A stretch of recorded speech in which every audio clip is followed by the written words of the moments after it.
Good morning, everybody. Mm-hmm. We've switched spots. Yep. Do you think anyone is prepared for that? I don't know. I definitely think they would have noticed if you didn't mention it. I don't know if they would have. Good morning, everybody. It's me, Josh Welgus. You know me as Ghillie, and I am here with the formidable, the legendary, the formidable Mr. Hair. Also formable. Formable? I can form the hair. Oh, wow. I was under the impression that you really couldn't form it, and that was just how it was, no matter what. No, I can do different stuff. Oh. It gets bigger. Wow. It's the only way to keep it out of my face. I'm here with Andrew Santoro, and this is mostly a gameplay stream. So we're not doing a huge Q&A on this stream. We're mostly going to be jumping into a whole bunch of gameplay. It's a 24-hour mark. It's the final stretch on 20 Strong, Nemesis, Tainted Grail, and Etherfields. And we're just here to hang out, entertain you, show you some fresh Tainted Grail gameplay, show you some fresh, what's after that? Either Cloudspire or Rose. Cloudspire or Rose gameplay. And then you're going to get your first... Either Cloudspire or Rose, whichever one we didn't just do. Yes. And then we're going to show a sneak peek at 20 Strong Burncycle, which is still very, very, very, very prototype. However, we have officially greenlit it as we announced in the last 2 days. So it's going to be an exciting stream. So we don't have a bunch of time to listen to me yap and answer your questions. We're going to jump into just a whole bunch of gameplay here today. That said, I did want to address... so we put out the 48-hour update yesterday. I put that update out. I wrote it, the entire thing. I didn't have it proofread by anybody. I just wrote it, and I threw it out there. And I was in the middle of... we actually had a school come through here yesterday, like a board game club from a school that we were giving a tour to, and just showing them around the facility and that kind of thing. And I started getting texts from everybody on my marketing team saying, like, hey, nobody likes your update. Everybody's mad at you. And I was like, oh, okay. And I went back and reread it, and I'm just gonna be perfectly honest with you. Like, I still wasn't exactly sure what the overabundance of negativity was, where that was really stemming from. But I just wanted to say on camera, I recognize that clearly the tone was amiss. That was not my intent. Generally speaking, I write updates in a very self-deprecating kind of cheeky, sarcastic way.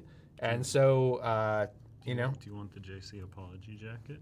It's over in the corner.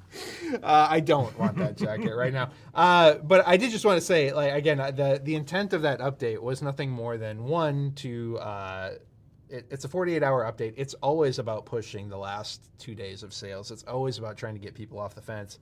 It's always about, in my mind, kind of begging for backers to, add one more thing. And so I tried to take a fairly literal, a cheeky literal, but literal approach to the way that I handled that update. And again, whether it's geopolitical stuff, whether it's the state of the economy, gas prices, whether it's, even though it's related to geopolitical stuff, whether it's the perception that we are a massive company and we have plenty of money and we don't need backer funds, whether it's a reaction to how finished the stretch goals look, which I'm going to talk about here in a second.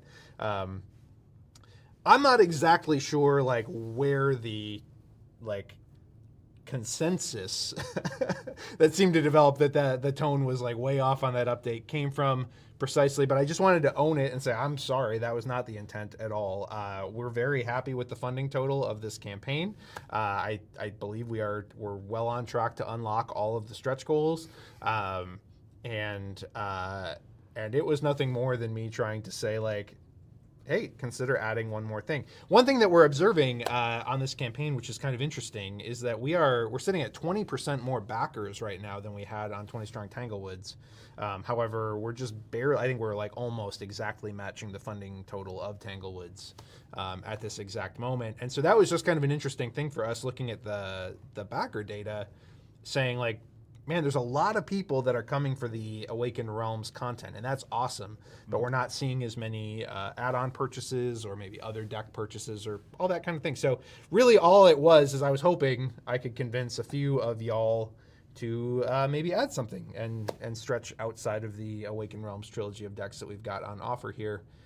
That's really it. So anyway, I wanted to apologize and say like we're taking a look at all of that feedback, and I will certainly take that under advisement as I look at and frame future updates. I let Devin write today's 24-hour update because I needed to put myself in timeout, basically, was what I decided. So Devin asked me if I wanted to look at it. I said, no, just send it.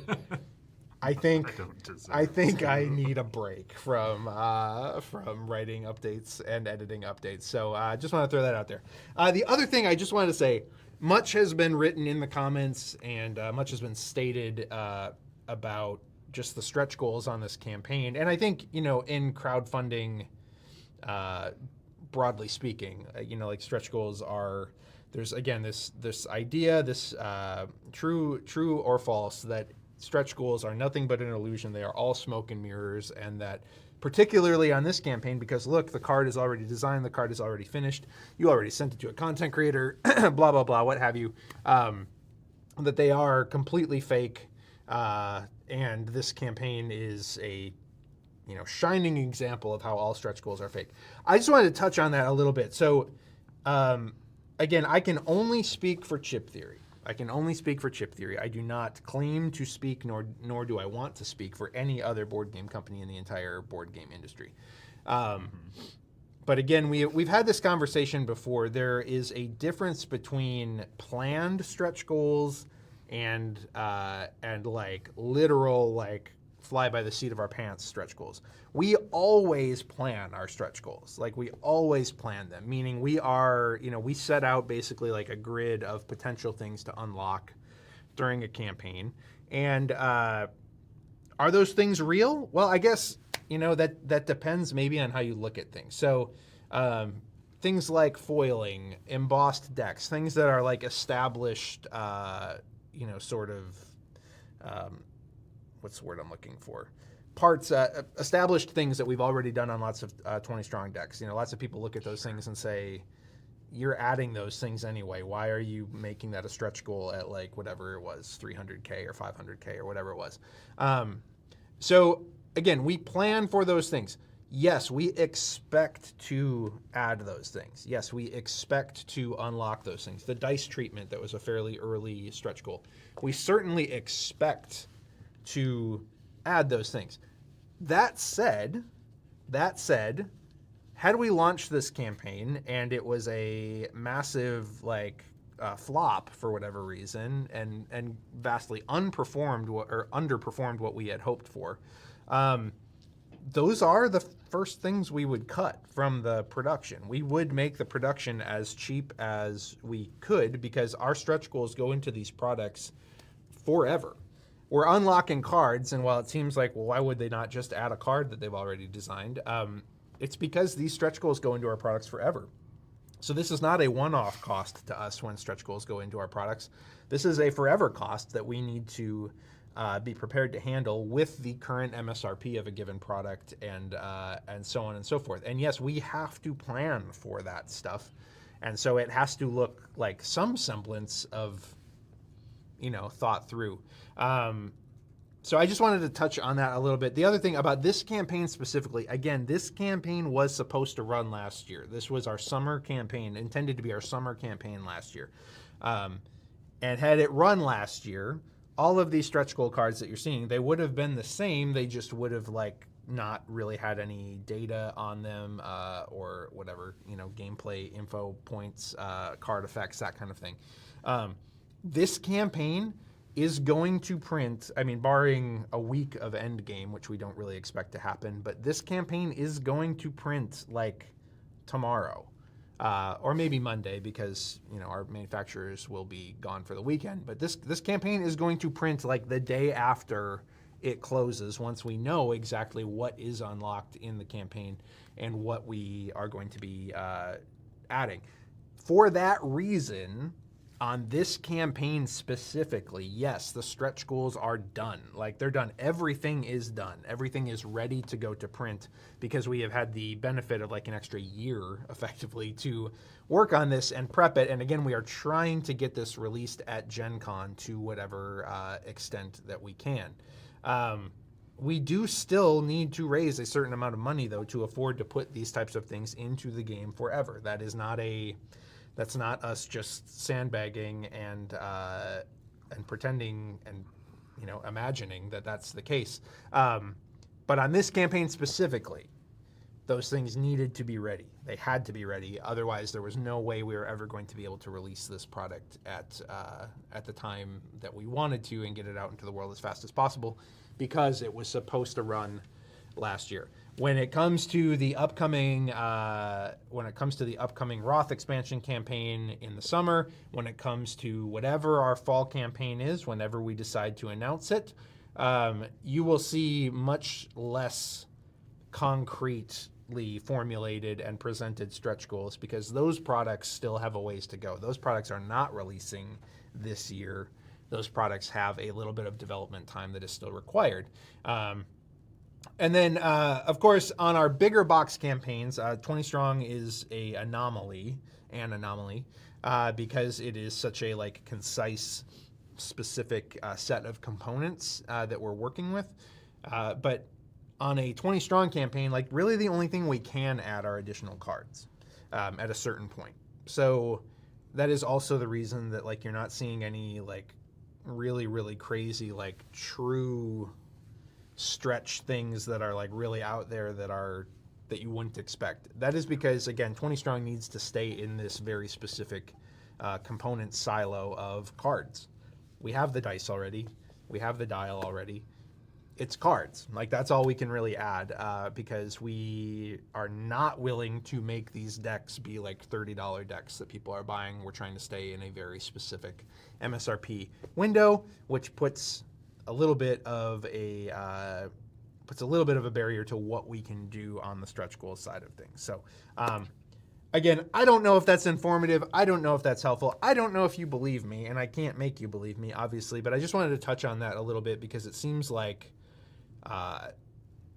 all of those things, again, along with just, I think, the anxiety and angst that some people are feeling about just the state of the world right now, seemed to all coalesce into just not a great reception of what I put out yesterday. And I wanted to, again, just address it formally so that you could hear the tone of my voice and you can see the expression on my face. That was not the intent. What I just hoped to do was convince a few people to add a few things as you can afford it. Also, I don't ever want anybody to spend more than they can afford ever on anything. Yeah, don't do that. Not our games, not other people's games, not your house, not your car, not your children. Don't ever spend money you don't have, okay? Yeah. I'm not going to turn this into the Dave Ramsey show, but don't spend money you don't have, guys, okay? Yeah, we all know what that show is. This is also a subtle stream to show you how the other decks work, in case you just don't know and you just want to see how they all go. Exactly that. Somebody asked if we could get the 20 Strong Tanglewoods core box on this campaign. It is available as an add-on, but they seem to want it in a pledge level. Yeah, it's not in a pledge level, and again, retro, hindsight being 2020, perhaps the reward tiers, we should have had a few more of them with a few more varieties of things. There's been a lot of folks who want the old types of dice and that kind of thing. Again, Solar Sentinels has been asked for, and again, there are just some there's some restrictions on what we can do on this campaign because it's going to print tomorrow. Yeah. If we had more time and had the campaign run last year, a lot of those things absolutely would have been offered because we would have had a long time to get that stuff prepped. But the dice, basically, put it in perspective, as soon as we unlocked that stretch goal, which was on day 2 of the campaign, to get these dice with the frosted treatment, we sent the dice to print. We greenlit the dice. That was the last thing that affected the dice. The dice are being printed already. And that is already a tight turn just on these ones. In order to queue up another order of 5,000 sets of the other types of dice, it would have jeopardized our delivery timeline on this campaign. So, so we are looking at offering those dice probably over the holidays as a separate purchasable. And we'll be talking more about that as we get closer to the holidays as a part of all of our like Black Friday sales and everything. I understand you would like to add them now because you get to combine the shipping and it's a flat rate shipping and all of that kind of thing. So I'm not saying that's the best solution. I'm not saying that's exactly what you were hoping for, but that is the best thing that we can do right now without jeopardizing the delivery timeline that we are operating on. So also seems to be available as an add-on. Like it is like the Tanglewoods core. yes, the Tanglewoods core, yes. Solar Sentinels, I don't know. Yeah, Solar Sentinels, we may be retiring that set in general, and we're having a lot of conversations internally too about, you know, again, moving forward, maybe we move away from the core box approach altogether, and we simply sell the dial and the dice separately always, and then you add on a deck, and then for in terms of what we do for like distribution and that kind of thing, we would probably still package it together. But in terms of buying it from a campaign or in terms of buying it from our website, we may separate out those core components from the decks. That way people can buy the game in whatever configuration they want. If you only are interested in Tainted Grail or you're only interested in Nemesis or Tanglewoods or whatever, Tanglewoods White or Rose, you can configure your purchase however the heck you want. I think the amount of stuff in the 20 strong line now at least begs the question of whether or not we should take a look at changing our approach to that. So anyway, big long opening spiel. The one thing I did want, we haven't really focused on this much. The one thing I did want to say that this would actually be a great thing to add during the end game if you are looking to help us extend the campaign come tomorrow morning. This metal dial and tracker is do put stuff here. There's a big note that says that.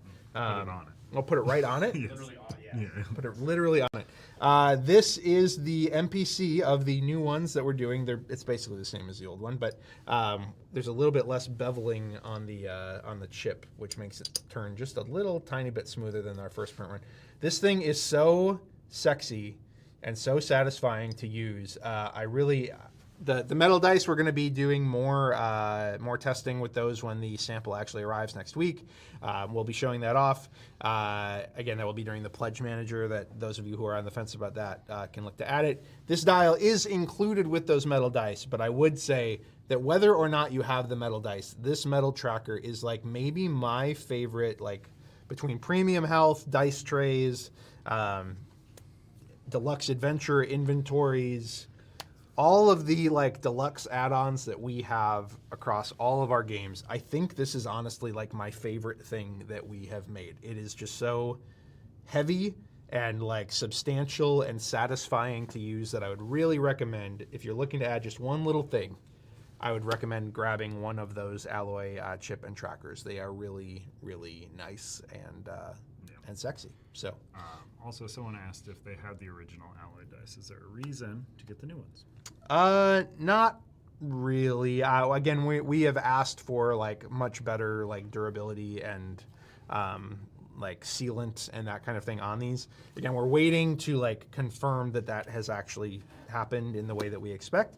Yep. What we're hearing from our manufacturer is that it has, but as you saw in that video that we posted a couple days ago, we have not actually rolled them and like kind of abused them ourselves yet, and we want to do that before we like really before we make any claims about how durable or how much they may or may not have improved. We want to be confident in exactly what we are advertising and marketing to you. So anyway, that's that. You can always add them in the Pledge Manager. Yes, you can always add them in the Pledge Manager, absolutely. So but yeah, so anyway, along with all of that, I just again want to invite you, if you have not taken a look at 20 Strong Cloudspire or 20 Strong Tanglewoods Rose, we're going to be showing those today on stream. They are new decks that have released since the original Tanglewoods campaign, and they are both really, really great. Rose has a reputation as being very, very, very challenging. Cloudspire has a reputation of maybe being the easiest to win of all of the 20 Strong decks, and they're both really great. They're both a lot of fun and very unique takes on 20 Strong. So if you happen to miss those or you haven't added them yet, take a look. Take a look. They are fantastic. Cool. I don't know. Anything else? Are there any other questions in the chat that we should be? No, I'm just a soft-spoken boy. This is the topic of conversation right now. Yeah. Speak up. I'm trying. Great. Can we Excellent. get a close-up of the dice? Throw those on the duplicate stuff here. But that's about it for now. Make sure to fill out the form. We're going to close it soon. And then we are going to be doing gameplay of 4 decks. So that's going to be us moving through them. We are not going to replay anything because if we die, we're just going to die. That's going to be it. We are just trying to get through 4 decks and show you how different they are. I'm trying to stack these up so that cool people they are. can see a little bit better. That I'm not sure how well the frosted. Now they're out of focus. Now they're out of focus. Oh, now they're out of too. I went too the high. focus is on high. the bottom I line. went too high. I don't know. Is that? No, I should go like this. I don't know if this is working or how. Yeah. All right, so that is what we're going to be doing next. Other thoughts? Oh yeah, fill out the form. Yeah. We'll be taking questions that you leave in the form while we're doing the gameplay. So that means we have to close the form before we start the gameplay. So fill out the form. Yeah. Do it. Yes. Last thing I'll just mention before I peace out of here and let these folks handle all of the gameplay. We are going to, again, we can't add like a little $1 tchotchke to the end game the way that some other campaigns have done, simply because we're trying to get this to print and get this delivered, and adding any other additional tchotchke will jeopardize that. That said, we are using end game funds to try and get 2 more decks onto Board Game Arena. And again, the goal with that is always to keep anything that we have on Board Game Arena free to play. Like we are not trying to put this behind a paywall. This is not our way of trying to like secretly get you to fund things that are going to make us money in the future. We want to keep those in front of the paywall rather than behind the paywall, so that people can play and experience our games to whatever extent that they can. We would like to add Tainted Grail and Nemesis to our Board Game Arena offerings, and so that is kind of our end game push, is that if we get $25,000 during the end game, we will be adding Tainted Grail, and if we manage to get all the way up to $75,000 during end game, we will be adding Nemesis to Board Game Arena. So if you're looking at adding some things right now, but you don't feel like adding them today, adding them tomorrow during the end game to extend the campaign is a fun and exciting option that might have me looking at my phone and staring at my phone all weekend if things go well. We'll see. We'll see. Without the little $1 tchotchke, I'm not sure how long we can extend it, but we'll see. Again, I think something great to add during the end game would be this metal alloy tracker. I'd consider that if I were you. Or add an extra deck. Or add an extra deck. Yeah, I mean, add whatever you want. Add whatever you want. Add a thing. That you can afford. Yeah. That you can afford. Mm-hmm. Don't spend money you don't have, Yes. Andrew. This message is not for if you don't have the money. I know 2 stretch pays is hard. Yeah, yep. And again, we would normally extend stretch pay much longer. I realize that might be affecting people's overall spend on this campaign too, but Definitely. again, we have to deliver this super, super fast. So, trying to think. Not at the moment. Not at the moment to answer for that last question. Yes. Somebody asking about future big box Hoplomachus content. Most likely not. Most likely not. We never say never, but most likely not.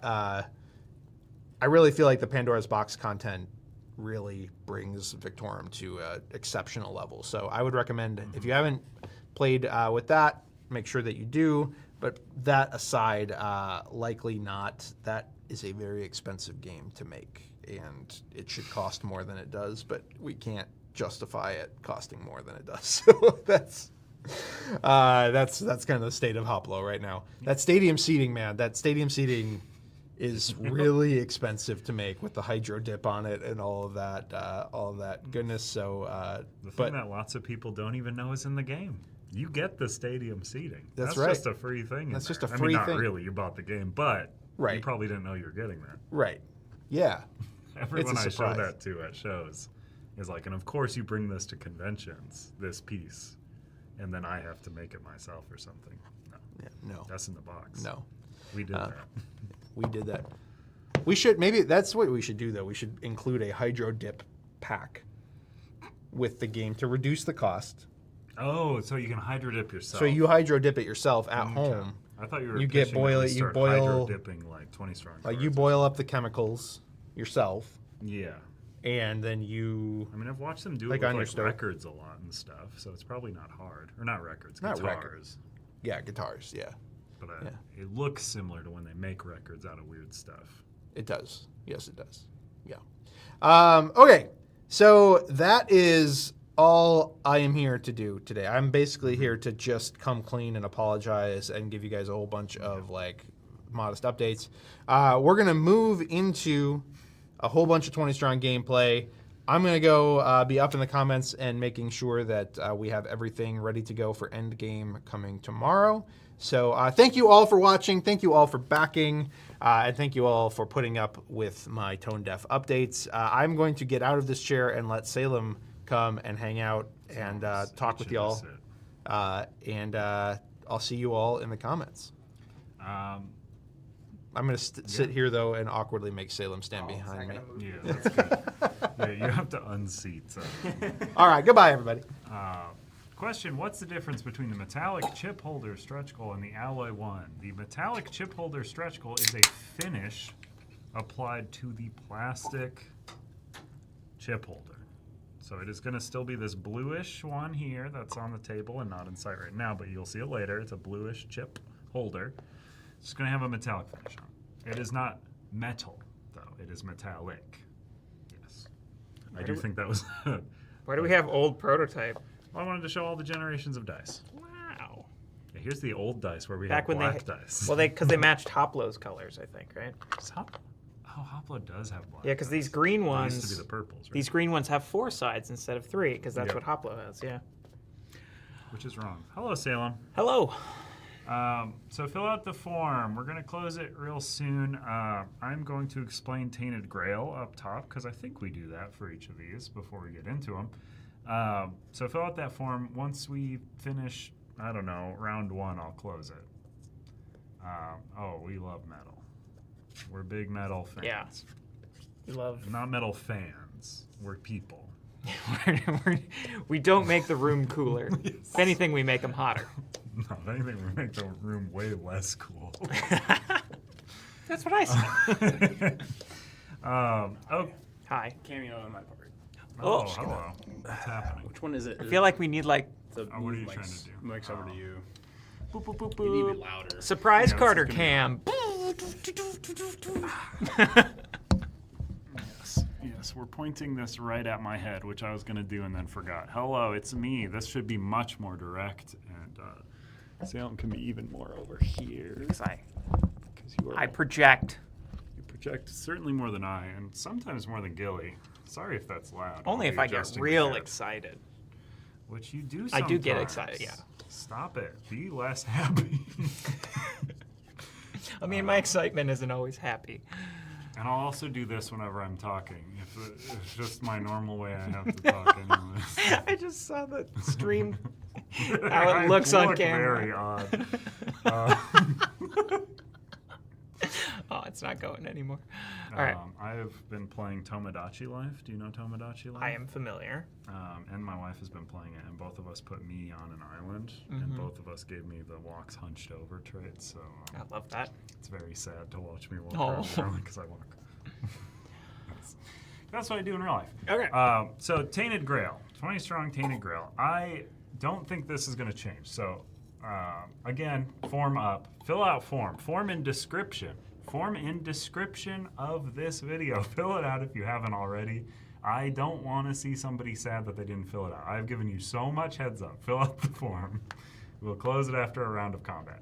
But form results so far have a vote for this gameplay. It is not going to shift. It's pretty. Yeah, it's it's pretty. pretty heavy.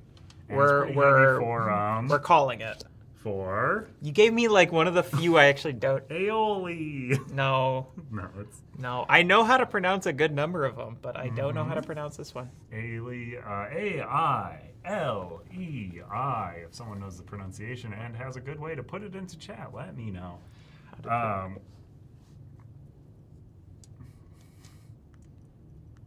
Entrance needs some fog and lasers. For Carter Cam or? No, for this Oh. dark area. We can have like a WW. Oh, I've actually already looked this person up entering. before. Yeah, let's hear it. I'm waiting. I've got ads. Oh, this is good.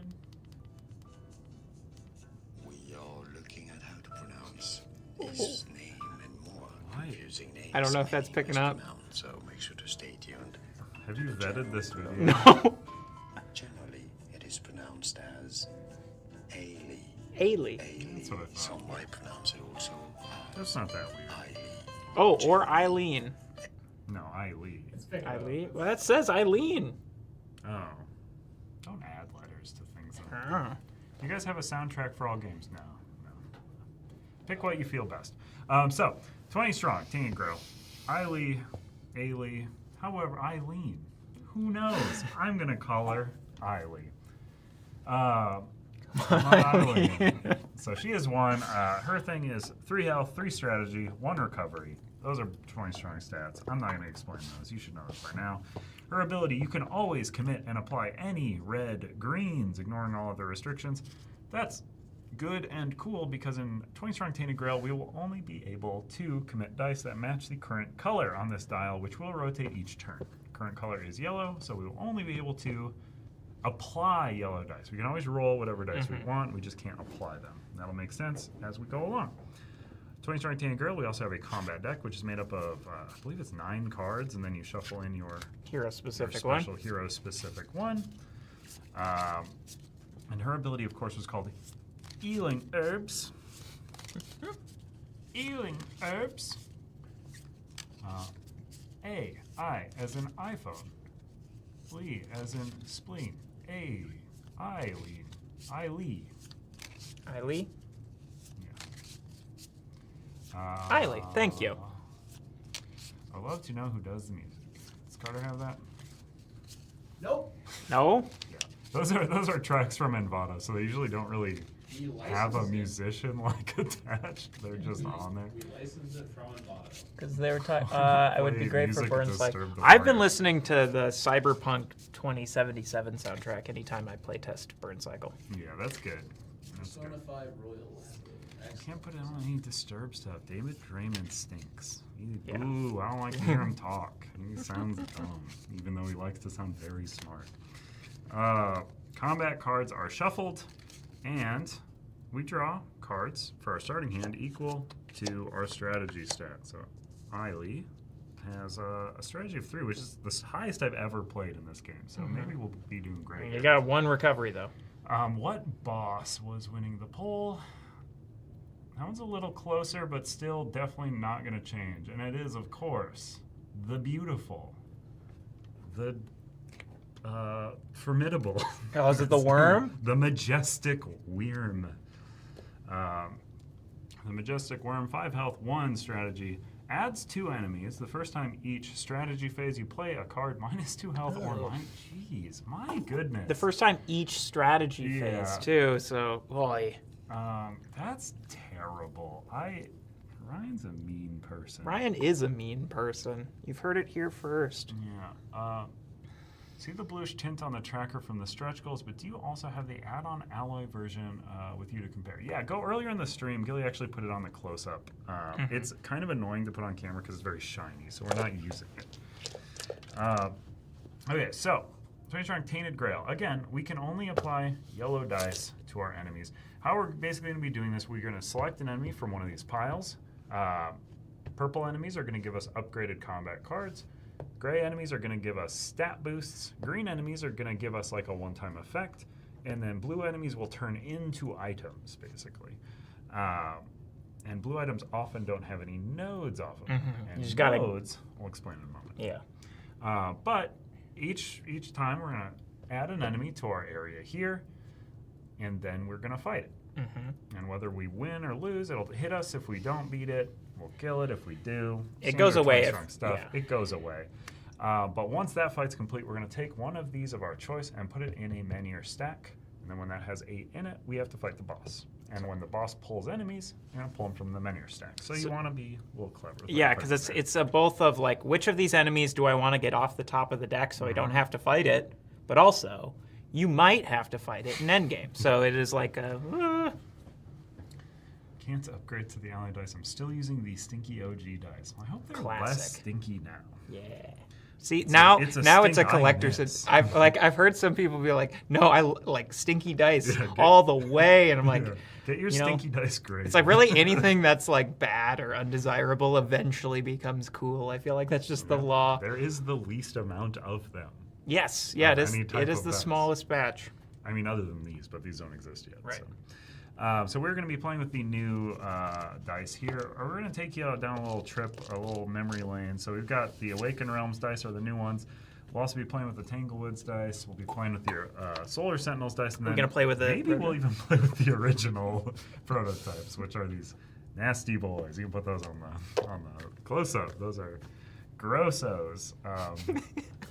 I think we did such a good job changing them. Those original Yeah. ones were really gross looking. I don't even know which is supposed to be a crit. Is The it one with the little hollow space. No, this is the crit. Is it? Yeah, Is there's there more? Okay. Yeah. The filled in one. weird. Uh, Oh gosh, and these are just they do, oh, unfortunately. these are not like counters either. They're just stickered over like a normal Yeah, D6. so red is health, presumably. Those are very not colorblind friendly as well, 'cause Right. there's no symbol. Yeah, right? but also look, so like one, it's not 1, 2, 3. It's 1, 2, 3, 4, 5. So yeah, it's a. Anyway, All right. I think I would like the stinky dice. Yeah. I mean, if you are a gasoline smell liker, you'd probably like this. You know, I enjoy the smell of chlorine. Yeah, I know. You would probably like the smell of the OG dice. It's not a bad smell. For sensitive people, it probably is. But so, how are we going to hit enemies that have higher health with just yellow dice? Well, that's where the combat cards come in. We're going to attach them to nodes with things called strikes. But we'll get into that while we're playing.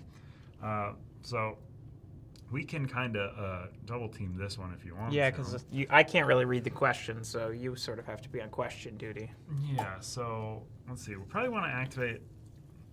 Jury of Peers doesn't seem like a good Menhir stack card. If it's activated, yeah, no. Because it pluses an enemy and it minuses a health. Also, the Unchained War Beast loses health based on the amount of enemies in a fight. So that you're saying that one might. Well, we could plus enemy off of that.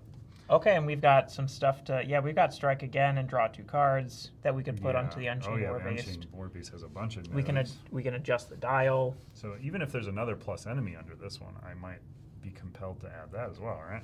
And there isn't. Okay. So Jury of Peers we have activated. You just pull it into your main area here. It plus enemies, so we have to choose another one. It's a pretty good item too. Return all dice applied to an enemy. Yeah, because that lets you pull dice from enemies you just weren't able to finish, or enemies that have been defeated. It does cap out at 4 though, I think, right? Oh no, well, there could be some things that let us apply different colors. It doesn't count ones that we applied to combat to cards, cards, though. yeah. All right, so we have plussed our Unchained War Beast because we want to keep digging here to get more stats. Stats hunting is good usually, and here is no different. So pulled our Jury Peers. If this card is activated in the endgame, -1 health. That's Not relevant. ability. Also deals 0 damage, so we could just not. Yeah, we could just leave it alone. Honestly, that might be. And then this enemy's health is reduced by 2 for each other enemy in the Oh, active so it only area. has 4 health. Only has 4 health. And we can apply green dice as well as yellow dice. And we can apply cards. So how that combat goes, we have finished activation. This plus an enemy. We added that enemy. Enemy's done. Now we're moving on to the actual engagement. We get the chance to strike. So striking is we can either draw a card from here Or play a card. or play a card from hand. Because we're at a full grip, we might as well. Yeah, because play at the that end card. of the round, we have to discard down to our strategy stat, so Yeah. doesn't make sense to stock up on cards. Do you want to gather our thoughts since we can apply both nodes? Yeah, that's what I'm kind of thinking. It's always great because this one has 2 abilities. We're going to put that on the close-up just so that card has 2 separate abilities. And then this is how we are like applying it. So these are both going to line up, which means we get to do both of those things. Yep. So we were able to attach both nodes. So got even if an enemy had like a top and bottom, as long as it's touching the block at all. Yeah. And it's touching both. So we get to draw 2 cards and... Do we have the strike close-up again. cam active? We do. Yeah, it's just on it. Oh, it's on a big delay. Yeah, we got a big old delay. A big old delay. So... It's in case some of us There say it is. something incredibly Oh. horrible. We can shut down the stream. Yeah, hit the button. So we get to draw 2 cards, which of course are from the combat deck. We're not drawing from some other place. Of our It's kind of choice. like Etherfields, where it says like if something tells you to draw cards, there's a default place you do that from. Yeah. I do always like people asking in board games, like, do I get to draw from like the good pile? And I'm like, no, you draw from your deck that you're building. You don't draw from the pile of cards you're earning. Okay, so we get to strike again then. So strike again means we can either, draw a card or play apply another another card. Ooh, and now it unlocks the top node. So we Yeah. could do like Hex if we wanted to apply blues to it. Also, one annoying thing to note about blue enemies, they don't typically have nodes. This guy is just... Those are supposed to be more peacefully type of encounters, so you can't be applying combat cards to them. You got to be diplomacying them. All right, and our ability is hits applied to this enemy deal 2 damage. Crits applied to this enemy deal 0 damage. So if we just hit it with 2 hits, that would kill it with a sickle throw, right? Mm-hmm. And then we could, applied to this enemy, and then we could roll some dice and hope to roll enough to also kill the Jury of Peers. Mm-hmm. We do have a recovery of 1, which I is know, that's the- important. But also that item seems much better then, since we only have one recovery. But the good news is because the dial will advance, we don't really need the yellows for a while.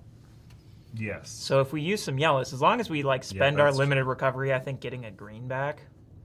I also don't think it would be a bad idea to apply this if we can after we have applied yellows, because green is kind of worthless for us.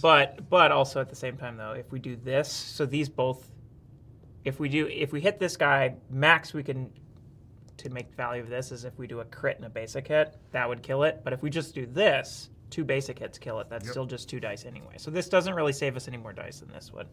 Yeah. So we want to apply this guy? I think so. Okay. So we're applying this. So this is saying hits applied to this enemy deal 2, crits deal 0. We're rolling yellows or greens. Or greens because of our ability. All right. Do you want to choose our dice that we're rolling? I will let you. Oh, okay. All right. We got 3 strategy phases. So honestly, I'm gonna do this. I'm gonna roll these 4. Because again, if we can kill the Jury of Peers. Yeah, it'd be neat. It would be neat, but also not a big deal if we don't. Ooh! Well, that's a crit that can be applied to the Jury of Peers. 'Cause, Yeah, that's what I'm thinking. So, yeah, to this enemy. Yep. all right. So this guy's got 2 health left because that deals 2, and his health is reduced by 2. All right. Deals 2. Yes. Okay. Yep. Perfect. Okay. So next strategy phase. Do we want to strike again? Sadly, we can't use this to kill him or anything. We could. Oh yeah, he doesn't have any nodes. I was gonna say we could kill that guy. Yeah. But this. So what I was saying with this is, if we adjusted it to green, then it would go to blue next turn. That's pretty Because we good. kind of have green. And we've already applied But- that yellow. Yeah, it blanks our yellow we're currently rolling. We could draw a card and then roll this again. And then in do that third one final. strategy Yeah, phase. let's do that. Let's draw a card. And Draw a then card. I'll roll these. Do we want to add any more? Or do we want to just re-roll these? I think we're good to just roll this because we've got one more. Well, Well, we're kind of in the same pickle. Okay, so 3rd strategy phase. Probably want to strike again. Yeah, well, we do for sure. Do we adjust the dial? To green, and then maybe add 2 more greens. Yeah, that seems good. Okay, Maybe. I'm good with that. Boop. So So our yellow is turned off, basically. pretty We're much, still rolling it it. still rolls, but we won't be able to apply it. If so we applied when we- this card, we could have, but we. Oh, we it can would- technically adjust this twice if we want. Oh, we Because we can. connected both nodes. And in which don't- case, we we could added some roll- blues, and we just, Yeah. they're better odds. They are Let's better. Do it. Yeah. 2 or 1? We just have we to have kill the one War Beast. If recovery. we don't kill the Jury of This Peers, dies from any hit. So yellow Yes. is not a thing. So we just need one hit on the green and one hit on the blue. Let's do 2 blues. 2 blues. I feel that's the way.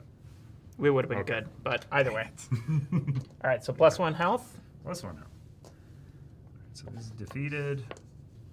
And then this is And that's also a gain item, so we don't get it just yet. I But don't get it just yet. So then we do cleanup. These are all discarded. We have to discard down to hand size, which we don't, because we're at that. These move to exhaustion. do we want to? We gain this item. Do we have an exhausted thing to put exhausted dice in? You're supposed to eat them. Yes. And then you put them There, up well. later and then recover them. Yeah, you can just have I always use this for my exhausted, so I'm gonna just swap those. Perfect. Enemies that were defeated go into discard unless we got the item, which we did. So discard is just some ethereal extra place. Santoro. Yes. You want to show Salem where hidden camera is? Oh, yeah. Oh, I can see not it. There. Yeah. I mean, do I need to keep the? You can run them here. Literally just keep It's just- running with All right. the In which case, we'll do this. Is that in Yeah, camera? that should That's be in perfect. camera. Perfect. There we go. That makes more sense to my brain. Yep, Those are all that's good? perfect. Yep, and then, I think the yellows might need to move You up. can even push the But- dice tray up. Oh, let's do that. Yeah, And that's push true. the dice up with it. Yeah. Excellent. All right, so we discarded the enemies we defeated. We gained our item enemy. Now we have to choose one of these to throw into the Menhir stack. I'm not opposed to throwing Tonguehead in there because he is low health and gets to recover Ooh, 4 skip. dice, which is pretty. And skip the recover dice step, which is That's kind of the. which honestly in the Think end about game might not be as That's bad if we also just what I try was and do like a thinking. big final finish. Yeah, I'm okay with Tonguehead. It also, so we're adding Tonguehead to the Menhir. Is Menhir face down? I don't remember. I don't think it matters. Doesn't really, because you 'Cause- can always look through Yeah, it. and you always like I like to show off the all faces of the cards, though. So here you Yeah. go. Here's the back of this card. Looks like Devin's in the chat. Hello, Devin. All right, so that was one round of combat. I'm announcing the closure of the form. Is anyone currently filling it out? Speak now, or it is closed. and we've got the delay. You know, got a delay.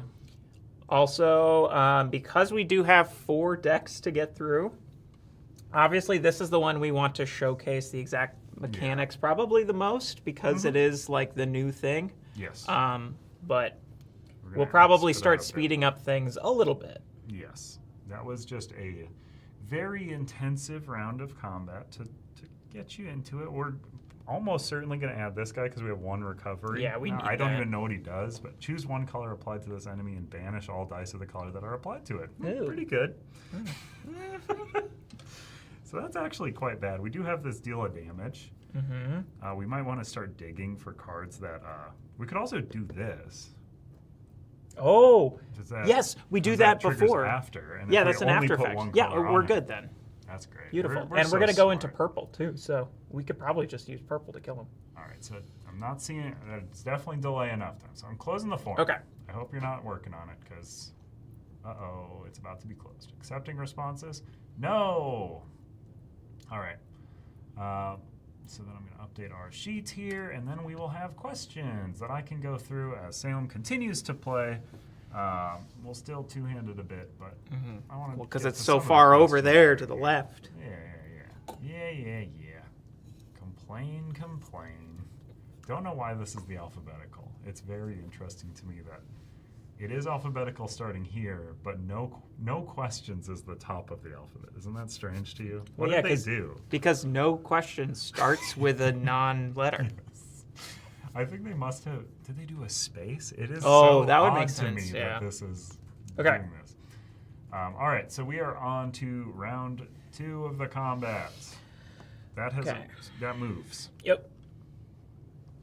All right. Hey, we'll see something similar to this later. I wonder what that means. All right, we're gonna activate the Rebel I Knight. don't know what that means. Burncycle uses this Oh, in a sure. similar way.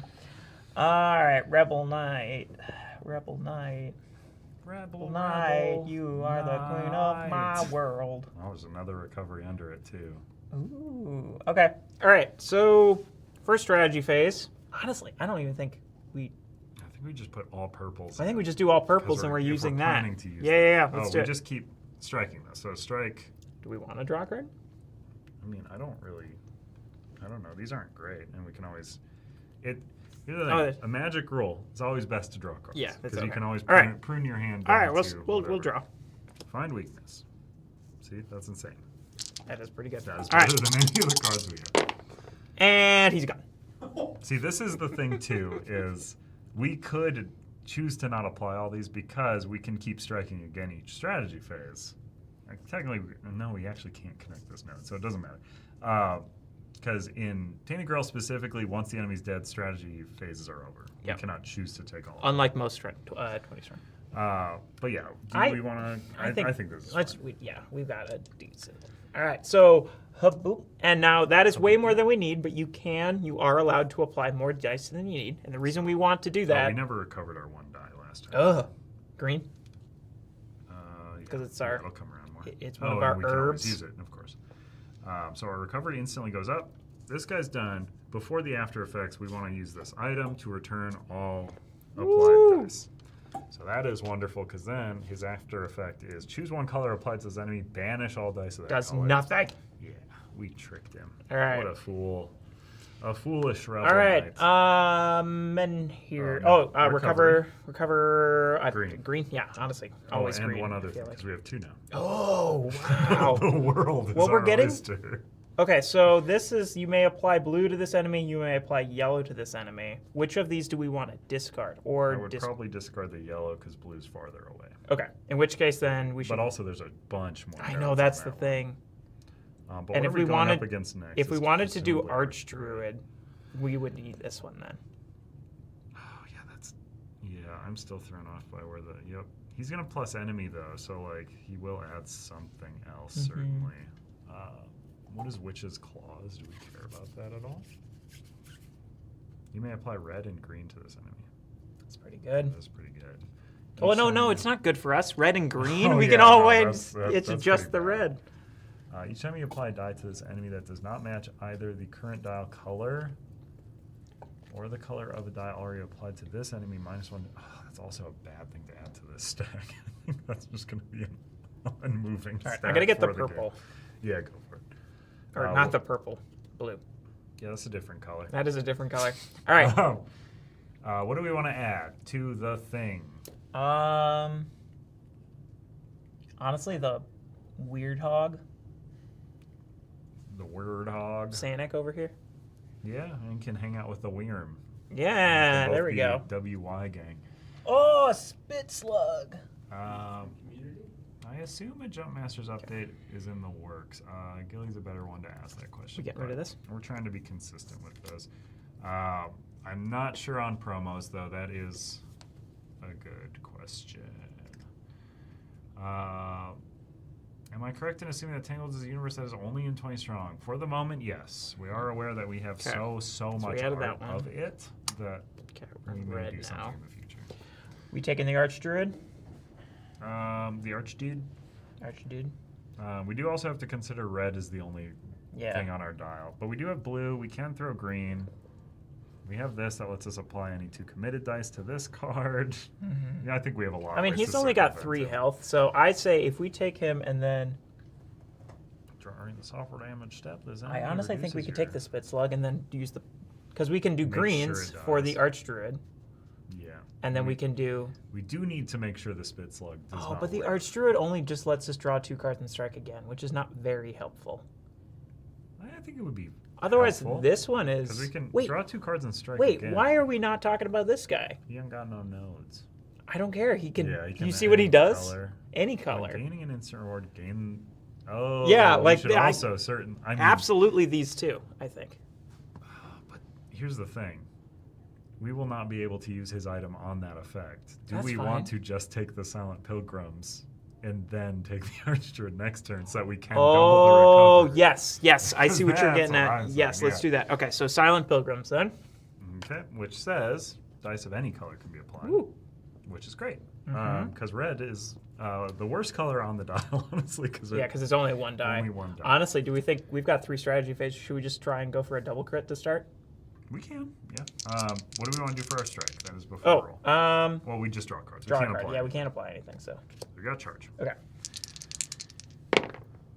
Okay, ding double crit. A double hit, which is very okay, so obvious and likely. I'm not going to apply those. Second strategy phase, draw a card because it's, again, the only thing we can Should we do. just add a die each time? Sure. It's going to backfire. Sure. It is going to backfire. And it's going to be pretty bad if it does. Oh, no, it didn't. Okay, one crit. Let's one crit. go. Oh, that's enough. Okay, yes. All right, so that is done. So defeated.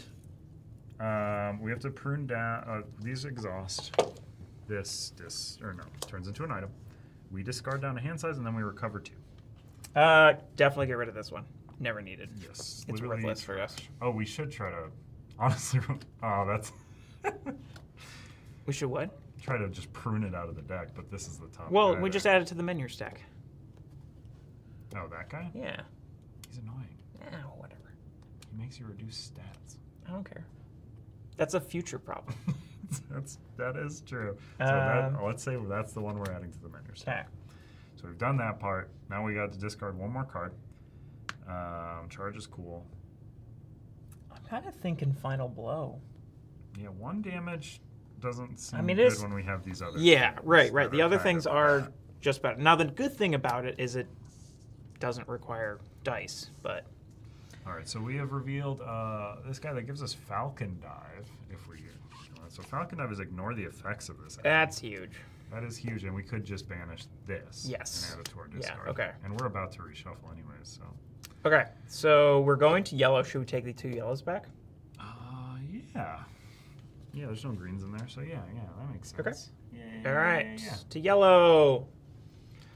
Did we want to do Archdruid and then add the Falcon Diver? Sure. What's it, at the start? of the engagement, exhaust all dice matching the dial color. Ew. Uh, Ew. That is pretty gross. That's And we have a lot of ways to circumvent it. We can roll greens. We can roll blues.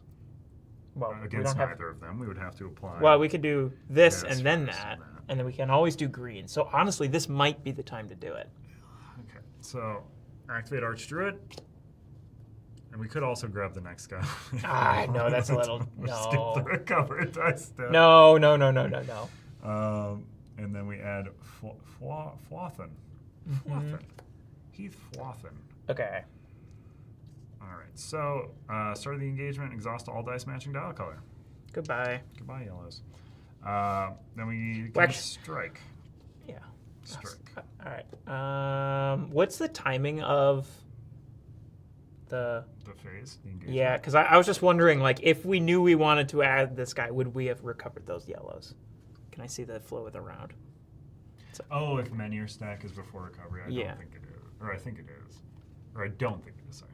Okay, it's after it's in recovery. cleanup. So yeah, and we Yep. just revealed that. Yeah. Okay. Yeah. So no, we could not have. We We could wouldn't not have have been known. smart about that. All right. Okay, so first strategy phase. Let's see. I think it was very wishful thinking. I don't think you could apply this to Tainted Grail. I've not played Tainted Grail. Apply I don't what to think Tainted this- Grail? With this system. In Oh, the actual Tainted oh, Grail, yeah, I don't yeah. think it would hold. Dice can only apply to this enemy we if have to there are kill no this other. before Okay, this. gotcha. What do we think we should just chew So up we could the? apply this first. We have to strike first. Right. So I think this is just easiest to apply, and it opens up the possibility of applying something else. Or we could draw to see if there's. Honestly, here's my Something more thought. opportune. I'm thinking we just we do this, Okay. and then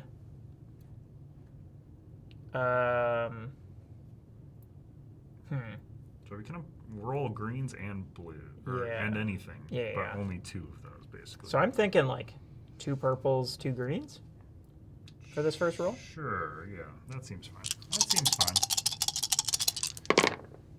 Wow! Awful roll you did there. I don't even want to apply that purple. No, I wouldn't either. Okay, so second strategy phase. Do we want to draw? We could draw 1 card, strike again. apply Oh, there, yeah, but that- we wouldn't get the top abilities. That might not be a bad idea. Let's do that. All right, draw 1 card, strike again. -1 to this. We want to defeat both of them. Yeah. We could apply blues to this guy if we applied this. Sure, and then we can add a blue instead of a green. Yeah. Yeah. Okay. Should we do this? Yeah. Oh my gosh.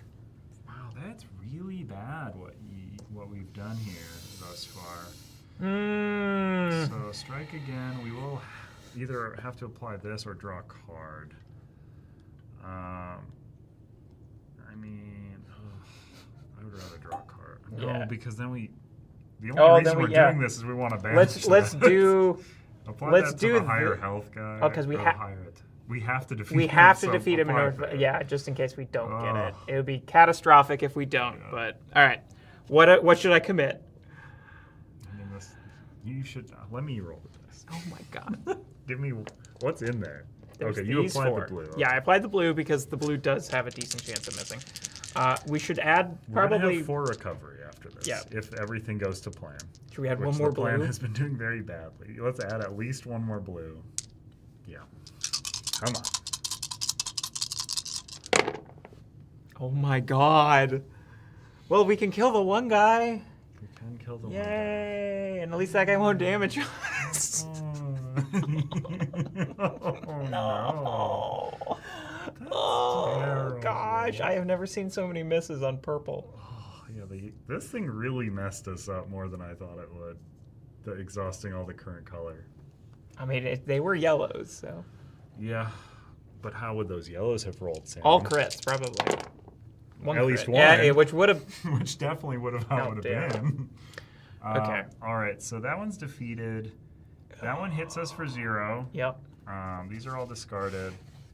And then We're after swapping Falcon Dive that- out with the green one, right? Yeah, there's no reason for us to have Because we get to this. choose when it's from our discard, right? Yeah. Yep. Also if it's in your hand. And yeah, it's only random if it's from the top of the deck, right? Which Yeah. is why I wanted to not. And we're gonna. This is technically hanging out until we choose to strike and draw a card. So that's very unfortunate.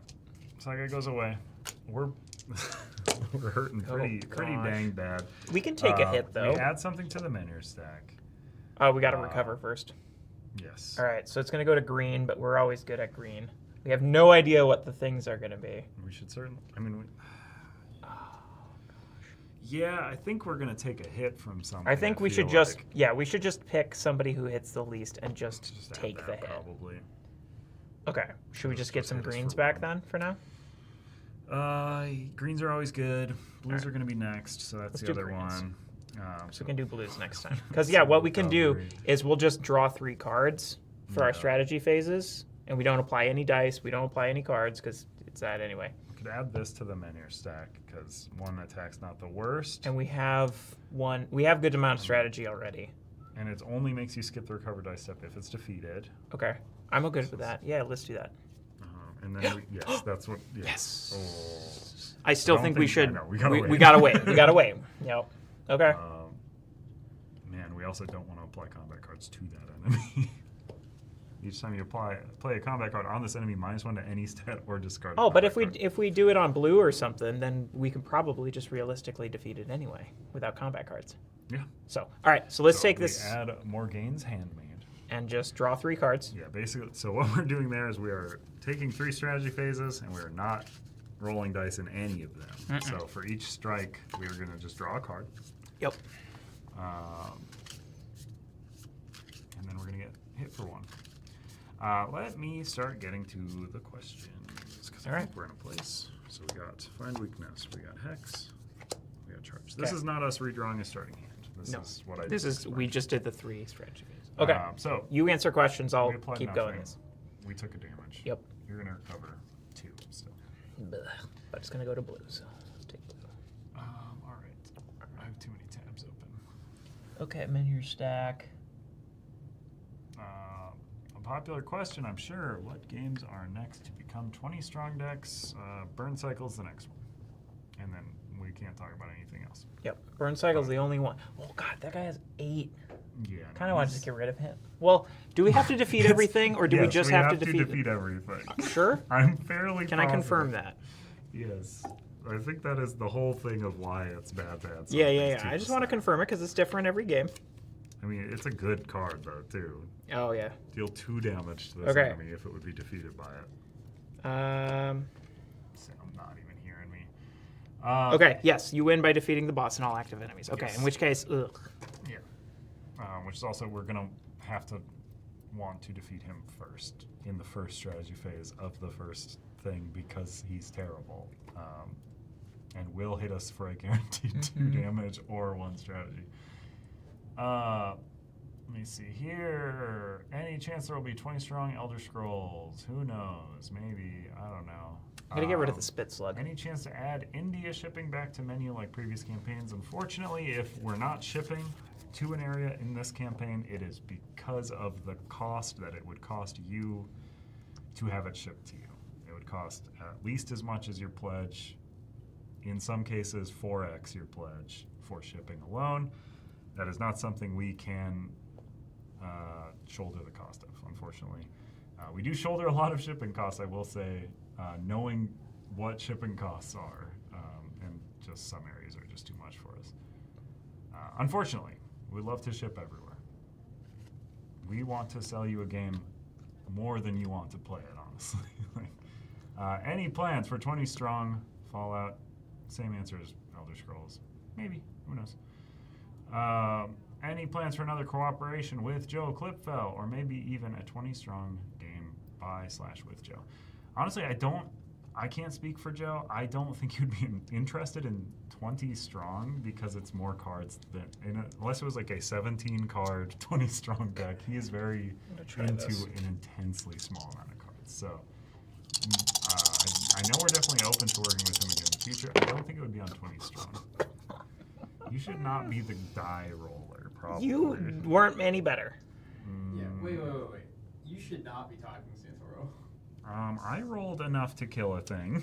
No. I'm talking in all instances of rolling dice. I will say whenever I play test decks, it's often a bad thing because I roll lots of crits. And that's a bad example of how to play the game.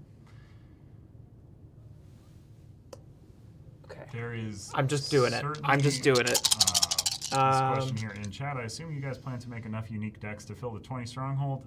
Absolutely. It will be full very soonish, honestly. Like, we will likely make more decks than fit in the stronghold. Stronghold will hold more than 20 decks. I counted it yesterday. How many? So one-piece cards are roughly the exact same size as a 20 strong card. Oh, that's enough. Oh, no, it's not. And I counted how many one-piece cards could fit in there yesterday, because that's what I keep in mind. All right, we're definitely killing That this guy. 20 stronghold holds this. 2,092 unsleeved, unboxed one-piece cards. So if we keep the math up with like how many? Oh wait, no, I can't apply that. I can play this one. What's kind of the like secret ceiling on 20 strong deck size? Oh, no more than 85 cards. I think is the absolute upper limit. And never say never. And that I should clarify. But like that's like that limits the thickness of it too. So like if we were to have like this deck, it would actually be really cool to have like an extra little booklet for something. That would eat into the number of cards we could have. Like we don't want them to be any thicker than what 85 cards that a rule book leads to. Saying for this holds 2,092 cards, roughly 24 decks. That's not in any way indicative of some of the decks are smaller, some of the decks are larger.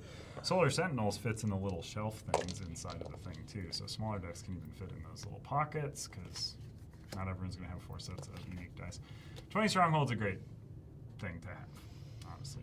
Okay, we're going to do yellow. Oh, you absolutely do not need to sleeve the cards. I was using unsleeved one-piece cards as an example because they're the same size. Do not sleeve these 20 strong decks unless you need to for a accessibility or dexterity issue. But sleeving these is silly. As someone who plays a lot of TCGs, sleeves a lot of cards because they cost money. Do not sleeve your 20 strong cards. It is just silly to do. Unless you gotta for accessibility stuff.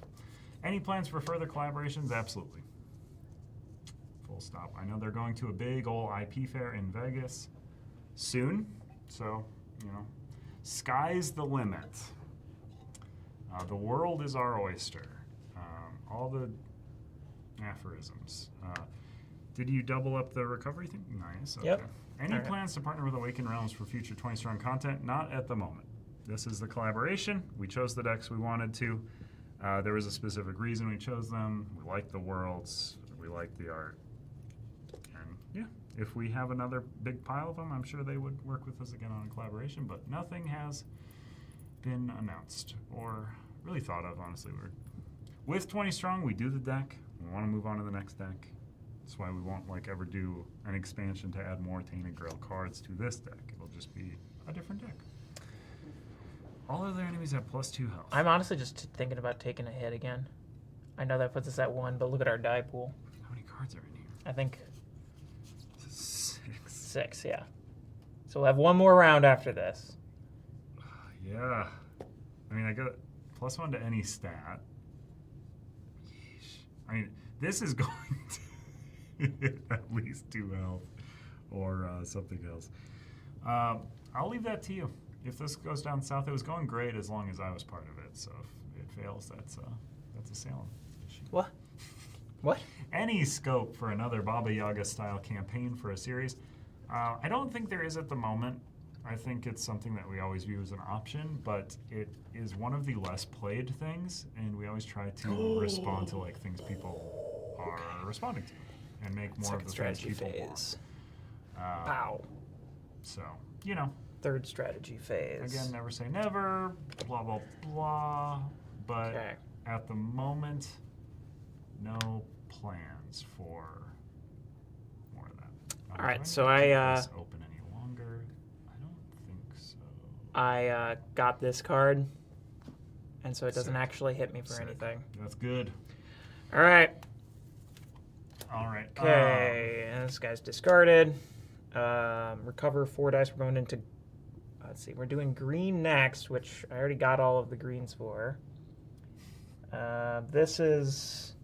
Yeah, Any- man, I any sleeved up a one-committed one-piece die? deck yesterday. I like sleeves on the games that need them. I know we have a... No shade to sleeves. there's the blue They're a cool thing in the industry. That's sick. That's a sickness. Double sleeving Tell is that to my wrong. friend who didn't double sleeve his cards, and then someone spilled a drink on his cards, and then, despite a layer sleeves, Yeah. he lost like $500. Yeah, well, don't put a $500 deck next to a drink. That's my answer. But I think most Magic decks are $500 at this point. What a hobby we live. Don't drink and play. Any scope for? I already answered that one. Who knows? I like the Baba Yaga campaign game, so I'm in favor of it. I don't think it's not a huge Can I see seller, the but it is cool. rulebook? So, never say never. Are individual dice sets going to be available at retail? I don't believe there's any plan for that at the moment, but if the request keeps being made, who knows? But I cannot speak on it. Are there any other board game publishers you would like to collab with? Dice Throne, maybe. That's not me saying Dice Throne, maybe that's part of the question. I don't know. I will say we're definitely in talks with a lot of them. It may or may not turn into something. It may or may not be 20 Strong stuff. Who knows? Who knows? Little fun teases. Are there any plans to make additional content for Hoplomachus? Not at the moment. Kind of finished. When we opened Pandora's box, I feel like we closed the box on Hoplomachus. That thing's full.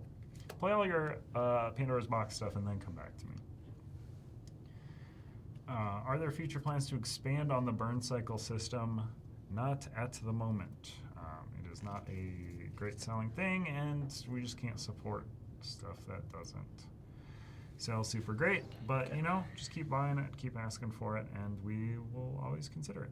Because we always like to do that stuff when we can,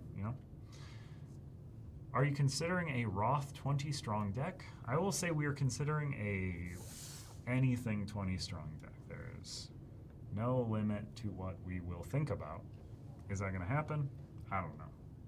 Probably not. But Roth would be a weird system to adapt to a 20 Strong deck, I will say, unless it has PvP, because that is the big thing with Roth, certainly. So, right, so let me see here. We are working. See, this is the way we should be doing questions. Just burning through them. Burning through them. We're halfway through the question. No, halfway through the question. Oh my god.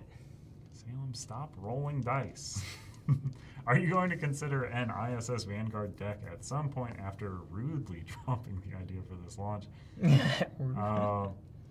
No. Again, we're not currently planning on any more Awakened Realms decks. Maybe in the future, like if we did another trilogy and there's another set of games that we like and the art's something we're into, you know, maybe.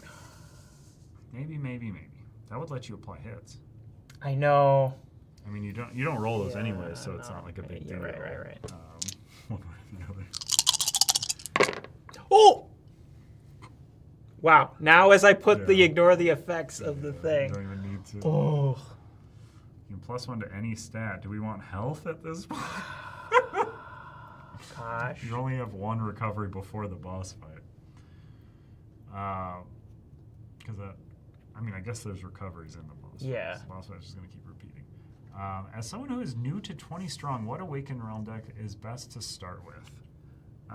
Best to start with, I think, if you got the all-in bundle, which I would suggest, they're all 3 very unique and very cool. I think Etherfields on the Something Wicked boss would be the best place to start, because Etherfields plays pretty close to a standard 20 strong deck, and that boss is pretty easy to grok and understand. I don't want to actually use grok anymore because of other affiliations that word has now. But it's very easy to understand the Etherfields Something Wicked boss, so I would suggest playing that one and the Etherfields deck because it plays pretty similar to a regular 20 strong deck. Otherwise, this one also plays pretty similar to a 20 strong deck normally, but it's also very hard. It is a challenging deck. And then Nemesis plays very weirdly. It's a good deck, but it plays very dissimilar to a 20 strong. If you're fully new to the system, I don't think it really matters. Here we go, boss fight. So play whichever one. This one I would play last if you're fully new to the system because it's just challenging. It's so hard. And you just need to get a better idea of like dice odds and dice control and stuff. All right, here we go. We're going to activate the boss. 4 questions about Burncycle 20 strong. It's coming. I don't know when. It will just be a deck when we have it. It will not be a limited thing. That's a great one. That's really good. That one's less good, but it also only does 1 damage. Yep. Okay. So the first time each strategy phase you play a card. you play a card. I feel like, right? I You just thought it don't was play a card. You did it. So draw a card for your first Yeah, draw a one. card, and then I'm just going to commit all of these, because why would I not? Yeah, try to kill it right away. Oh, I'm feeling good about this. Well, Oh, that was a hit. It was. No, it's just... you have a guy that says skip the recover dice stuff and just threw everything in. Well, I'll just kill him. I'll recover up to 4 dice. Yeah, I know. Okay, so... which is fine. You want to kill this so you can start applying cards. Boom. So do we have any more hits you want to apply? So put that green on this tongue head. Green is bad and hard to hit with. Can you please explain how universal heroes work? It seems that the text on each hero is game specific. No, it is not. So so any cards that have there's a little symbol. Should I put it on this camera? Yeah, so for instance, this one is very specifically good in this deck. But this is just general 20 strong rules. Now, granted, I always want to clarify. This does not mean universal heroes are going to be balanced for every deck, nor do they necessarily always work in every deck. That really hasn't been too big of an issue. They're playable in every deck. No, not even really anymore, because of Nemesis. Because how do you play a character that says +2 to any stats at the start of the game, but in Nemesis, your stats are considered your... I'm saying that's still playable. It just won't do anything. Won't do yeah, right. Yeah, I guess that's just true. It's deck. just because you can't increase your stat, like your stat increases last as long as the effect lasts. So if it's something you just do during setup, nothing happens. So I just want to be very clear, like They do require a little bit of like, okay, think about it ahead of time. Would this character make sense? But that's the fun of them, is being like time to try really crazy combos. For example, I think Stygiana, who is a universal hero in the Hoplo deck, is crazy good in Etherfields and Too Many Bones, I think, because of how her ability uniquely works in those decks. Yeah. Whereas you'll play someone else, like the guy in Solar Sentinels who just gets a stat increase in Nemesis, and he does nothing, Yeah. But he's got a good... Even then, he's got pretty good stats. He's got a pretty good stats, though, for Nemesis. So, yeah, right. But yeah, essentially how I describe it real quick is that universal heroes, their ability only really relates to core 20 strong rules. There's nothing about their ability that ties into the deck they're from. Yeah. But their ability is usually tailored to be good in the deck they're in. Okay. For instance, like old Rink Rank / Godfather Death, right? Can tick the dial in one direction. Okay. Interesting for this deck. You can do it at any time. And like interesting, even in Solar Sentinels, where it's like you're using the dial to track missions completed. He can like, you're using the dial for certain missions, so you can use it to help out there. Okay, I'm gonna get these back. They all work in potentially interesting ways. Sometimes they're this guy's broken, dead. Sometimes they're bad, but they work in those decks. All right, so this is strategy phase 2. So you recover 4 dice instantly, but you are going to be skipping your recover dice. Yeah. All right, so strategy phase 2, I played that card to kill him. Okay. All right, so each time you apply a die to this enemy that does not match the current dial. Okay, so I'm going to apply this one to match the current dial. I will do this one because I don't care about recovery anymore at this point. All right, and then this is strategy phase 3. Oh, Mario is definitely not. I'm going to do this currently. one. May adjust the dial to the next color. Mario, absolutely not public IP. Purple. Also, Mickey is not public. Here we go. Steamboat Willie is there it is. IP. Pooh is open IP, but not the Pooh that you know. It is like a weird Pooh. Boom. We did it. You did it. We won. I think this is the first game you've ever won. No, I've won in playtesting before. Oh, sure. This was probably, honestly, the smoothest deck, which was crazy because we had that one period where like we lost our recovery thing and it felt so bad and I was so nervous. But we got there. The boss. That was Tainted Grail. I was just playing with these nice frosted dice. I've won off camera before when no one was looking. Yeah, of course. Yeah, says Carter. Sure. All right, that was great. That's a good character. I know. Yeah, so actually, speaking of Universal Heroes, that character is a Universal Hero. However, her ability is probably not that good in most decks, because most decks, you can always apply green. Like Solar Sentinels, I think, might... That's not true. Yeah, there's a lot of enemies that turn certain types of dice. Yeah, but right? it's very... It's not super often. And it's like, it's very rare. It's not like every round of Solar Sentinels there's an enemy that says you can't apply greens. So that's a good example where it's just like, yeah, she's really good in this deck. That was crazy powerful to be able to just always reliably use my greens. But because her ability is just sort of core to it's core to 20 strong rules, she qualifies as a universal hero because there's nothing about her hero that doesn't work in other decks. So again, that's where I'm just sort of saying, like, don't expect them to be balanced in all decks because that would be impossible for us to do. Yeah. But just, it's a fun way to just be like, all right, I want to try and like run the gauntlet, do a bunch of decks with this one character, or I want to find those overpowered combos or underpowered combos if you want things to be more challenging. Could we potentially see more spatial puzzle 20 strong? Oh, absolutely. Games? Don't worry. I've got ideas. Now, let me see. What are we going to next? What do we got? Cloudspire. Or do we want to do Cloudspire or Rose?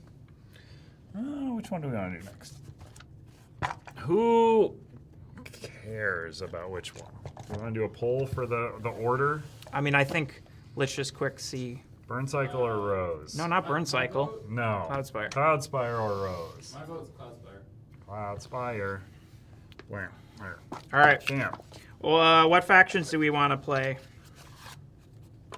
We're saving Burncycle for last. Yes, we are saving Burncycle's Burncycle. last. You gotta All right, stick around first for faction that. I see get dropped in the chat is the faction we are playing as. Second and third are going to be our allies. Yep, has to be spelled correctly. Fourth, fifth, and sixth will be the main boss and the 2 additional enemies. So start naming unique spamming factions here. Cloudspire faction names. Republicans. And Democrats. Graft Oh my God. is not. a Graft, faction no, that you Graft can is the choose. enemy in this deck. Well, Alright. everyone is saying Burncycle. So get the Burncycle faction. Horizon's Wrath. First. Horizon's Wrath is the first one named. Yes. Mystery IP Oh, I see is how the this is next working. one. How about the Grege? Okay, so The Greg. Is there any 20 strong that has some story focus? Solar Sentinels doesn't have any clear story content. no, 20 strong 20 deck strong is has really gonna have yeah. any story I content. think It's not a it's story game. possible at some point, but that would have to be the whole thing at the deck. Yeah. Etherfields is like the closest because Okay, it has so- a legacy aspect Alright. to it, but Could make that's an not the. argument for- Okay, so Grege is the other. Yeah, but 20 strong isn't really the series to go to for. This is like asking for like Palm Island to have like story stuff. It's just not the focus of the thing. It is a compact little Okay. experience. All right, what's the third faction? And you can use your imagination. I have not seen one. So Give I've us got a faction. we've got Horizon's Wrath as the I one we're like playing. Toy Story as. games. The Grove Tenders. Grove Tenders, I heard it. Perfect. So Grove. The Okay. chicken tenders. Greg, tan. I, Someone who said tan. okay. So Horizon's Wrath, Grove Tenders. An E-ring deck. Is that Elden Ring, I would assume? Okay. Bronin got auto-translated to pan. Bronin. Oh, that was. Okay, so Bronin's going to be our enemy then. Oh, that was an auto-translate. Okay. Weird. Yeah. Okay, so where's Interesting. Cram the Mighty is our boss. Cram. Okay. I'm going to have to double check I did all this because there's a lot of words being thrown around right now and it's making it hard to do this. Okay, what's next? Anything Halo from CTG would make me cry. We'll make sure not to do it then, because we don't want to make you cry. So we never do that one. Ronin. Just an idea out of the box. Would a fighting game be a good idea to convert to 20 strong? I think that would be neat.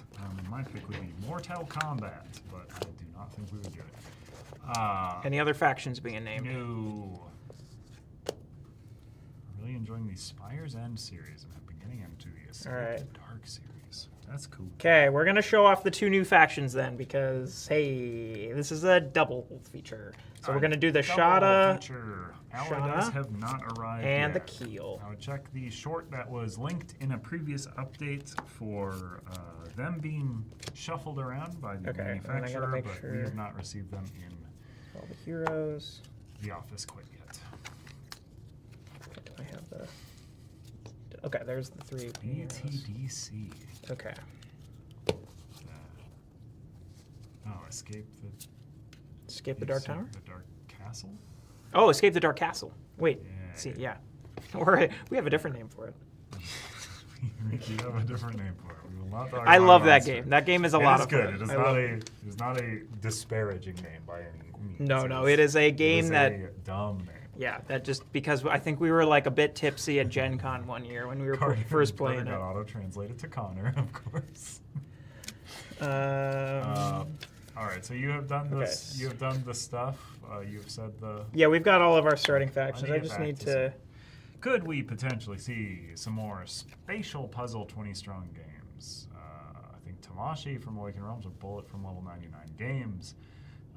Initially, when I read that, I saw Bang, and I was like, Bang is not a spatial puzzle. I don't know what Bullet is. Etherfields is kind of spatial puzzly. It's kind of a pain to do 20 strong spatially puzzle games because the spatial takes up a lot of cards of the deck. But I would not say that it will not happen in the future. I don't think there's any currently being Mind worked on shuffling like that? that. Sure. Could you add new dice as an add-on? No. The new dice are in the core sets at the moment. We are trying to not have a bunch of skews. And then I'll need you to shuffle skews that. are the bane of everyone's existence, and we want to have as few as humanly possible. Did CTG approach Awakened Realm, or was it the opposite? Would you consider doing the other Awakened? No. So that's the other part of the question. I really don't think we would ever touch Grim Coven for reasons. This War of Mine, I don't think is an Awakened Realms IP in general. I believe that is an adaptation of a game. That's so a I video think we would game, have to get two IP.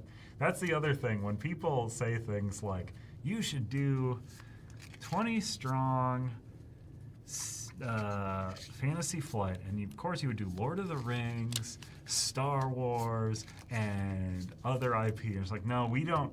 They don't own those. We would have to get their approval for that, and then we would have to get the approval of those other IPs. They don't get to transfer that to us. But yeah, so we're not currently thinking about doing any more Awakened Realm stuff at all. But you know, never say never. We might. But yeah, probably just reach out into other directions versus going back to the same place again. But I believe we reached out to them. I believe the impetus for that was on the original 20 Strong campaign. We thought it would. Ghillie started a fun joke where he was like, 20 Strong so versatile, we could even do Nemesis. Ha ha ha. And it was a joke, and then it was not a joke at some point. And that's good. Do you already have ideas for future 20 Strong games? Yes. There are many being tested. There are many decks that you've never heard of or seen that are being worked on. Do you have a sample of Frosted Dice to show? Yep. We had a close-up on them earlier, and we just played with them.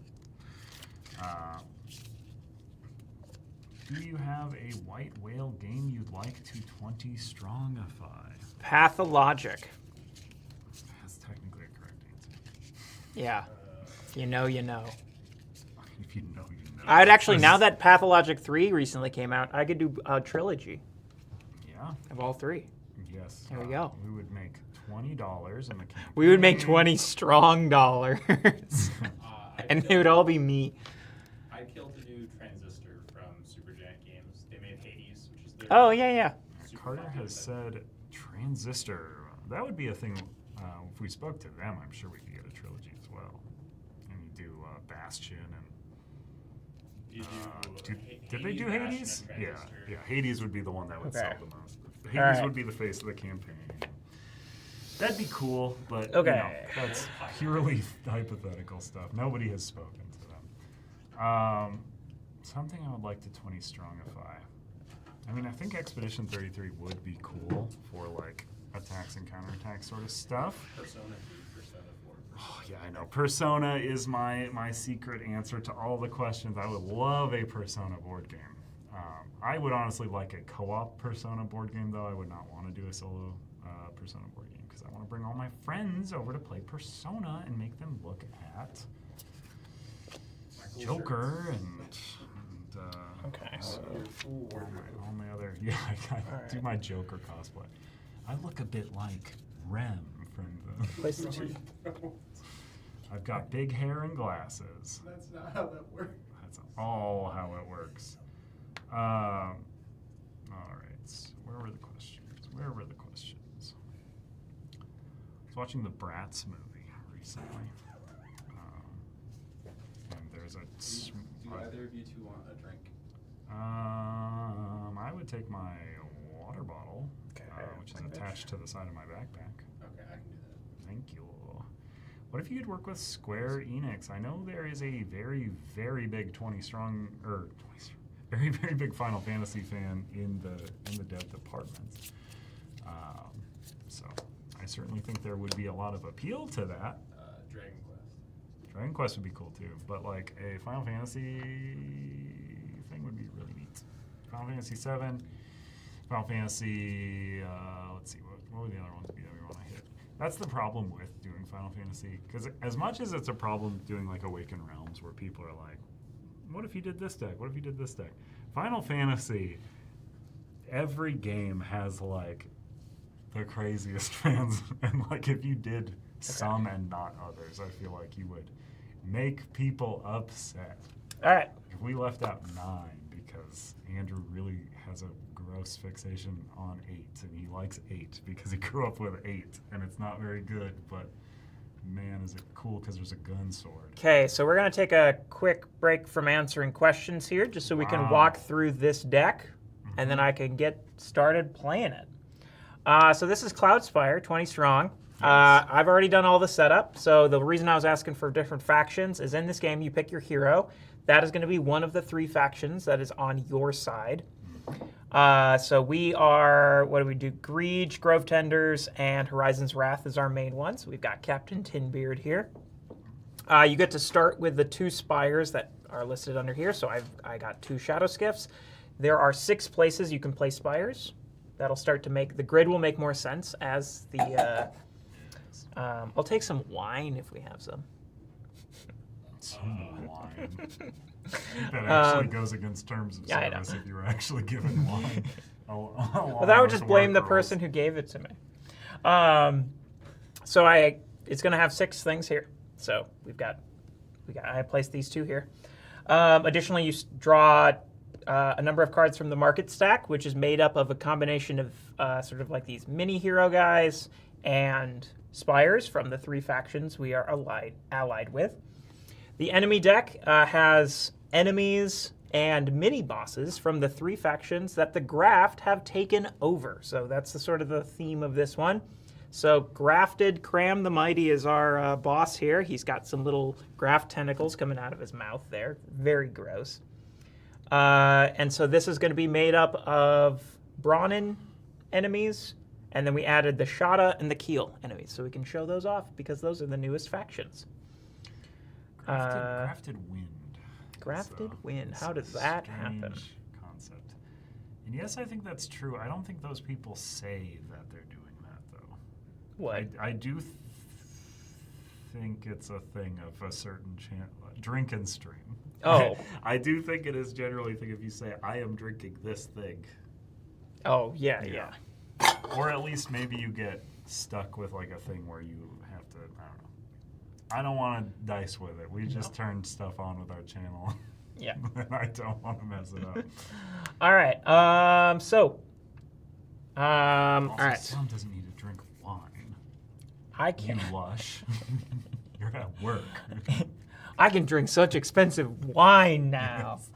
Also, if you haven't already and you like these sorts of things, make sure to like the stream. Give the channel a follow, subscribe, whatever it is, to make sure you keep up to date on this stuff if you enjoy it. So Salem has placed some spires. Yeah. All right. Also, too, the bosses in this game have like an ongoing global effect. They do. That is always going to be there. So Cram here, set the chip to green. In the Spire's Fire phase, when you would apply a green hit to an enemy, re-roll it. If a miss is rolled, load it back onto the hero or Spire rather than applying it. We'll get into what that means and how that affects things, but essentially in this game, the quick and dirty of it is you don't get to attack things.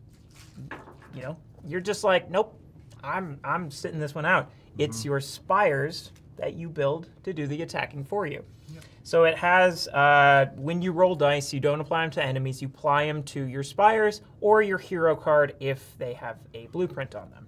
Then there's the Spire's Fire phase where you then apply the dice on your Spires to adjacent enemies. So there is a bit of a movement thing here. There's going to be 3 lanes that they're going to move down, and that's why the 6 spots on the sides is important because if an enemy is here, I can't shoot at it with this Spire. Yes. So, first order of business is, and actually that goes both ways. An enemy who's here can't attack me because it is not adjacent to me. So enemies will attack Spires. If they do get up to here, they'll attack you. Will they attack the spires here? If there's no Spire there, no. But if there is, which one would they attack? Or will they just hang out there? I believe you get to choose They what don't they like attack. clear out.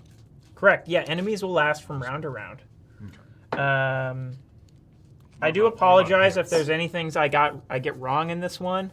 I have played it kind of recently, but I have not been studying this rule book. We kind of decided yesterday that we were doing this deck. So I do apologize if I get anything wrong, but I'm pretty sure I know what's going down.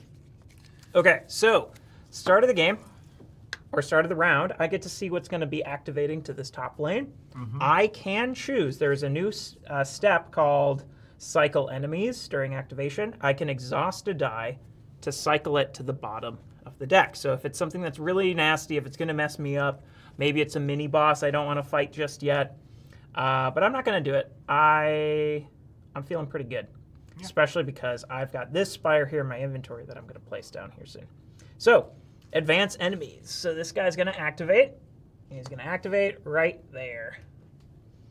So, if he had a plus enemy like the Sky Fox does, it doesn't just add it continuously. You actually create enemy stacks. So if this guy had a plus enemy, I would take this top one and then slide it underneath. And if you've played Cloudspire, it's kind of like grouping enemies. Only the top one is active, but when that top one is removed, then the new one is active. Yeah. Cool. So it's a way for some enemies to like sneak up, and then all of a sudden they're up here, and they're like, ah. Yes. Okay. Unstack. Thanks for tuning in. All right. So now I go into engagement, so I can do a strategy phase. Each strategy phase, I can place spires at the start of it. I'm going to place this Hive Spire right here. Oh, wait, no, this doesn't do what I thought it did. Yeah, In the suffer damage step, this Spire is considered to be adjacent to all active enemies. Okay, so that's So actually it a can get detriment. hit. It can always get Because it has hit. 2 rainbows. Right. I think I played that wrong last time I played this game. Wow. This is An admitted cheater. an admitted cheater. And we're Yeah. to trust him. Okay. Uh, It wasn't on this is stream. very funny. It's trying to auto-translate this hand waving. Oh, I keep to seeing that. hand Yeah. waving. Weird. It just translates it to the exact same thing. All right. So, what's nice about Captain Tinbeard is I have a blueprint here that is any die. So I can apply any die to this blueprint. And then additionally, in the Spire's Fire phase, Captain Tinbeard is considered to be adjacent to all active enemies. So I have a little pistol. Is his So I beard can made of actually tin? shoot that. It looks like it's made of hair. It doesn't look like he has a beard. Yeah, he's got a big He's mustache. got he's got like big mutton mustache kind of stuff. Or fail. Wow. Ryan. Ryan, All right, get so in this here. guy has a max of 1 die of each color can be applied to this enemy, which is good because I got these.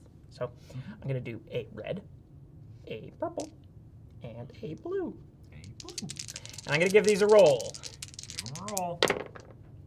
All right. Hey, that's a crit. That's fine. All right. What's nice is, actually, you know what I'm going to do? So a nice thing about this is, pretty sure, again, I just want to confirm, What? dice applied to spires are not exhausted. Yeah, I'm pretty sure they just hang around. Um, Pretty sure they hang around on the spire. I just want to double check that. Do not exhaust dice applied to undefeated enemies, so those carry over. And you may choose to not exhaust dice on a die-by-die basis for your things. So I actually might want to keep this. Oh, on your Well, on your tummy. yeah. I'm gonna keep this as a crit to have in my back pocket. I mean, keep in mind you have a rainbow, so if you ever happen to roll a yellow, Oh, you can store it yeah. on your guy. Okay, 'cause so they're I'm gonna do that. unlikely. All right. Especially 'Cause I'm you could guaranteed put to hit with stuff this. on these at the moment. Right, but I don't want to just yet. All right, so I'm gonna do this again. So roll number 2. Oh, look at that. Okay, so what I'm gonna do, I'm gonna do this, and I'm gonna do this. Now, think about applying dice in this game. You can apply misses to spires. They don't deal any damage though, but they soak up damage. So it can be a nice way to reduce enemy attacks and make sure they're not destroying your spires. Because So if if this one, had 2 misses on it, it would soak this fully. yes, If it had because 1 miss. I could soak 1, and then the 1 damage would be enough to destroy the spire. Spires only have like 1 health, so any amount of damage and they die. All right. To my understanding, there are no expected delays with Heroes of Tamriel pledges at this time. Is that correct? Yes. Yeah, I believe we're just in production, like Yep. or like in the finalizing certain things with proofing, getting some stuff started going, all that jazz. Yeah, no delays as far as I'm aware. So everything seems to be on track. Yeah. So If we think there will be a delay, it will be in an update. All right, but so at the then moment- I am going to go into the Spire's Fire phase, and I'm going to go whoop whoop with Captain Tinbeard, and asking about the current Like that. funding, we are coming up to 1.1, but we're at 1,083,000, just about 84. Ooh, almost, oh my god, so Which close to is 1.1. Great. That's very All right. close to 1.1. So, I have Ah. defeated this wind. That's very cool. And we're showing this off because this is on the campaign. If Yeah. you would like to check it out, Mm-hmm. you can add it to your cart there. It's 20 Alright. bucks or something. I don't remember. Okay, so I have defeated that guy, so then I've done the Spire's Fire phase. So yeah, that's the thing. You don't get to do the Spire's Fire phase each strategy phase. You do all your strategy phases, And then the Spire's Fire. Resolve, suffer damage, none. After effects. I don't think this guy had, nope. Nope, but Exhaust dice. and then reward, if you would like that, Yes. it turns into an item. At the end of the resolve phase, you may banish one die to recover up to 4. It's interesting. I mean, it's not a great item, but it's not a bad item. Yeah, I mean, can keep I'll it I'll around keep for it now. until I need to get rid of it. I only have a strategy of 2 though, so I don't know if how likely I'll keep. But I can place this Spire next time. I don't need to keep that in my inventory.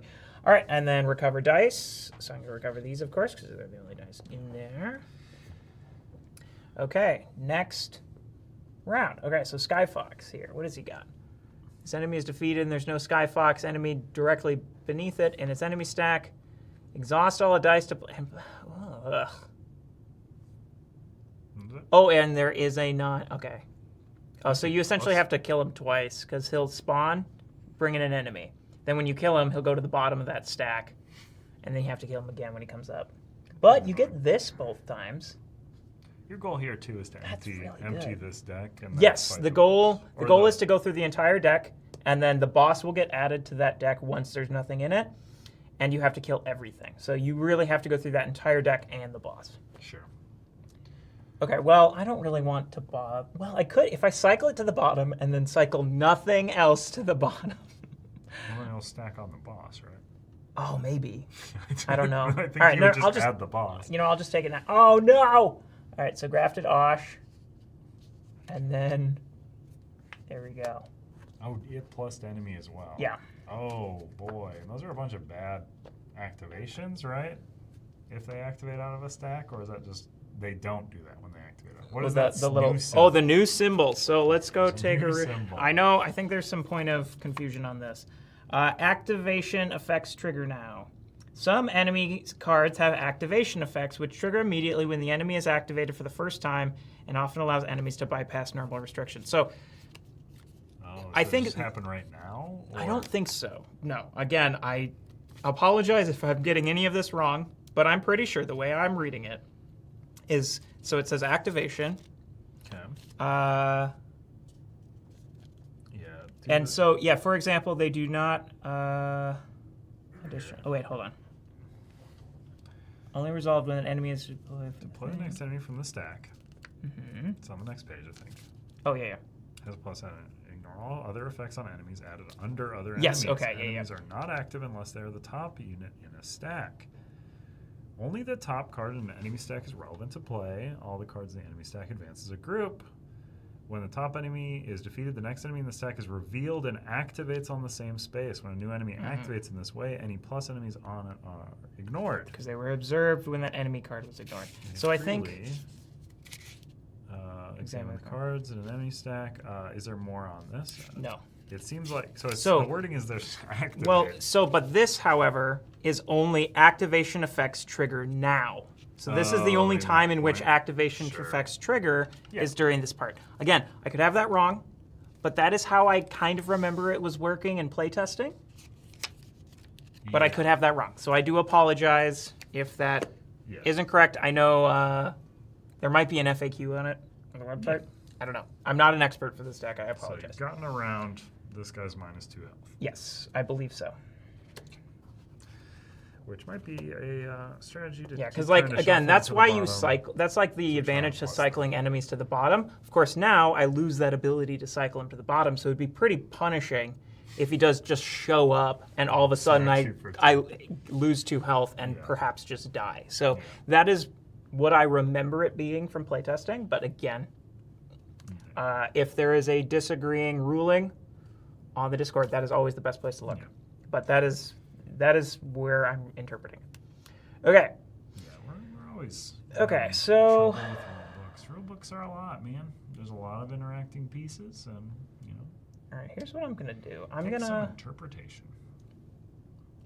I'm gonna go ahead and I'm gonna just roll 2 dice here. I'm gonna roll 2 yellows. Do you have any hints for future 20 strong games / decks? Here's a big hint. Burncycle is the next one. All right, strategy number 2. That's the only hint, though. Do you have any thoughts about community-made decks or fan expansion? Go for it. Okay, We so don't Spire's we Fire. can't provide the templates, and we gonna can't in any way plus make 2 them health. official. But go for it. Yeah. If you Okay. like it, you like it. Go for it. All right, so I'm reading more questions if that was confusing. Do you have more information to share about the Big Fall campaign? No. We'll share it when we're excited to share it, and we have something for you to do with that information. so this guy's gonna go to the bottom. Do you have plans for more games suitable for more than one player? Yeah, most of our games are that.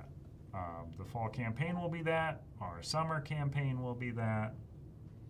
Which our summer campaign's Wreck or Roth 2, whatever we're going to end up calling it. But that's going to be more than one player. Do you plan on more co-op like Nemesis or concentrate on solo? I know the vision for 20 Strong is almost certainly going to be solo focused, but you know, Nemesis happened, so never say never. Do I want to cycle? Do you think you will ever do a 20 strong deck where you build your, I assume, tiny village? Yeah. It says miney village. But maybe they mean mine village? I don't know. Where you build a tiny village, building being cards while being besieged by enemies, something similar to this. Maybe. Maybe. Who knows? Okay. Open-ended questions like that, I'll say maybe. Not currently. Dream IP to make a 20 strong deck of. Just a dream IP. You have a dream 20 strong IP. So Do I? Pathologic.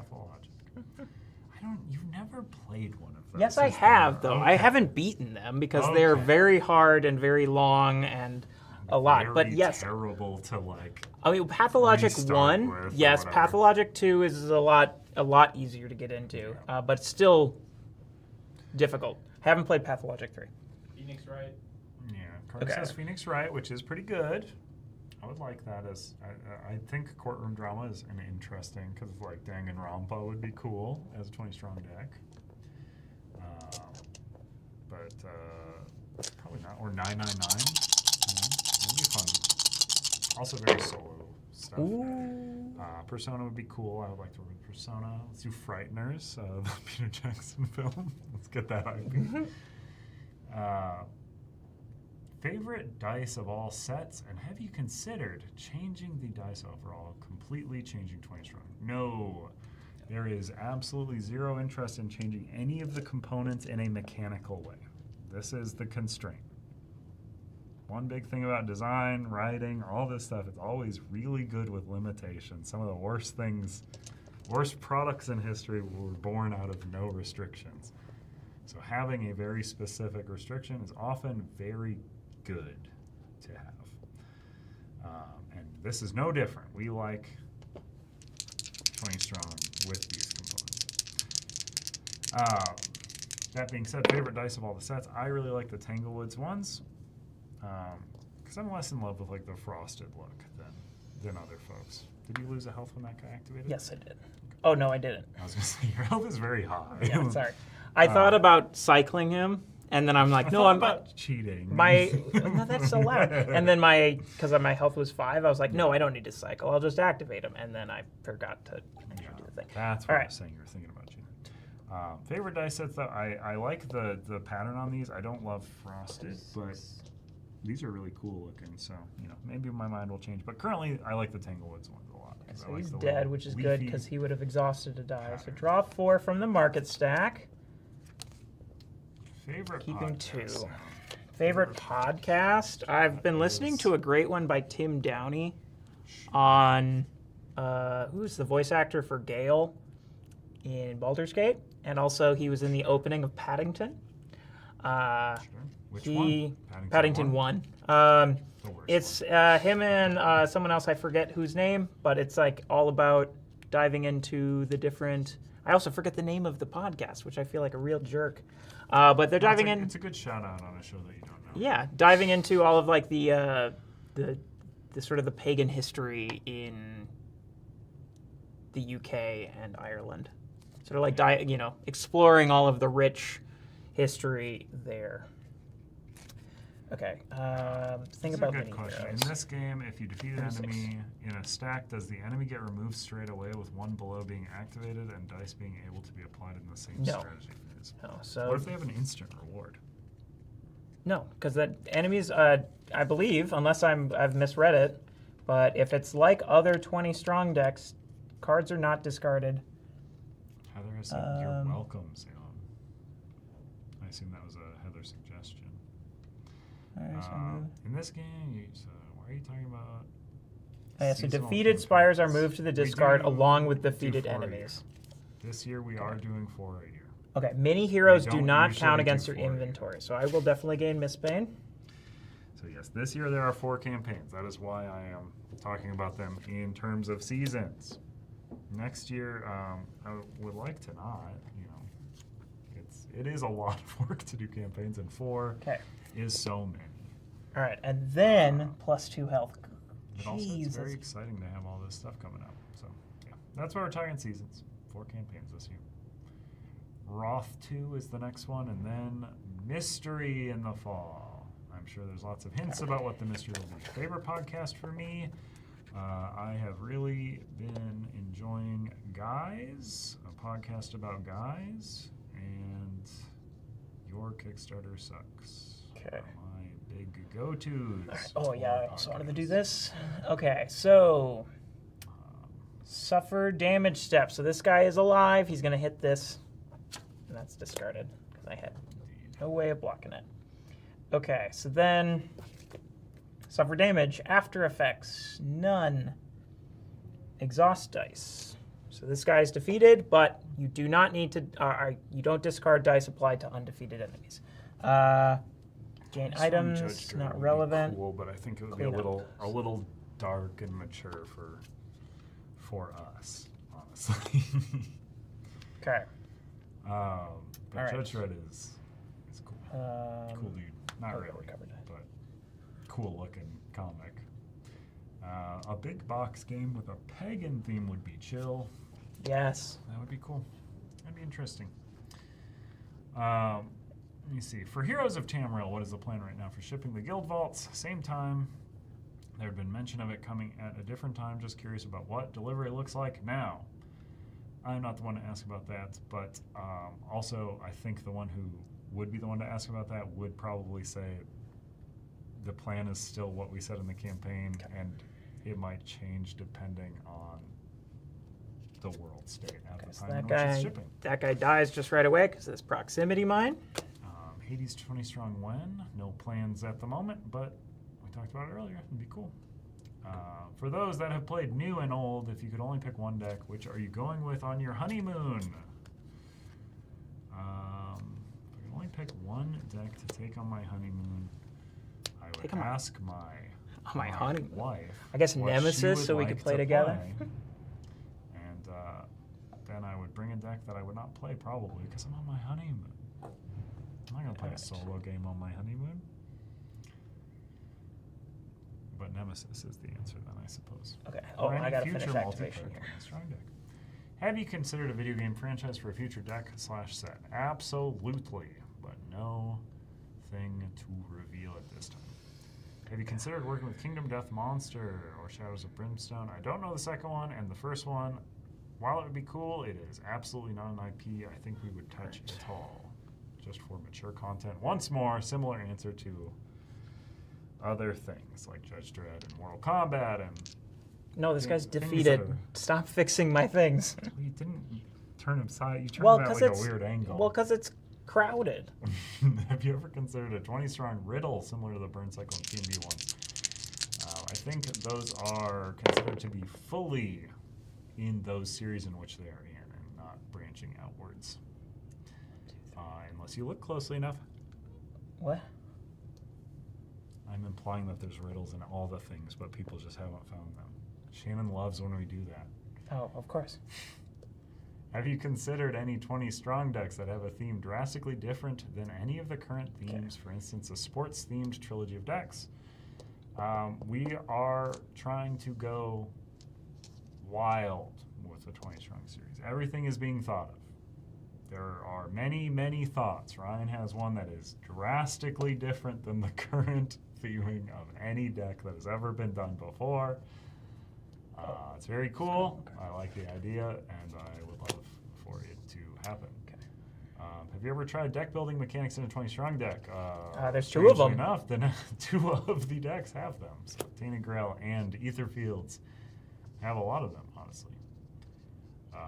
If you're asking more of like a long-term thing too, I have one in the pipeline. Oh, not pipeline. It hasn't even been looked at. It's just me in a It's not in the spreadsheet. pipeline. It's not in the pipeline. Absolutely not in the pipeline. But it's in the noggin. Is Someone's working on 20 strong Dominion. no. But if people were to hear what the name of this was, they would be funny. They would be fun. They would be funny. It is a deck builder with a campaign element in like an actual way. But anyway, it's just going- up here. That's all where it is. It's going well. It's on a spreadsheet too, so if anyone hacks into my account. We just need a 20 strong theme of Gambit, and you're trying to throw cards at targets. It's pretty good. I do like Gambit, or I did as a kid.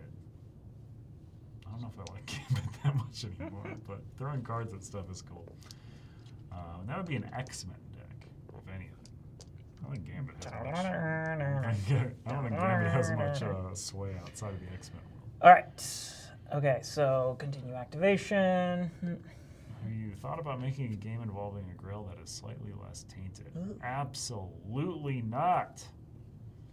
Okay. Hint about Salem's spectacular 20 strong idea / prototype. It's Burncycle. Huzzah, it's coming at the end of the Burncycle is stream. not a campaign deck builder. No. And we won't be talking about whatever that one is. How big is the chance to see more Burncycle in the future if the 20 strong deck performs well? I would say also quite low, honestly. Like, the deck performing well will be great, but that will, I think, be more of a people like the theme and 20 strong than people like Burncycle the game. So, like, never say never, but Burncycle is very expensive to produce, and I don't think a lot of people want to pay for that expensive production. But, you know, we'd love to support all of our stuff more. This is good.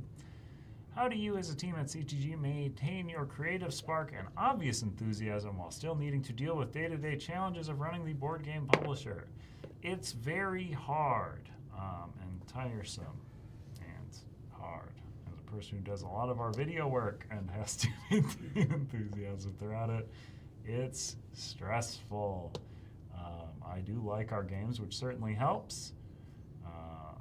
You know, it would be hard to do and make the stuff I do if I did not love where I work. Okay, so But I do love it. Clank Legacy, play Clank Legacy.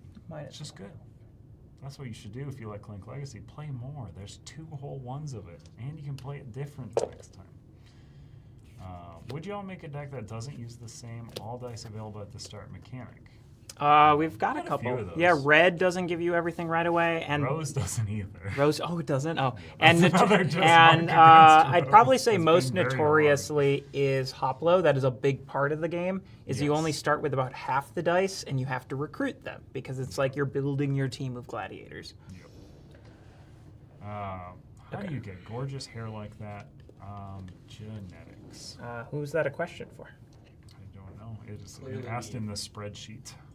L'Oreal. Uh, Because I mean- you're worth it. I mean, the follow-up is how does Andrew keep his hair so curly?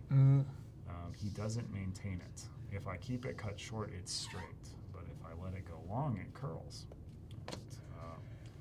Would you like the answer I spend every night in curlers? My favorite answer to give is it's a piece. Like it's a wig.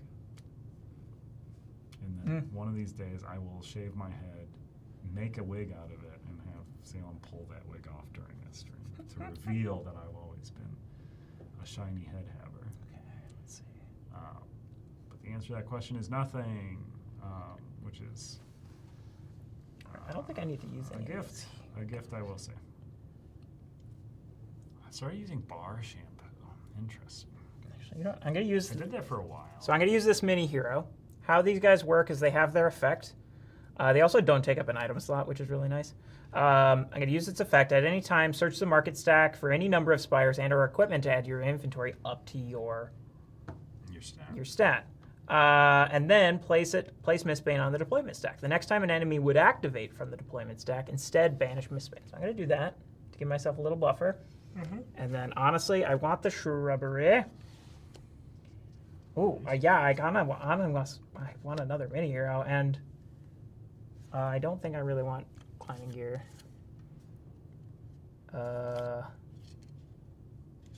And a gunboat. You have a strategist out of 3. Yeah, so I got up to 3 cards. Oh, but you'll have to discard down now? No, these don't count, though. Oh, those are just guys hanging out? Yeah. I guess you're not keeping guys in your pockets. You're keeping spires in your pockets. I am keeping my spires in my pocket. I've got spires in my pockets. I've got spires in my pockets. I've got spires. I've got spires. All right, so, okay. Nah. Have we missed out on the giveaway? Yes. The giveaway form has been closed. Unfortunately, the winner has not been drawn. So if you filled out the form, you've not missed that. And you don't have to be present for that drawing. We'll just be doing the drawing at the end of the stream. And I will follow up with an email. You just have to reply to that email if you receive it. But if you have not submitted to the form, that is closed. Yes. How long does it take to develop a deck after the initial design? I think that's very variable. Very dependent. But sometimes very quick and sometimes very long. Do you have the shortest and longest? Huh? Do you have an idea of the shortest and longest windows that have ever happened? Oh, for that? gosh. Shortest one is one that is pretty much done, but we cannot...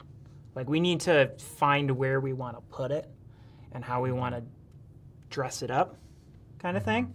But as far as, like, it actually being... From its initial concept to it being fully developed and honestly even pretty well balanced at this point, Sure. I can't say. But it took a matter of weeks, I'd say. It was crazy fast how much... And luck. It was crazy lucky how I printed it out, started playing it. I'm like, oh my gosh, I really don't need to make that many changes.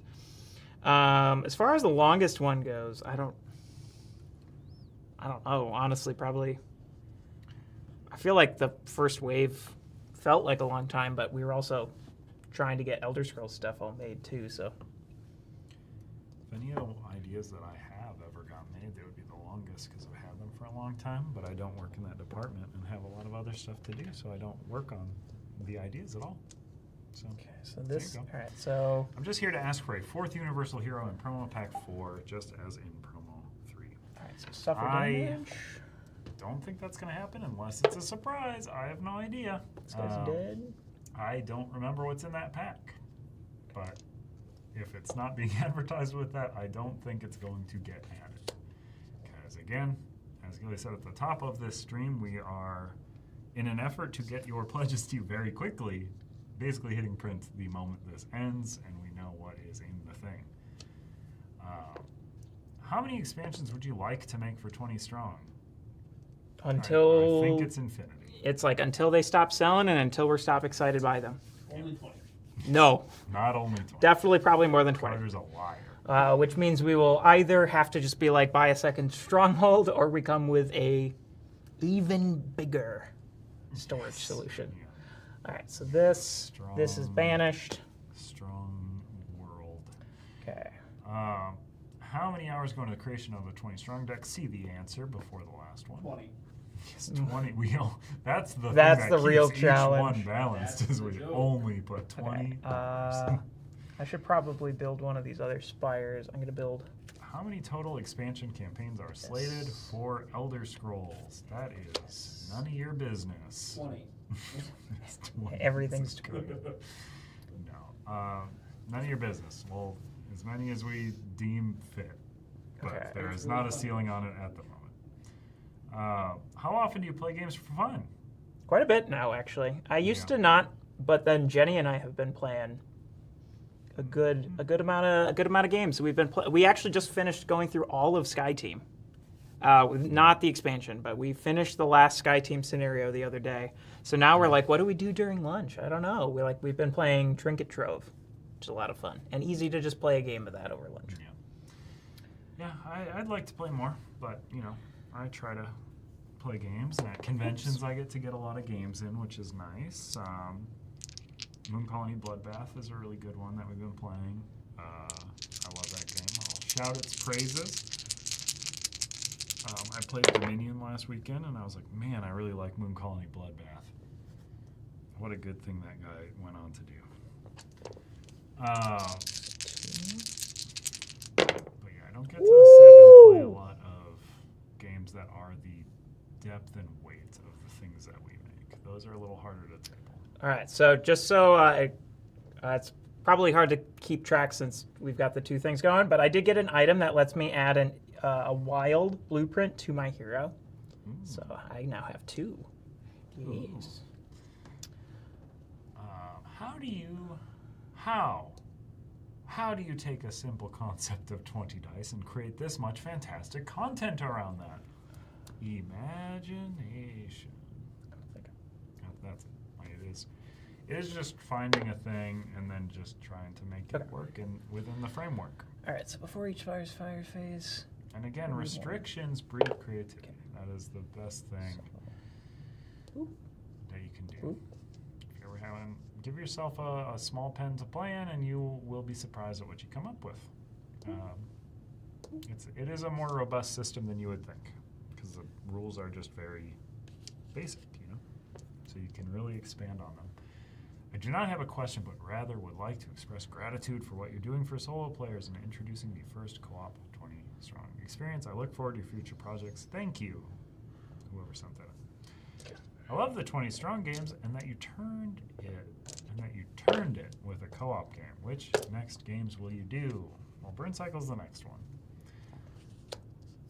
That's the one we're talking about. The only one we can't talk about. And Cloudspire exists already. If you don't have it, add it in. I get to recover one additional die. Yeah, that's good. I'll think of one. Well, when you do, let me know. I'm always there, but if you say my name, I'm not there anymore. Who am I? Wait, what is it? Oh. Right? Yeah. I'm always there, but if you say my name, I'm not there. All right. You're not always there in this room. If I cheated and recovered an extra die once to win a game but created a great head narrative for it, is it still cheating? Was it a solo game? Yeah. Because the answer is no if it's a solo game, I would contend. Oh, I want to count that as a real roll. See, Sam might, in head canon, if you weren't watching, have let that go. Mm-hmm. But yeah, don't do that in a multiplayer game.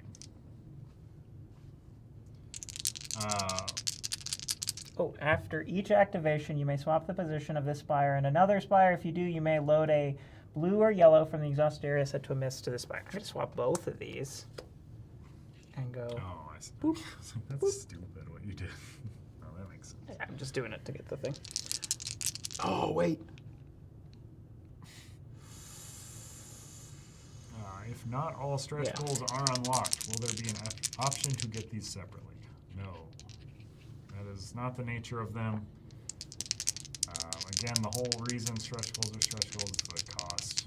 I mean, we're trying to hit print on this as soon as we go, and we do think we will be getting I'm going to do the things. So this. No. And this. Because this can only attack non-adjacent. So Sure. I want this one to go there. So no worries on that one. If you could work with Awakened Realms again, we'll skip that one. If you had to expand or enhance the 20 strong core system in the future, would you provide updates, expansions for existing 20 strong titles? No interest in it. No interest. Again, the constraints are what make the game what it is. We want it to be this system. We're not interested in adding a D20 to 20 strong, as funny as that would be. As a deck idea, how about I survive breakout a prison style survival game? Got so many turns to break out or take out rival gang leader. I like the idea. I like the idea. Have you considered print and play 20 strong for those who have dice and counter already? No.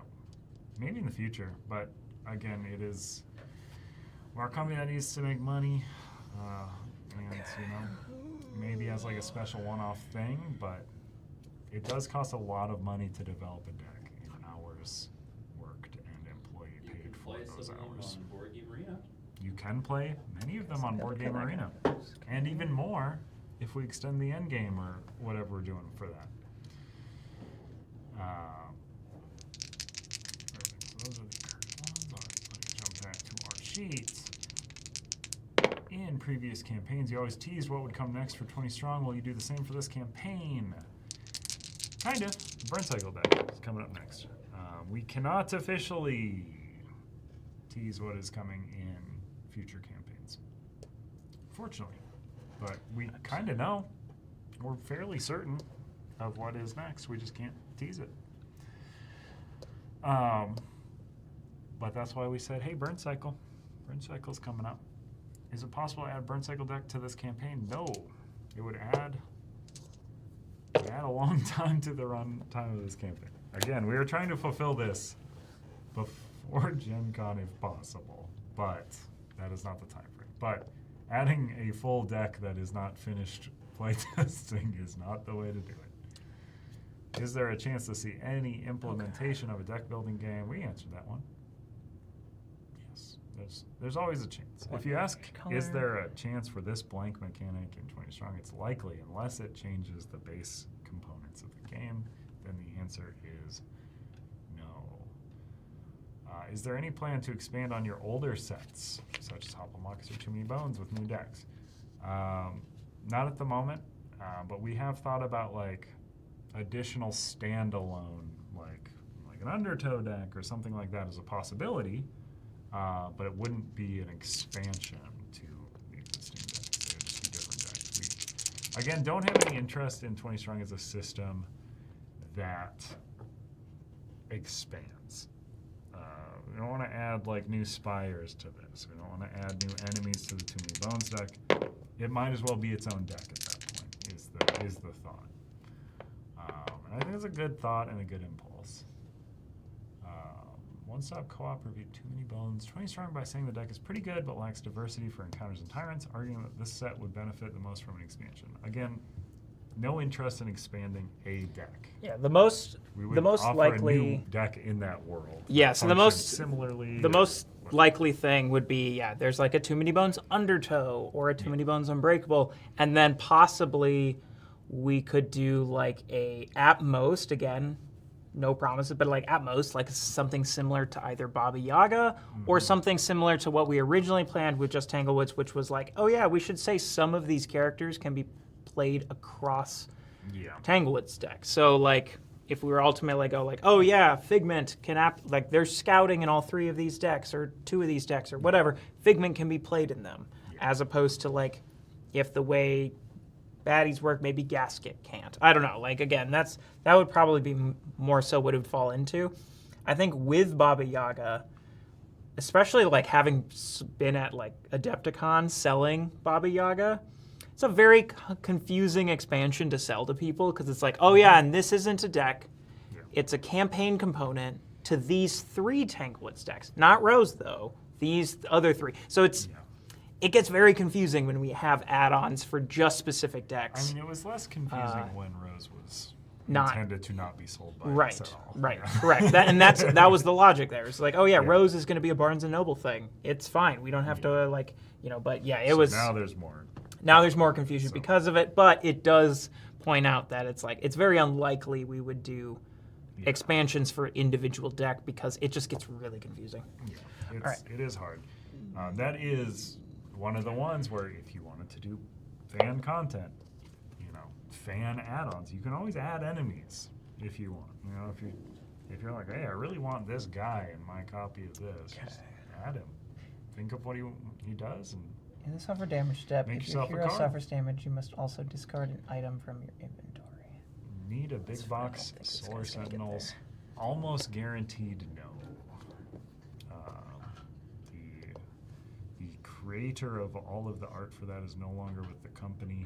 And it'd be hard to do a Solar Sentinels thing without that art. Like it just that is the charm of it. Is the really cool art. So So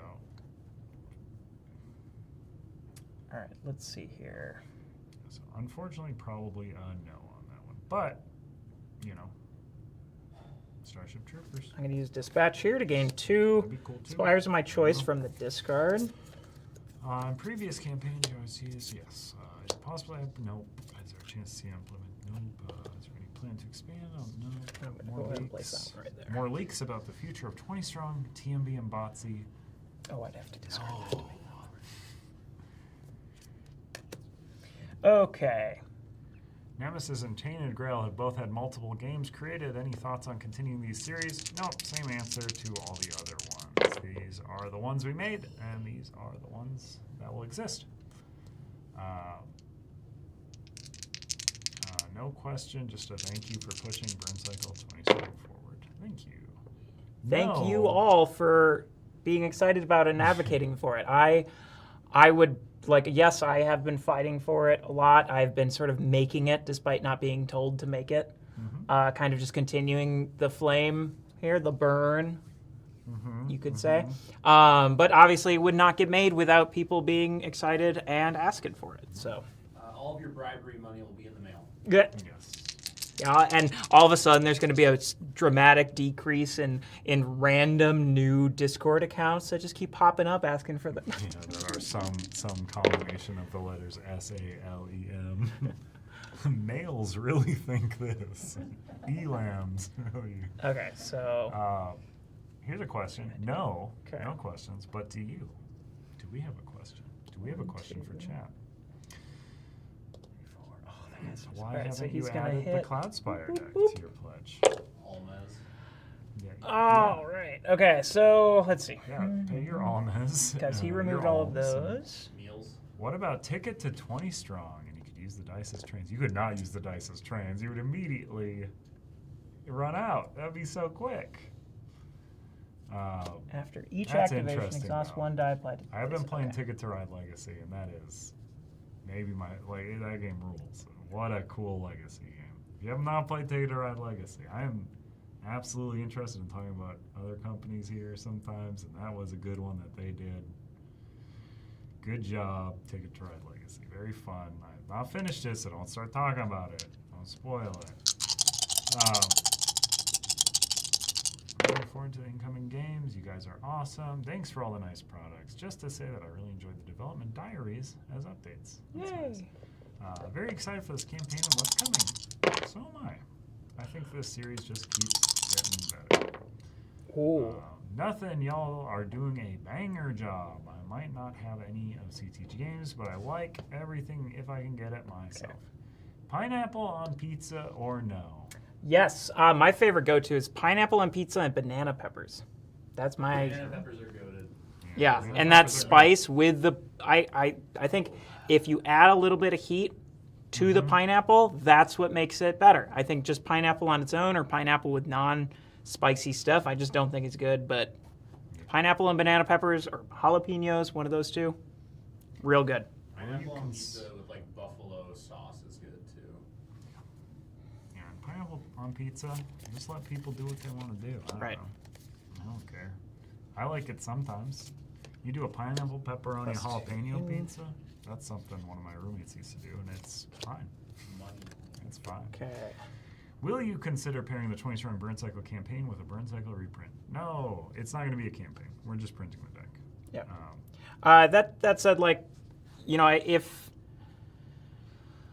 we haven't committed to any kind of Burncycle reprint, and I don't want to say that we are, but like, We're not committed to it. no, it's a thing where it's just like we won't ever say never, but just like the interest has to be confidently there. Yes. And just because we are doing a Burncycle 20 strong deck is not indicative of enough for us to justify doing, because like we have to There hit a should- minimum threshold in order for it to Again, not cost us more money than we would get back. So Yeah, again, the thing with Burncycle, it's expensive to make, and the theme is a thing people like. People don't necessarily love the game or want to buy the game at full price. So 20 strong Burncycle makes a lot of sense because it has the theme at a price point that people want to hit. We are trying to figure out if it is a possibility to continue with Burncycle as the full-size game, but again, it's expensive to make, and the best we've ever sold it is when it is heavily discounted. So, we're trying to figure it out, but there is no current plans for Burncycle reprint. Was the 20 strong Burncycle deck that you talked about having in a working status, but it might get another skin? Yes, this is the very same Burncycle deck. We kept the skin. And I'm very glad we did, because there was a lot of things that are intentional about the design that are really core to Burncycle. We would have had to change a good amount if we were to change the skin. So I was very, very glad that we committed to it. Is there an official location for an FAQ PDF that clears up some of the rules in the various 20 strong games? I believe Shannon has one. You can ask that in the Discord. Yeah. Also, too, check out our website. I know there's obviously, if there's a new thing that comes up, it might take us a while before we update it with the latest. But on our support section on our website, there are FAQs and errata lists for all of our games.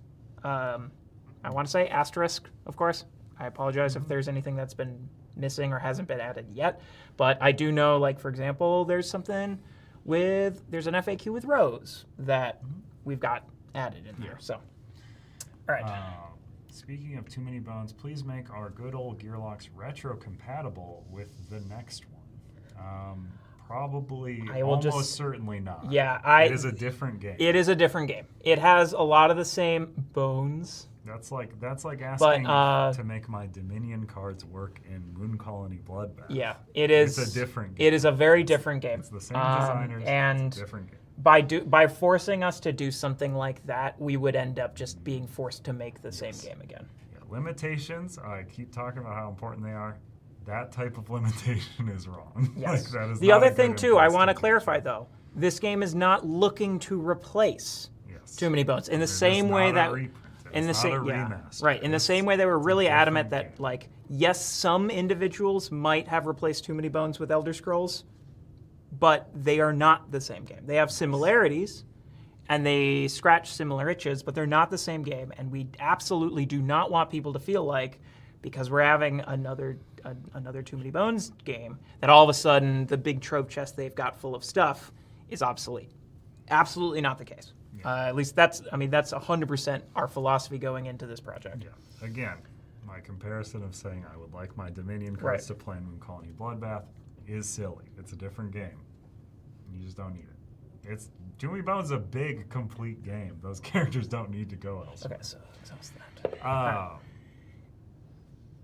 Speaking of chocolate pizza, we all remember the Lunchables that had a chocolate pizza that you could put M&Ms on. That was the best one. It's really good. Didn't Lunchables get sued for having toxic chemicals or something? I don't know about Lunchables. I know Lunchly. Yeah, I know. Had rotten food. Lunchly was shipping rotten food. But Lunchable, I don't know, probably. It turns out it was just a challenge. We gave 100 people rotten cheese. The last one to get sick earned $1 million. Yeah, Lunchables. I'm not surprised. I'm not surprised Lunchable got unsafe levels of lead. Oh yes, that's right. The leadables. All right. Here's the thing. I don't know. That stuff's all bad. Big companies. Scary stuff, man. Yeah. Gotta trust them with our health. With Burncycle, if you wanna, Burncycle's all about taking down big evil corporations. So. Something new about Too Many Bones besides Trover? ? No, you just got Trover. No. We said there was no more, and then we gave you Trover. Don't be like my cat when I give him wet food, or my cat when I give him a little tuna. There's no more. You got it. It's a treat. Enjoy it. You don't need to keep asking me for more, Michael Douglas. It's fine. You got your little bit of salmon. Any tableau building mechanics coming to 20 strong. They're in gold. Check out gold. But also, the answer is always the same. Possibly in the future. Could we at least get an official rule set to use the Gearlocks as heroes in Cloudspire? No, not everything needs to be cross-compatible. Like your games. Just call your cram Ghillie or something. I don't know. Just use your imagination. Doesn't have to be official. Team Edward or Jacob? The eternal question. I saw somewhere that said Edward. Team Jacob was the psyop, and I kind of agree with that. I mean, It's here's the thing. Jacob seems fine, but at the end he's like, actually, I'm in love with this baby. Yeah. And you're like, yeah, that's what it's like. Okay, I am convinced Team Jacob was a marketing ploy, and yeah. Anyway, What was a marketing ploy? well, because it's a Vampire baseball. best scene. Yes, that is still. I will say that is the best baseball scene in a film. And I mean, maybe that happens if you throw Muse on top of a baseball scene, but like, they knew to do that. Oh gosh, that guy's gonna hit for so much. Oh, there go those two spires. Thank you for I can confirming Burncycle deck. This is not a question. Thank you. I was confused. Okay, so until that the guy's hitting that clarification. one because it's adjacent to all active enemies. Then this guy's just gonna destroy this one.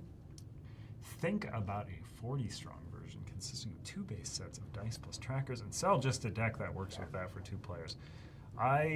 We would not do that without it being like a base thing.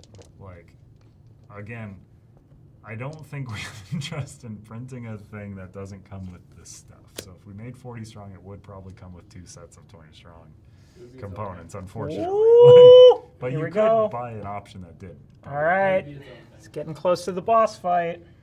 Have you been doing that effect, by the way? I have not applied a single green yet. There's one there. That's the only green I have used this entire game. So yes, I have. Okay. This Put might those not out. be very polite, but I wanted to ask why you chose Portal among Polish publishers. Unfortunately, they make a lot of mistakes in translations. I can't speak to that, and I can't speak to the many mistakes in the translation. So that's, just not my department. I know that we work with a lot of people, and we make the choices we think are the best choices for you, for distribution, for keeping prices and materials the same.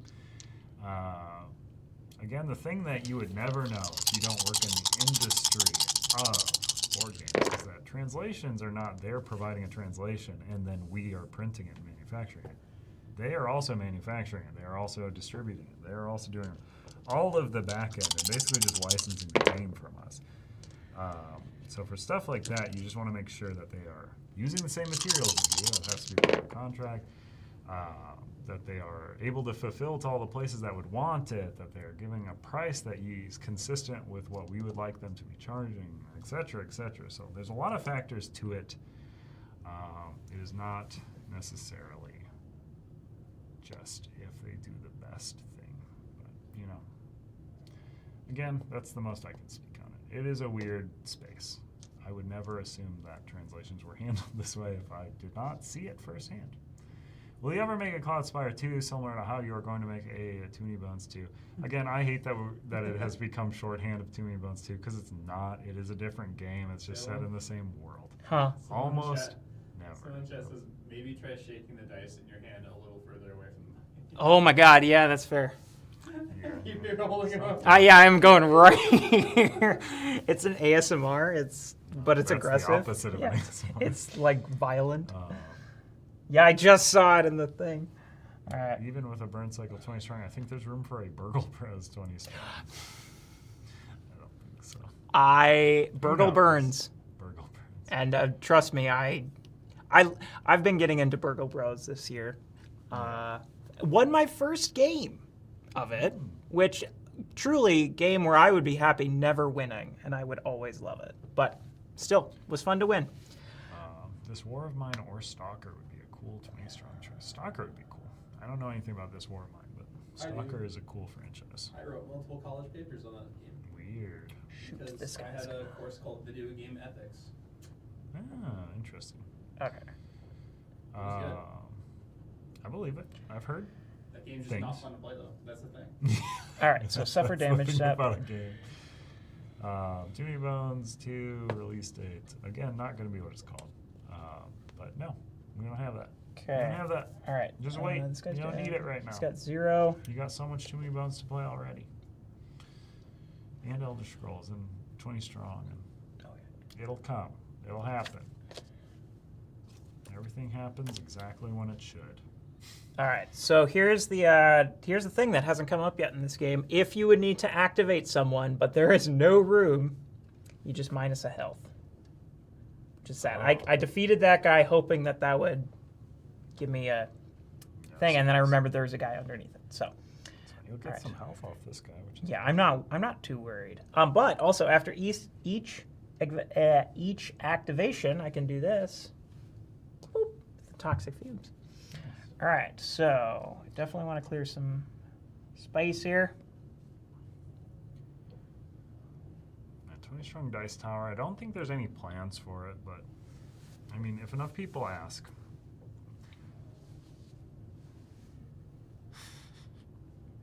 Oh, I Trying to do both. didn't recover my dice. Trying to have What if both we the could? dice farther from the mic and me closer to the mic.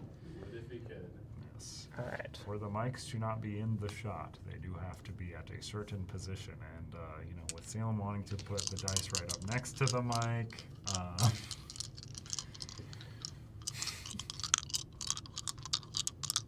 How's that? still too loud. Those are not meant to be close. They are shotgun mics. They are like, do not go next to them. Was partnering with another game studio to use their IPs in 20 Strong, a one-off experience or something you would like to do again. Kind of no comment, but you know, it's definitely not intended as a one-off. No confirmation that is not the case, but that's the case. One of your dice just Oh. bounced into your. Yes, there. Wait, what? Yeah, this one was there and it bounced I thought it bounced into your here. discarded dice. Well, if that's what happened, I deserve it. Let me go back. What are plans for tutorials? I love the Dice app, but it's slow on getting the updates. I like to be able to see or have a tutorial to play through as it helps me understand the rules more and that I'm understanding them. It bounced into the discarded one. It is in Tutorials the take discarded time. one? Yep. I'll just leave it. Let me know if the level of tutorials we did for the Nemesis, Tainted Grail, and Etherfields campaign is helpful to you, and I can certainly do those. Those are a lot quicker to do than the very time-consuming ones that I do for most of the things. But yeah, Diced is doing a lot of them, but we do like to have videos for them. Plan is to continue to do All both. right, suffer damage. This guy. But will time just take frames this. are hard to confirm. And then this guy will take this. Okay, those are exhausted. This guy's discarded. Was partnering with another game, so we just did that one. What are plans for tours? What are the dimensions of the 20 of the strong box? Honestly, that info should be on the item page. Probably. I don't have them offhand. What it holds, though, and this is it roughly holds 4 20 strong decks. It is stated that it holds 3. I cannot see a scenario where one would be too big that it wouldn't hold, especially considering our limits. But technically it holds 3. I've never seen it not be able to hold 4.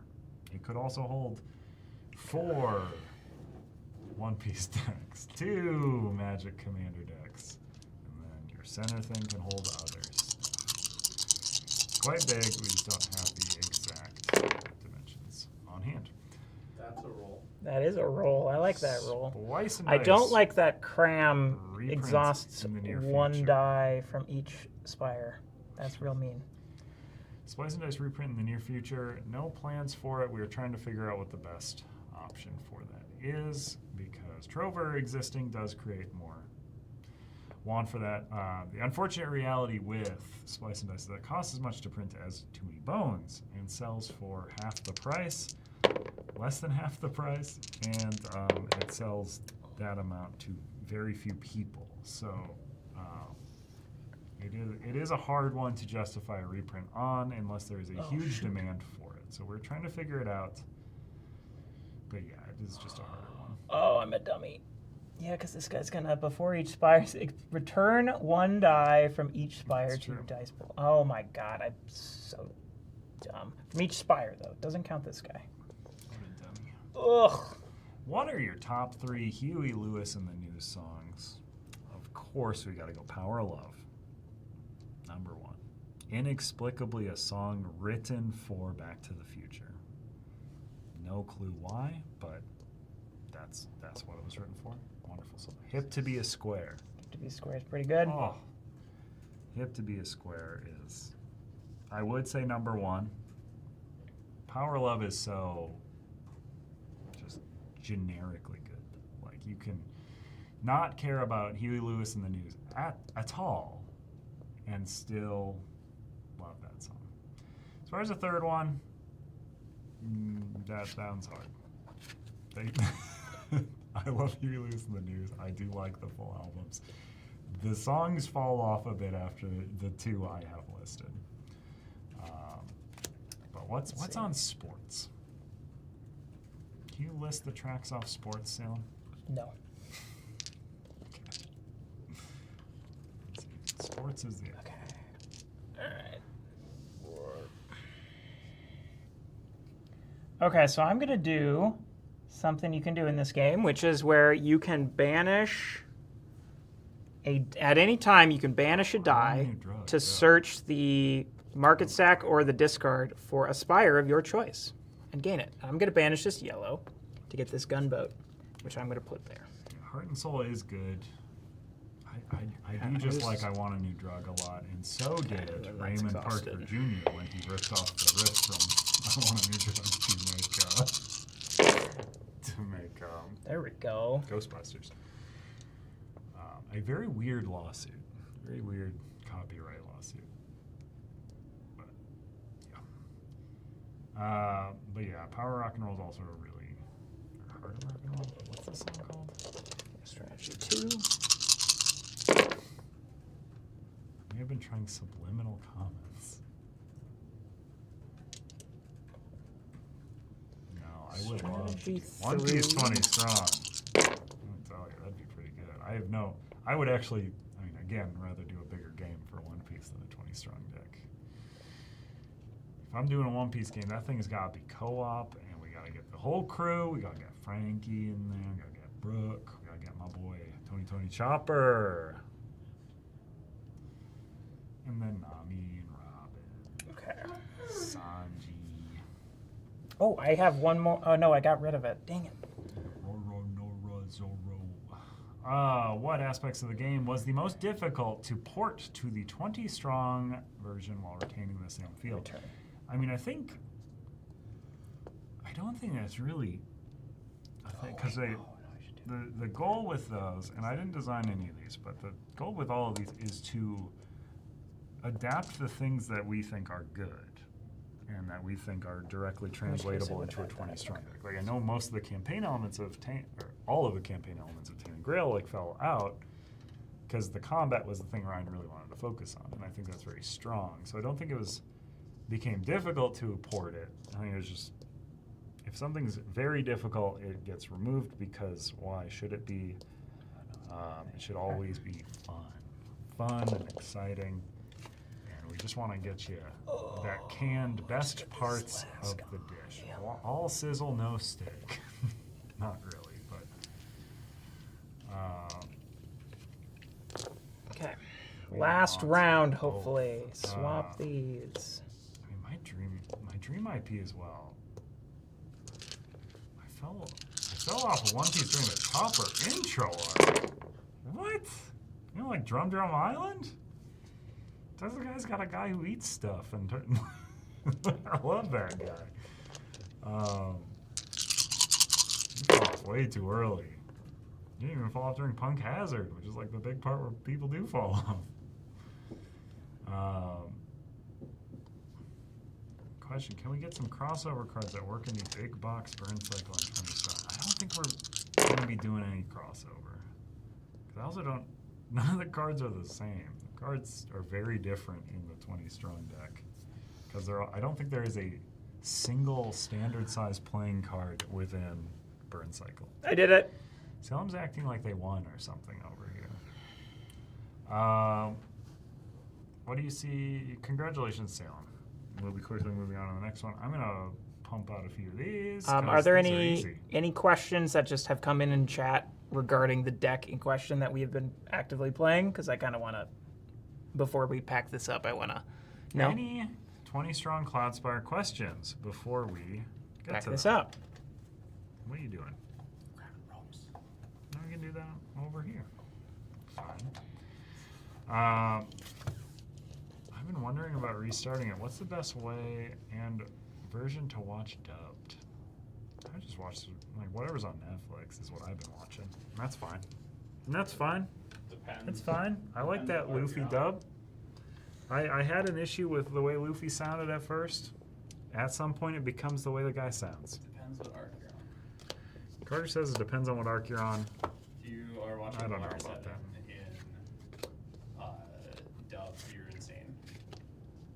Water 7 arc dubbed. Here's the thing. Here's my hot take on dubs. They're fine. I've never heard a Japanese like voice performance in an anime where I'm just like, that is groundbreaking in a way that it makes the English version sound bad. Like, I've heard some bad dubs where the opposite's true, but Neither Robin does good in that dub though. Someone said, I want to know what Salem has to say about the Cloudspire deck. Are we going to get It's Spider-Man fun. easy? It's very different. I can 100% understand like the takeaway that it is the easier deck, probably the easiest deck, just because. But it's easy in a way that I really like. It's easy because it gives you a lot of freedom. Kind of like what I don't think people are going to say the Etherfields deck is one of the easiest, but something about the Etherfields deck that might make it feel easier at times is how much freedom you have to do the things you want to do when you want to do them. So namely, like actions in that game, you can kind of take them whenever you want, and that's intentional. The game has been ratcheted up to make sure that you are doing that, to be very clever with it. Whereas like Cloudspire, I like, you're able to play spires pretty comfortably when you want to. The mini heroes can be done at any time and don't even take up an inventory slot. You can do the whole banish die to get a spire that you want, so when you need it. It allows for a lot of that freedom and flexibility.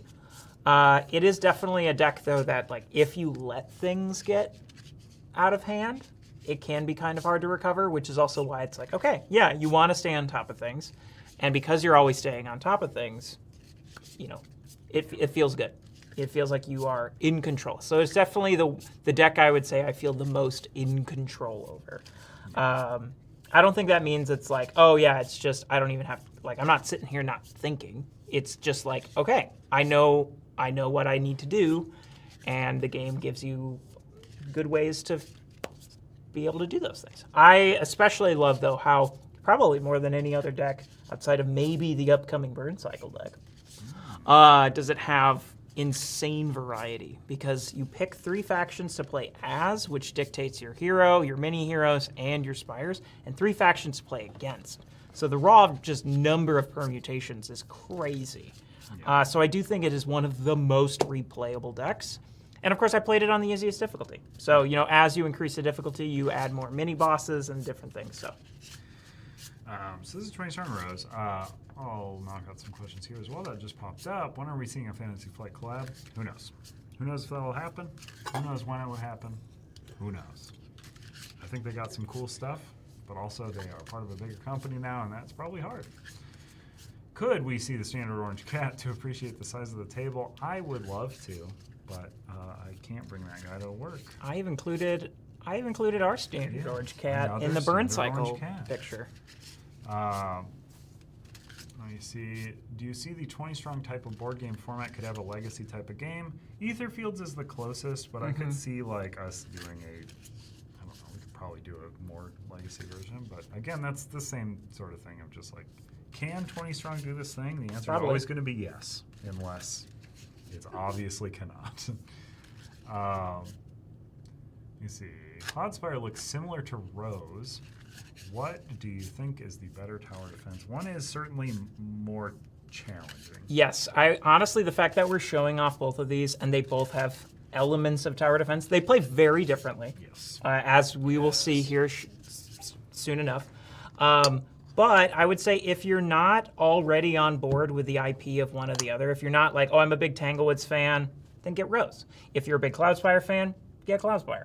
But if you're like, oh, these are both interesting, I like tower defense, I really would just say, like, how much do you like to stress and sweat? Because if you're not thinking of picking up both, I'll just unequivocally say, yes, say this deck is leagues harder than Cloudspire. So if you are like, I like to win my games, Cloudspire. If you're like, I like to win after I have lost dozens of times, this one. Yeah. You'll probably see us lose. Yeah, and like I said, And that's fine. also, I would probably say this one's a little bit more complicated too, because this one has a bunch of like global effects that can be turned on by enemies, different things like that. Yeah, this is also base defense instead of tower defense. Yeah, so you are the one who's like moving around and shooting things, whereas Cloudspire, you're putting up the things to shoot the things. Yeah, that is the thing. With the Carter's getting on to it there. Is Fantasy Flight partnership, if it ever happened, would not in any way insinuate that we could do the properties that they have worked with in the past. Yeah, we would have to do original stuff, which again, could be like Arkham stuff, right? Yeah, I mean, my pitch on that would be 3 Arkham things. Yeah. I like Arkham things. I love Arkham. And Death May Die is very Well, cool. I thought it was Arkham as in. I mean, No, it's related it's to Arkham. well, but- because that is named after Yeah, Arkham, Arkham. which is the Lovecraft cemetery. stuff. But yeah, it's it would be cool. I've got thoughts on that one, but nothing's there. Do you think you'll ever make a 20-strong deck that's not shooting things? I don't know. I mean, Yeah. Yes. Yes. I can say for sure that is a thing that we are working on, is a 20-strong deck in which you are not shooting. Of course, it always kind of needs to use the dice to some Yes, degree. you'll always do So there will always be an aspect of rolling and applying and resolving dice, which hopefully then the main thing is, can we make sure that the theme and the mechanics make it truly feel like you are not just shooting something. Let me see here. Do you think you'll ever... Yeah, you're stabbing them and stuff. You're stab. Yeah, it's a stab game. Cthulhu World is popular and isn't the IP free for use? So the IP of Cthulhu is free, but Yes, anything something like Lovecraft is. Cthulhu Death May Die is not. Mhm. So like that has used the character, but yes, HP Lovecraft is long in the ground. That IP is free, but I don't know. There's other stuff to do too.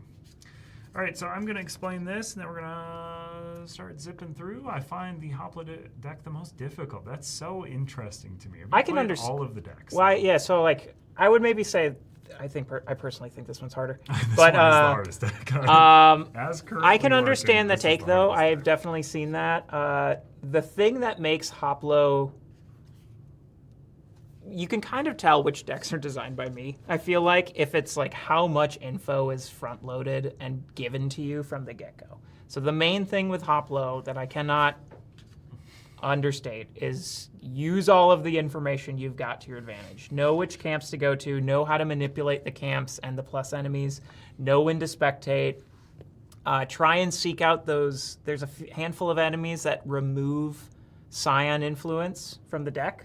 Also make sure, if you're the boss you're playing against, do they care about the number of cards in the influence deck, or do they care about the number of flames? If they only care about the number of cards, then you don't need to worry about this as much. But if it's the number of flames, try and find those enemies that remove the top card of the influence deck after you have just defeated one that gives 2. Massive boon. Truly. Really, really powerful stuff. Otherwise, too, also, go go faster than you think. Like, I've seen some people recommend doing a Primus fight on round 2 even. Not a bad idea. Obviously, be safe. You know, if you do a Primus fight early and you lose, you still, you lose. But, yeah, you definitely don't want to be waiting until, like, all my stats are good, time to fight the first Primus, because otherwise that influence deck is going to be crazy. Make use of the tactics. Tactics are sometimes better than recruiting a die if you fight a sport enemy. And don't get hit by bloodshed enemies. Losing a die is pretty rough. Someone said, get Rose so Hopla doesn't look that difficult. There you go. This is a very hard one. Yeah. I really hope what you're describing is a tableau builder. Get gold. Gold is a tableau builder. It just Yeah. is. Like, Yep. and we don't actively have any other tableau builder designs being worked right now. So Yeah. gold is what you got for the time being. So get that one if that is really what you are dialed in on. I'm going to go get another beverage here real quick. Good idea. Anyone want anything? Chat? Yeah, chat. You want anything from the office? Salem's doing a doing a run. Fun. Thanks, I'll be texting. So, Tanglewoods Rose. Our goal is to get through this entire deck. This entire deck is quite thick. We want to get through the whole thing. That is how we win the deck. Before our timer runs out. And our timer is set based on our difficulty. So we start with 18 days. 18 days. What difficulty should we play on? I'm going to do the one that doesn't give us any rewards. It just gives us the most days. So difficulty level 2. So difficulty level 2, we start with 18 days. So at the end of each engagement, we're going to take that down. If it hits 0, we have lost. Yes, Dr. Pepper is quite good. That is the winner. In this one, enemies, we get to choose how many get deployed. If we deploy 0 enemies, which is typically bad because, again, we're trying to get through this deck before the timer runs out. So if we deploy 0 enemies, we get a big reward of recovering 7 dice. The other thing about this deck is we start with one of each die color exhausted.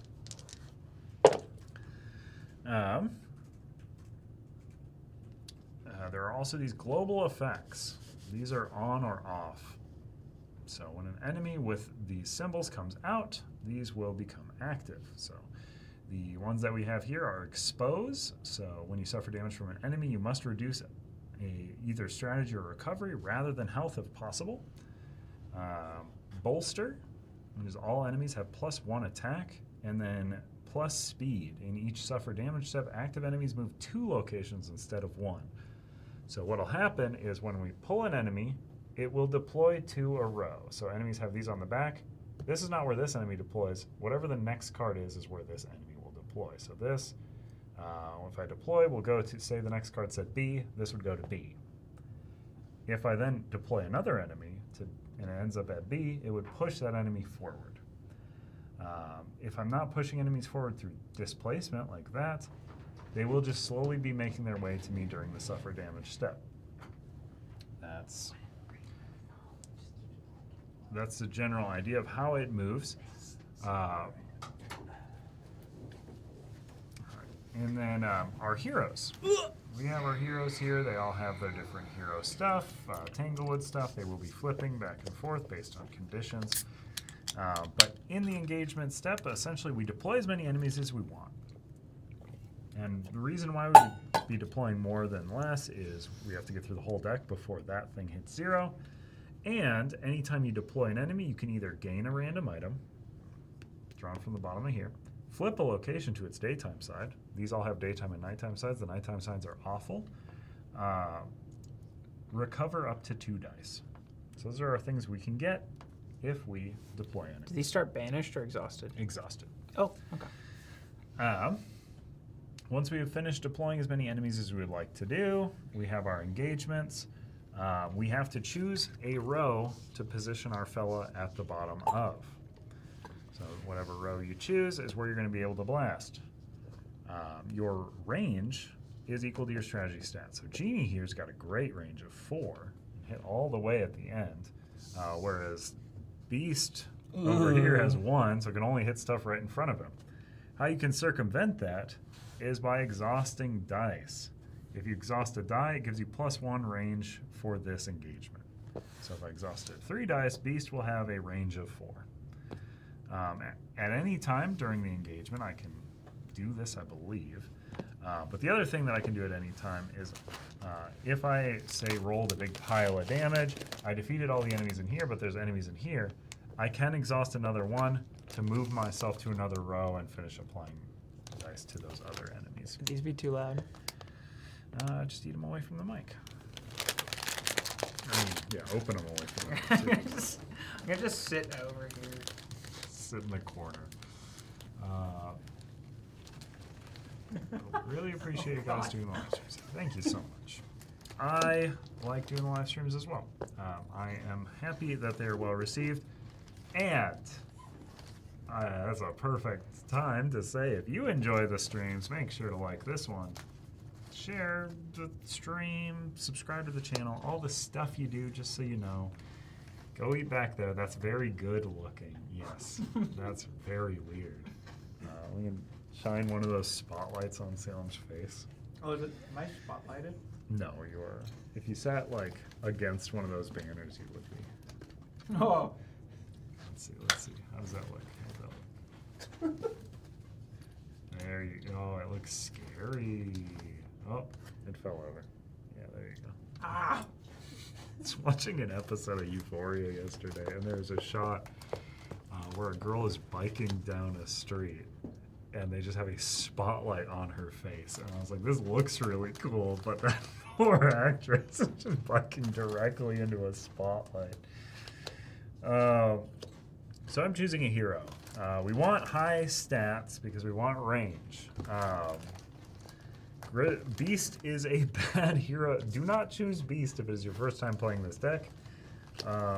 He's hard to play with. One strategy is always hard. In general, one strategy, when it's also your range, very hard. Beauty will help us churn through the item deck, and then let us later throw the items to sort of bash enemies with them. Genie has really good starting stats, but you have to activate 2 enemies to get any rewards. Gold rewards cost an additional gold, because there's also, when we defeat an enemy, we can either turn it into gold, or we can get whatever other reward it has. They usually have multiple rewards. And then outside of combat, we can buy stuff off of here for gold. This guy would make everything more expensive, but he has very high starting stats. Very high. And then his other side is whenever you would suffer any amount of damage, ignore the damage, decrease the day timer by that amount instead. Ugh. And after you deploy 0 enemies during activation, flip him. I honestly might go with Genie, because these stats, like I played this as a test before this, and it was very hard. 4 range to begin with is insanity. Like, it's truly nuts. So despite things costing extra gold, I think that's very worth it. Recovering 4 gets around a lot of stuff too. I think he's pitched as very hard because his 2 things are actively not good, but he's very strong. Otherwise, we've got the lady here who can banish a die to shrink something into a frog. You're a frog now. And anytime you would banish a die, you get to roll it, and on crits, you don't banish it. Ooh. But then you flip her. And her other side is +1 to any stat, but then you banish a die. Or banish a die 2 +1 to any stat. And then roll it. Also quite good. This is who I was playing as in my tests. You get 2 items instead of 1 whenever you search, and then you can chuck items. But I'm between these 2. What are you thinking? What do you think? Big stat build? This deck has microtransactions. It does. Gosh. How much do we value big stats at the beginning? With how hard I like to push early on, I value big stats at the beginning. Let's do big stats. Let's do Genie. Which side? I am incentivized honestly to choose do this one. Yeah, that's the one, because then costs aren't increased. Right. You can possibly buff the other stats. Okay, so we have Genie. Sorry, Starting I'm stats eating of my 4/4/4. right now. This absolutely cannot be a universal hero because this guy would be bonkers in Nemesis. Oh yeah. Even if his ability was universal. Yeah, 12 across his stats. Even his universal abilities, it would just make no sense anyways, but all right, so I'm just gonna keep my stats down here so he can just zip around. These should probably be lower. Carter, is my chewing getting picked up? It's always gonna get picked up. You can just bump down Salem's mic too. I'll move back into the crevice if I need to. I'm just really To the hungry. crevice. You just gotta fight those instincts. I can do the packaging a little bit when you wrinkle it, but it's not Yeah, like, the it's not packaging's like the worst spiky. part. It's fine. I will give you Alright. the computer as well, so you Let me get this out of the way. I'll take them all out right now. There goes the charge cable.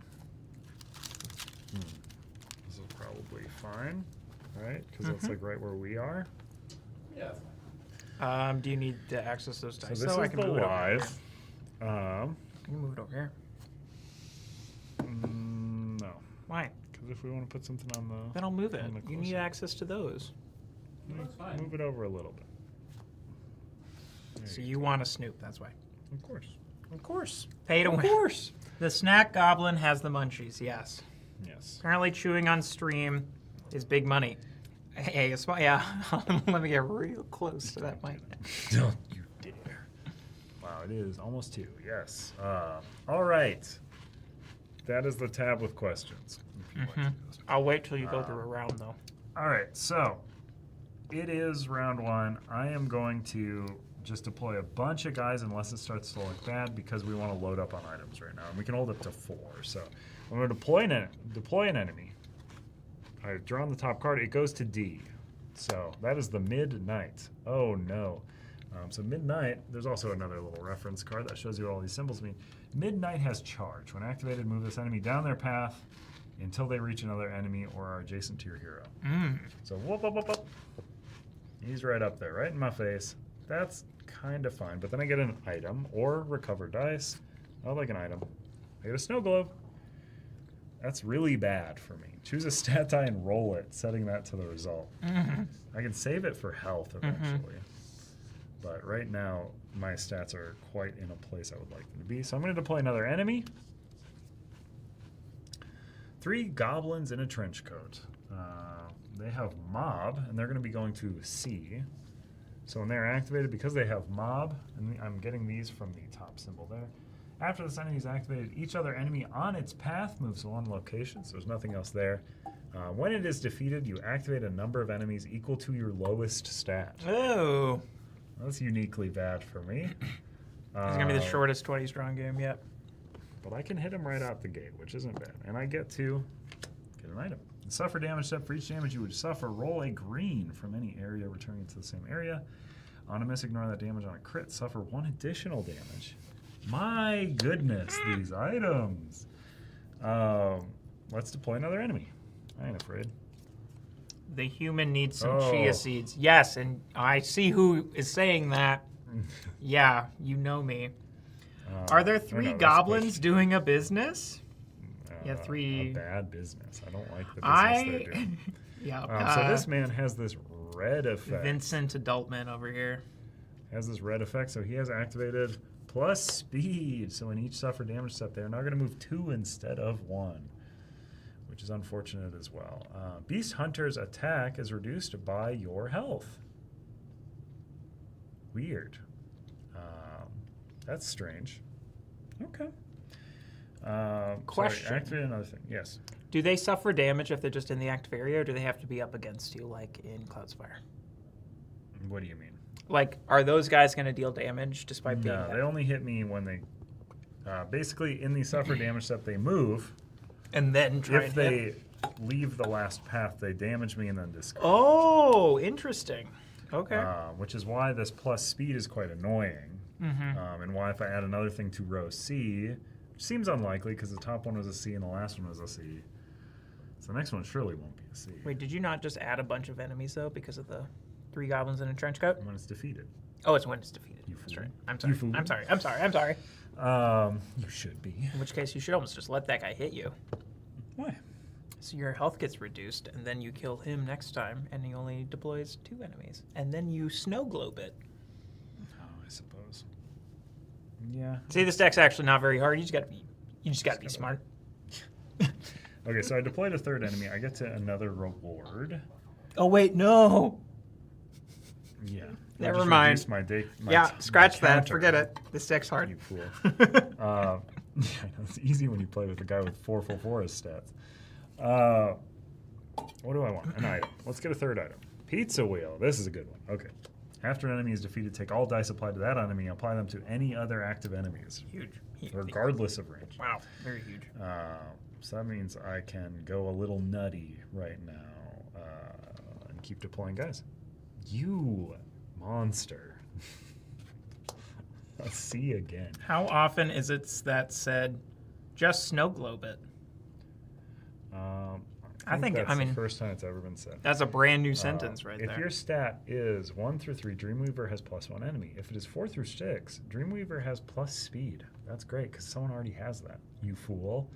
Dreamweaver's health stat is equal to the sum of your stats.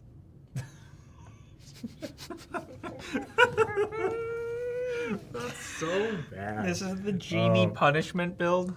Well, we've seemingly drawn all of the genie punishment cards back to back.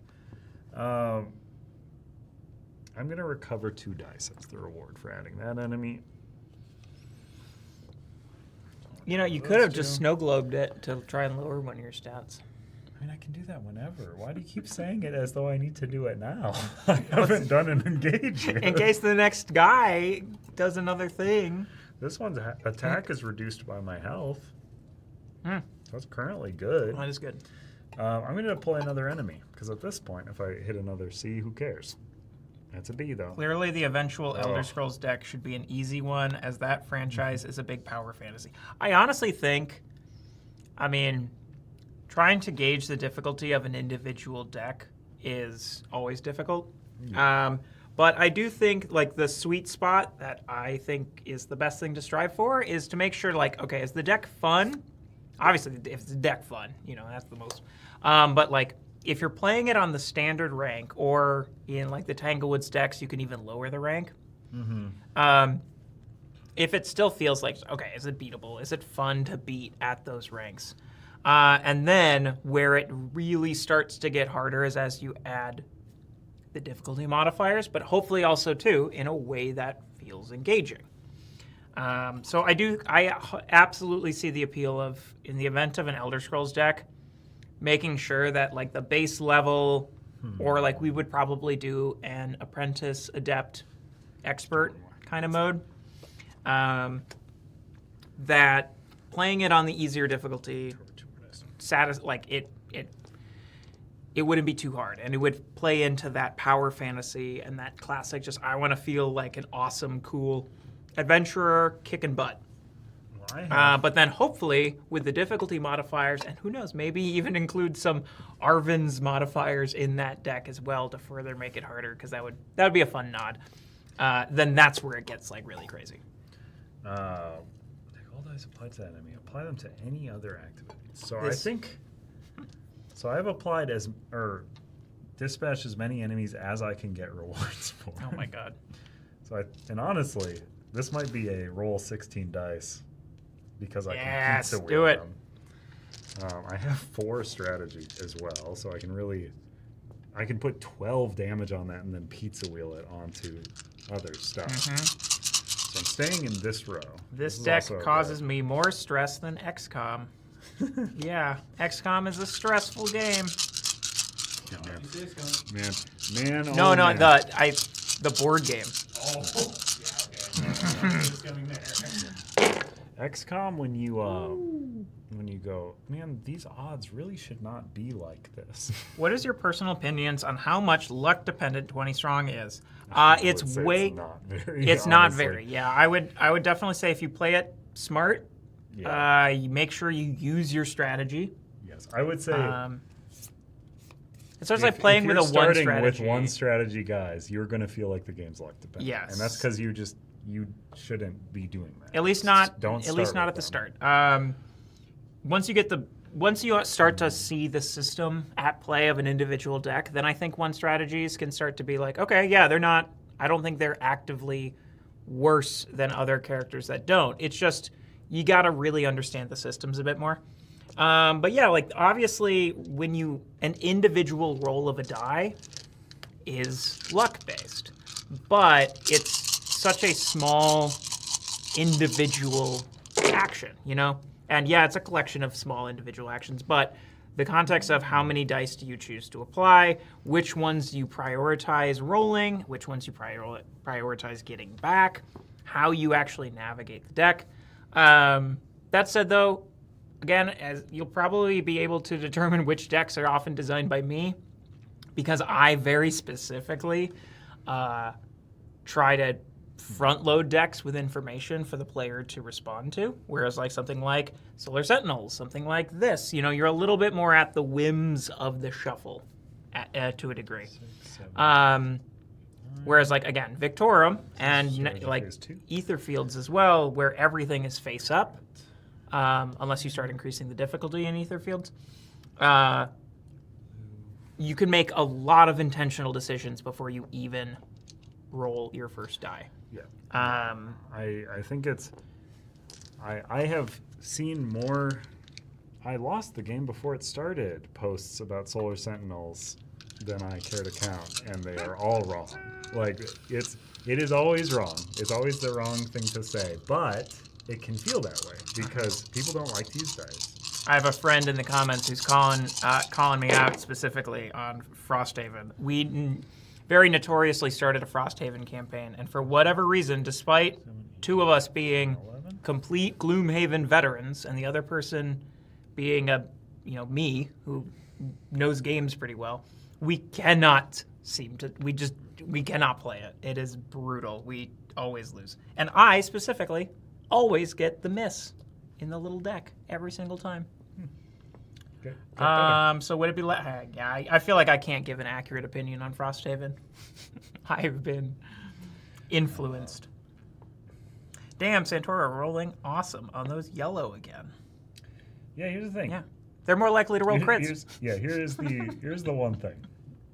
Luck based is if you want to dissuade yourself of that opinion, choose a high strat character because that was the third time rolling. Right. So when I've rolled something 3 times, yes. Yeah. There's also a yellow miss and a yellow out of play here. So this is fairly normal odds. So yeah, to be clear, obviously it's a die rolling game, it's a deck game. Luck is a factor, but that's why I'm like, I wouldn't call it a luck dependent game by any stretch. It's why I'm like, I am able to consistently beat. I mean, people have been saying like the Victorum deck's really hard. I mean, obviously I know the deck really well, but I can consistently beat that deck at the starting difficulty every time. Okay. Like it's So this is strategy phase 3. Once you get familiar with the deck and you know your outs. Right. Yeah. When you know your outs, that's a good way. Yep. So this has been defeated. I'm going to pizza wheel. Pizza wheel. After an enemy is defeated, take all dice applied to that enemy and apply them to any other active enemies. I'm going to put a crit on this guy because he will get shuffled back into the deck, which I'm trying to empty if he doesn't have a crit on him. Where else do I want to put him? Let's see. I think I can almost clear the board with just what's here, honestly. Let's go boop. So you go to the Rose Garden. To the Rose Garden. To the Rose Garden. You're also going to the Rose Garden because I'm not taking your instant effect. And what is the Rose Garden? Did you already explain that? Yeah, so there's a lot of stuff happening in this deck. So when you defeat enemies, you can either take their instant effects. So this enemy has an instant effect, but it would cause me to banish 3 dice and then banish up to 3. For each die banish, roll a different stat die, setting the results. Mm-hmm. So we honestly got ones where we could have gone 3 with just a snow lower globes statted enemy. Or a lower statted hero, and we might have been cool. But now I want their gold, because she's worth 3 gold, 1 gold. So if you want something for its gold, you will have to put it in the Rose Garden, which is just an area where it is still in play until it's processed. So this one is still going to be giving that plus speed through the round here, which is quite annoying. And I wish it didn't. But such is the way of things. Question, Salem, would you say that every 20-strong deck has a learning curve that leans into replayability? Yes, absolutely. The biggest inspiration for all of these decks are roguelike games, where The only thing that changes between playing is your knowledge of what's there. Obviously, Etherfields changes that. That becomes more of a roguelite than a roguelike, since things do change from playthrough to playthrough. But yes, that is 100% where the inspiration was pulled for Solar Sentinels, for 20 Strong as a whole. Meant to be like, yeah, your first time you play, you don't really know what's all in there. And so you're going to get blindsided a few times. But as Carter mentioned too, once you play it again and again, you get to start, you know your outs, you know what things to lean on, resources you got to search for, all of those things. That's where it starts to become a reflection of skill and knowledge far more than anything to do with luck. This is so interesting. Let's see. I think Steve's fine to leave alone. Oh, Steve. What about those goblins doing a business? I don't want them to live, but deploying 4 enemies with plus speed active, because despite these being dead, they are technically in the Rose Garden and active. Yeah, because the Rose Garden is just meant to clean up the area, right? Yes. So I could defeat the goblin. It could really mess me up. Alternatively, I could... This guy, when you put your first hit on him, he goes, no way, I'm going to exhaust that. Oh, I'll do that, because in the first time each round, so I'm applying that, he exhausts it instead and goes to a different place at the same range, and then I'll apply the rest. Ooh. He still needs 1, but I have my last strategy phase. Oh, and technically I could just go like this. Yep. Which I will just do, because I don't like him at all. So he is Rose Gardened. He's very annoying. I don't like him. Okay. And then last strategy phase. That was, yeah. And I moved him here, so I didn't have to do anything with changing lanes. Okay, last strategy phase. That's whatever. This guy's just going to move up and hit me. Because speed's active, right? It's fine. Well, it'll reduce that. Yeah, it'll reduce that. But then I don't have to do the big deploy without rewards. You could risk it. Yeah, I mean, it might burn a bunch of rounds off of me is the big problem. Okay. I am just going to, I mean, I apply, should I even apply these? Yeah, they're only going to get exhausted otherwise. I'll apply those over. How are you able I'll exhaust this to move over there, yeah. first, and then boop. Because dice applied to enemies are not exhausted, Yes. correct? they And I think carry that, over. yeah. All right, so what's the order here? Let's see. Deploy, strategy phase, resolve, suffer damage. So suffer damage is the enemies are basically going to move. So bop. So we would go in order. He's going to go bop onto A. And he's going to go bop onto second A because of the plus speed. These are going to remain on him. Then this fellow is going to move up, and then he's going to move into my castle, smack me for 2. Someone's saying, I thought Rose felt the easiest of the Tanglewoods decks. There are some really powerful items in there. Yes, I would say that is the way to navigate this deck. I think you also might have been playing with the Rose Garden being an inactive area when it is an active. Well, also, too, of course, I played them last, so perhaps I had a grasp of the general system. I would give yourself credit for that, too. By the point that you got to this one, you were probably quite a bit more comfortable with the system, especially the things about, like Tanglewoods, like upgradable items and all these, right? You can upgrade your items in this one, right? You can. They don't turn into better versions of the Oh, same they're items. just different. They turn into completely different things. Oh, interesting. They're very weird. But yes, I'd say the items are the most powerful thing in this deck specifically. So for each damage, roll a green from any area. On a miss, I'm going to use the pogo. What is the other? At the end of each recover. That's really good, though. Let's just recover all yellows for free. Oh, wow. Oh, each round? Yeah, you got to keep that. Yeah. So I'm not going to do that. I'm just going to take the hit of 2, which Genie says when you would suffer any amount of damage, ignore damage, decrease the day amount by that instead. So down to 16. And then after you deploy, I don't flip. It's after you deploy. What 0 difference does the enemies. Rose Garden make? What is still active? So there's These been are- some. All the global effects are still active. Yeah, so there's is been the some thing. confusion. I know I've seen it pop in the Discord. We were talking about it earlier. That like when something's in the Rose Garden, it doesn't turn off these things. Those only turn off when that thing removes from play. There is Yes. an assumption some people make that because it's like, oh, I've removed it from this area, it's no longer in play. The Rose Garden's meant to just be a way to clean up the board. Yes. They are still in play, even if they're in the Rose Garden. So Yeah. definitely some people might, again, I don't want to accuse anybody or anything, but like some people might not always be turning or keeping those on Yeah. when something moves to the Rose Garden. But I mean, again, you might absolutely be playing it right. I don't think it's right to say just because someone said the deck is the easiest means I they're would playing it say if wrong. they said it's That's the this guy. Easiest. That might be the case. It is but a- who knows? that is this a, is not the easiest. That is not an opinion And I somebody's playing personally a lot. would hold. But if somebody does say it's the easiest, then that's their opinion. Each time an enemy would be displaced towards you, you may place it on another unoccupied location. And it's interesting. I do want the gold, though. Gold. Gold. And gold is not tracked on the dial in this one. Roll up to 4 ready dice. You may apply any rolled hits to an active boss at any range. Return unapplied dice from this roll to your dice pool. You don't have any ready dice. Yeah, I haven't recovered yet. But also, I want gold. Oh, it's an item. That's right, not a right away. Can you use the backup plan with the no, this Riffle was- Universal Hero in other games aside from TMB? Yes. Yeah. The Backup backup plan's plans for so- Universal Heroes should be usable Yeah. in other decks. I believe that should be covered in the Universal Heroes section of the TMB rulebook. Anything that's Universal Hero, you can use the effects yeah. as long as, like Nemesis and the one that bumps your stats. It just won't do anything. I'm keeping this as an item, which is recover up to 1 die for each gold currently in your cache, because I'm going to spend it right now, because I have 6 gold, so I'm just going to recover 6 dice. What is the most In Burncycle addition to thing my that is four being dice. translated into the 20 strong deck? Well, obviously the point where you get to floor 3, get overwhelmed by guards, and get absolutely brutalized. That's two, my three. official answer. 4, 5, 6.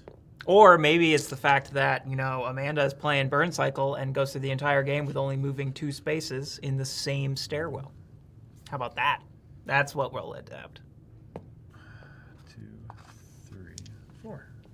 Yeah, Jenny's like, can confirm that. Yesterday, she was playtesting the deck, Okay, so this is going And to turn off because no one currently has that had ability. 4 dice left with 4, like the boss and 3 supercharged enemies. It was pretty rough. So I am going to spend some gold, I believe. I'm going to spend 4 gold for an extra recovery. Ooh. Bumping up to 5. Bumping up to 5. Okay. So we have lost another day because this ticks down to the end of the round. So that first day was actually 3 days, which is You got a not lot so of good. enemies in that a deck. lot of Oh my enemies still gosh. left. I don't want to flip, so I'm going to activate some enemies. And I recovered a bunch of dice by using the Midnight. All right. I'm going to start reading these questions. Unless there's anything more to this deck you want to make sure you can Well, clearly... here's the last one. When a boss enemy comes out, they do not deploy to the road. They deploy to the boss area, which is range 6. So to hit them, I will have to exhaust some dice, even though my strategy's 4. But it which doesn't is matter where, unfortunate. which row you're in, though, right? Yeah, it doesn't matter. They're in every row. They're a boss. All right. And they're saying each time you pay any amount of gold, it deals 1 damage to you. Okay. I'm going to go back and start reading through more of the forum questions. Which one did you leave off of? Just right here? Yeah. All right. That's the next one. What do you see as the next trilogy for 20 strong releases? We have an idea for that, but we can't confirm anything because it hasn't been confirmed yet. I'm going to use this to upgrade. But we have up to something 3 in other mind. items in my inventory. What franchise would be a dream come true to bring to 20 strong? Pathologic. Yeah, we answered that one. We answered that one. Start the record dice of all What is a damage. question about anything you wish people would ask you? And what is the answer? This is a great combo. I thought you were talking about this question. That's a great What combo, is a too. question about anything you wish people would ask you? And what's the what answer? would the answer? I don't know. You're putting us on the spot. That's pretty good. I'm going to upgrade all 3 items by using the Pazuzu's petals. Oh, wow. Now my items, at the end of each recover dice step, recover all yellows. Great. At the start of the recover dice step, if all dice are exhausted or banished, +1 strategy. Great. each time you defeat an enemy, you may immediately change your path. Great. Awesome. Really good. Okay.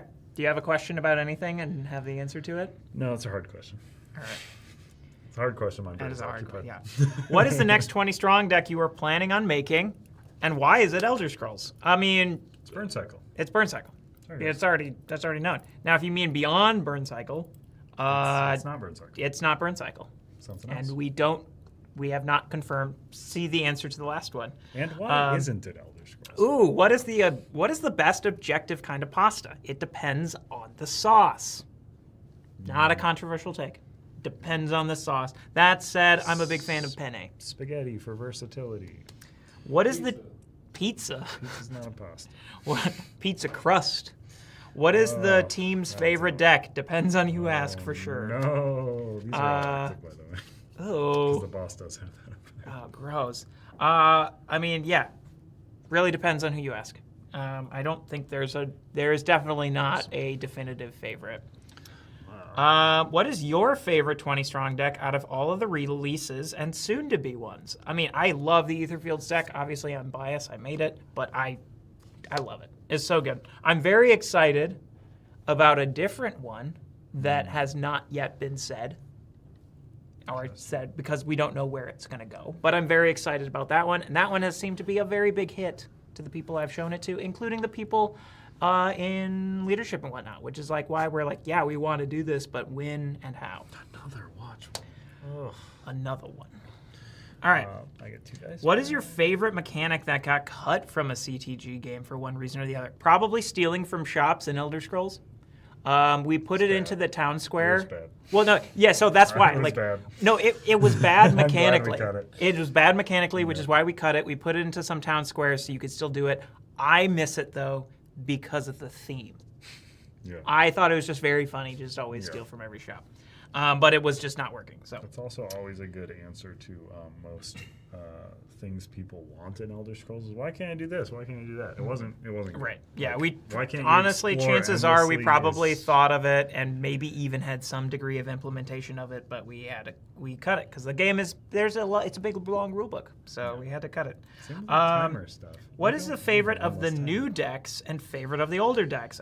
I'm biased. I'm so biased. I will just say Hoplo and Etherfields because I make games I like to play first and foremost. Swarm Bats is activated. Take all yellows currently in exhausted areas, set them to misses, place them on the bat. Oh no! Ooh. Do I get? No, it's when it's activated. When do you technically get the deploy rewards? This is a timing All right, question. you're gonna I read that need here. to know. Hey, Carter, Hey, do you have a favorite of the new decks and favorite of the older decks?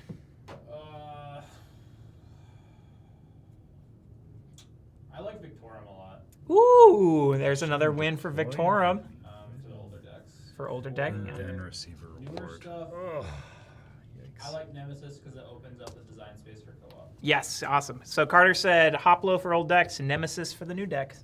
gross. Is this gross? Gross. No, gross for that. Yeah. What is your favorite new mechanic of this new set of 20 strong games? I mean, the semi co-op aspect of Nemesis, I was so worried about when we started working on that because I'm usually just not big into that style of game. But I love it in 20 strong because the game is short. It's pretty short, and honestly, it is fun to do that. But I love the deck flipping of Etherfields. I was very proud of that. I'm gonna be nasty again. And do this. What's your most favorite Universal hero? Slame. Because Slame's named after me. I'm rolling everything again. You going for it? That's a really bad. That said, roll of everything. Stygiana is probably another one of mine. And Riffle. Yes, Oh, Riffle this guy. actually. Riffle is awesome. So fun to play. What kind of tools have you developed for 20 strong adaptation workflows? Google I think that's spreadsheets. gonna be a full reroll. We had some TTS servers up for some of the playtesting stuff, but I don't know. We've got some really good prototyping stuff here. Like we have a good, easy way to print prototype cards, so that's really helpful. Okay. What originally inspired the 20 strong concept, and when did you realize you could apply it to multiple decks? I mean, roguelike games definitely inspired JC with it. I think he always knew he wanted to apply it to different decks because even when we first started, he had like a Halls of the Dead idea that he hasn't gotten the chance to explore just yet, but he was really interested in doing adaptation stuff. Like, I don't think Hoplo was chosen as one of the original 3 until I had an idea for it, but Too Many Bones we really wanted to do. What other collaborations like Awakened Realms you'd like to score? I don't know if I necessarily want to answer that question just because I don't want to imply one way or the other that we're actively seeking something. We are looking into stuff, of course, but I don't want to say something and then the omission of something ends up revealing stuff. But I'll just say Pathologic because I think we can confidently say that's never going to happen. Also, here's one thing about the Rose Garden as well. I could take this instant reward. Oh. Or 3 gold. This instant reward will do nothing right now, but it would get rid of these 2 effects. Which That's are nasty. huge. But I don't think it's worth it. What was a dice game you played as a younger person? Not crazy young, but zombie dice. Sure. I played. Yeah, that wouldn't be crazy. Yeah. No. I'm just thinking I'm thinking of like really young. Dice game. I'll technically take those. I don't know. Can you consider Just Risk a turn dice this off. game? It kind of comes down to dice.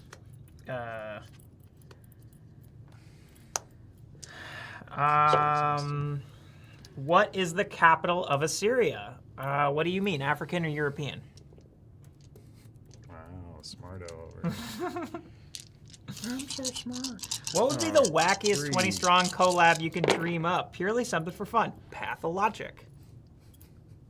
And don't ask questions you know the answer to. What's in the box? Dice. Dice, a chip dial, a deck, rulebook, felt. At least There's one. At least one deck. Yeah. What's next? Burncycle. Burncycle. What's the difficulty compared to Tanglewoods? I'm assuming the 3 new ones. I don't know. It really Difficulty depends. Compared to Tanglewoods? It just what's the difficulty? really here's the depends thing. on which Tanglewoods Difficult- deck. Depends on which of the new decks. They're all kind of Difficulty is also different. so intensely.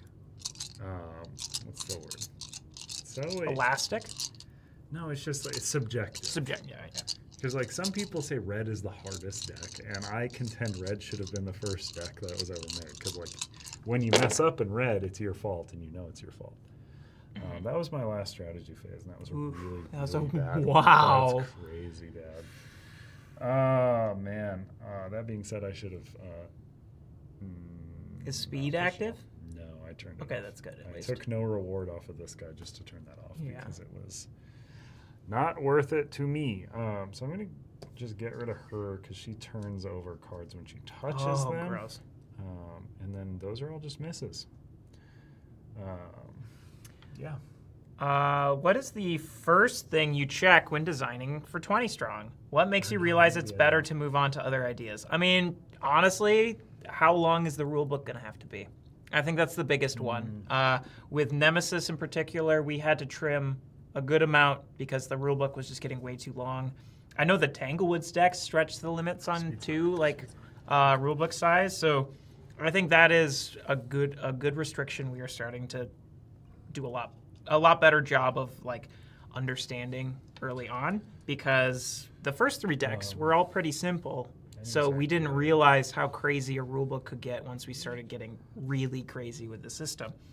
But crazy is not good always. And having a game that just has like a handful of things it does really well and really creatively, that is one, it's easier to play and understand.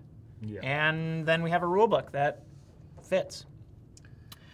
So that's probably the biggest one. The other thing too is just making sure it doesn't go over 85 cards. Like that is a hard cap.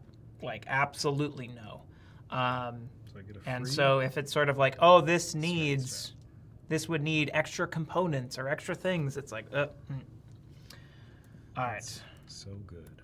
Free strategy stat off this strategy club over and over. What's the production scanning on Heroes of Tamriel? I think, did we have an update for that relatively recently? Yeah, whatever the most recent. Whatever the most recent one is. It's going well. We're in proofing. you know. Well, we're near the end of proofing, actually. Like, we're almost done completely with proofing. A lot of things have already been fully proofed and have been... I don't want to say they're starting manufacturing. I don't want to speak to anything because I'm not aware of that, but I know we have sent stuff to them. But again, I don't know the details. The update is the best place to check. But it seems to be going well. What's your favorite element of Arthurian myth you'd like to see explored in a Tainted Grail TTRPG campaign? So I'm a big fan of Arthurian myth. I have not played Tainted Grail, and I don't know how Tainted Grail adapts it. You get Mordred in the mix. So I can't really speak to it. I am personally just a big fan of Excalibur as a whole, and just like the mythos surrounding it. I am also a big fan of how tied druidry is with Arthurian legends in ways people don't always expect. But I don't think any of that has to do with Tainted Grail specifically, because I can't speak to Tainted Grail. It just tries to run into itself. I will flip a card as my reward. And then I shouldn't activate anymore because there's no rewards to be gained. Cha. What's your favorite mechanism from other games that you'd like to implement in 20 Strong, and why is it a cross-deck campaign mode? I love the people who ask these leading questions. I mean, my favorite mechanism is probably deck builders. That's why, or at least one of them that I'd love to see in 20 Strong, hence why there's now some deck building in 20 Strong. I'm rolling everything again. I'm going to hop back over to the YouTube chat to see some more people. Let's see here. Oh gosh, there's... Okay, I can't... I got strategy fixed. What is a key mechanic for a new game you're developing that sets it apart? What is the key mechanic for a new game you're developing that sets it apart? Let's get that. I don't want to get in trouble for revealing anything yet, but like, I will just say there is a game in development that we have not slated exactly when, where, what, how, but it does. I was just talking about deck builders. Is a deck builder, but it's not just a deck builder. It's got more to it. But again, I really just don't want to say anything more. This arm shape's cool, man. And it's not a 20 Strong thing either. It's actually, but again, we don't know any of the answers to the questions. So like, I just don't want to like tease anything, because there's really just nothing that I can be so confident in teasing. I'd just be like, it'll get revealed when stuff gets revealed. Let's see. If a deck's theme ever gets reskinned, will you ever tell people what the theme used to be? I think if it was like a high-profile case, like the Burncycle deck, for example, of us being, we have a Burncycle deck, we might want to retheme it, though, we would probably have told people. Maybe not, I don't know. But the answer to that question is we probably wouldn't want to, because we don't want people to always just be like disappointed that that thing didn't happen. I actually kind of feel bad like mentioning that ISS Vanguard was one of the decks we were originally thinking of doing, because the fans of ISS Vanguard are naturally sad to hear that we were thinking of it and didn't. Mm-hmm. But it wasn't like the Etherfields deck was ISS Vanguard and it got rethemed. There never was a deck. Not even an initial concept or anything. So I'd probably say most likely no, we wouldn't want to, just because we would be like, we want people to be excited by the IP it is. So I'd probably say no. It hasn't happened yet, though. I can confidently say none of the decks we have made have been rethemed. I think at most, maybe Rose, but it's not like Logan had a different theme going. It's just he was making it sort of a deck. I think he had a slightly different theme, but it was still Tanglewoods themed. Mm-hmm. And it got switched over to Rose. But it was still Tanglewoods themed, to my knowledge, and it wasn't firmly established as anything else. Tanglewoods. I'm new to the 20 Strong universe. I want to try it, but just this time I decided to go all in because they all seem the same, but different and just interesting. Yeah, they definitely... I mean, Tanglewoods, because they all have Manny's art, and they have a lot of similarities to them, they can kind of feel like they're a bit all the same, and I've seen some of that. I've seen some people say, like, the variety of this deck of cards is way different, more different than Tanglewoods. And I think that's true. I think the variety for this campaign is the biggest variety feel that way. We have ever had. Certainly. But I do think... get this as an item. I do think the Tanglewoods decks are substantially different. And when you play them, you'll understand why. Like, gold's a tableau builder. Red's a Slay the Spire kind of inspired thing. White is like all about building for the end game. Rose is a base defender. So they're very, very different. Okay. That means you could bring back Triplock and use it for test spots. Oh, I assume that's regarding stealing from shops. Yeah. So I get to recover. Okay, let's see. Did they already answer my questions? Those are good, too. Or No on when more strategy. tutorials may come out? I think that's a question for you. Any timeline on tutorials? What if you're asking about in dies? They come out when they come out. They said Cloudspire, for example. Cloudspire 20 strong. That would be my guess. That would be my guess. It depends. If the interest is there for a level of tutorial like we did for Nemesis, Tainted Grail, and Etherfields, those could come out sooner. I'll have to poll to see if that is of interest to people. Otherwise, it's going to be a while. It is lower on the priority list than many other things, and I am the sole video department of this company. As well as the head of it, though. So that's Well, you're also the butt then. Yep, I'm also the butt. But everyone would have told you that anyways. So 5 free.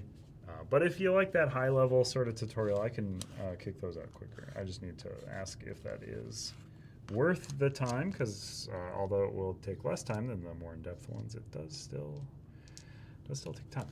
I get to freely recover all my yellows. Ooh, nice. Oh, right. Yeah, because of the gruel. Bacon pan. That's real good. This is useless now, so I will try to replace that as soon as possible.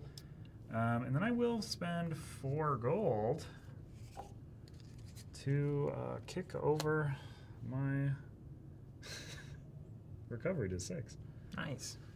The The way that the winning point system ended up being in Nemesis, though, is beautifully satisfying.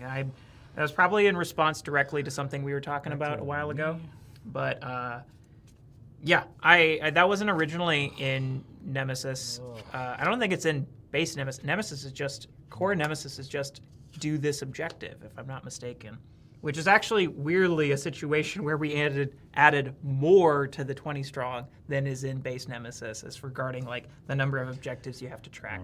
But that's because like the objectives need to be really small, simple things because it's a smaller map, and so it's not very satisfying to just do one objective that's like, yep, I escaped and these rooms are active. Like, okay, cool, you know, but if you add a multiple, then you're sitting there being like, which of these can I knock out? I also like how the point system in Nemesis and the objective system in Nemesis in 20 strong, Activate this.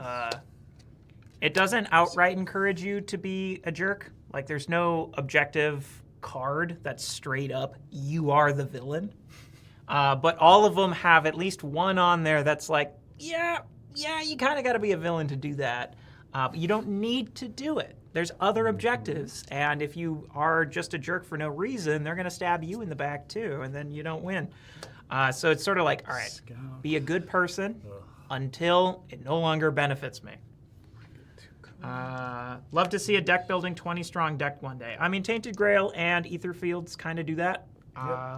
Obviously, we can always go further into the deck building aspect of it, but I think those are a good place to start for now, at the very least. And they do other things besides deck building. So, Salem, next 4-person campaign we do with Jenny has to be Tainted Grail. We've got so many. We've got so many to do. There's too many games. All right, I'm going to head back to the thing here. Item, Stone Shoes. Defeat an active enemy with Goblin in its name. Activate an enemy. To A. When Squib activates, if there are any other enemies active, place Squib on the closest occupied location to your hero, shuffling the enemy there back into the enemy deck. If the replaced enemy has dice on it, set them to misses, transfer them to Squib. Squib has +1 health for each miss. Nice. So nothing. Oh, and also, I guess what I could do, when an enemy would be activated to an occupied location, discard it instead. Oh, nice. Just kill There the you go. Squib. All right.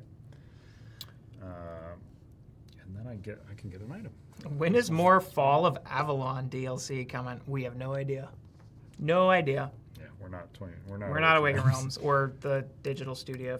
If they're saying DLC, I assume they mean the Oh yeah. yeah, that's the game. No, that's just what Carter calls expansions. Yeah, yeah.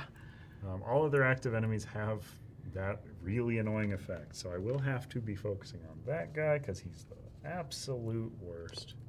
When is the Rec campaign starting, and will it also be possible to get other Roth expansions there? Yes. Have we determined when we're launching that?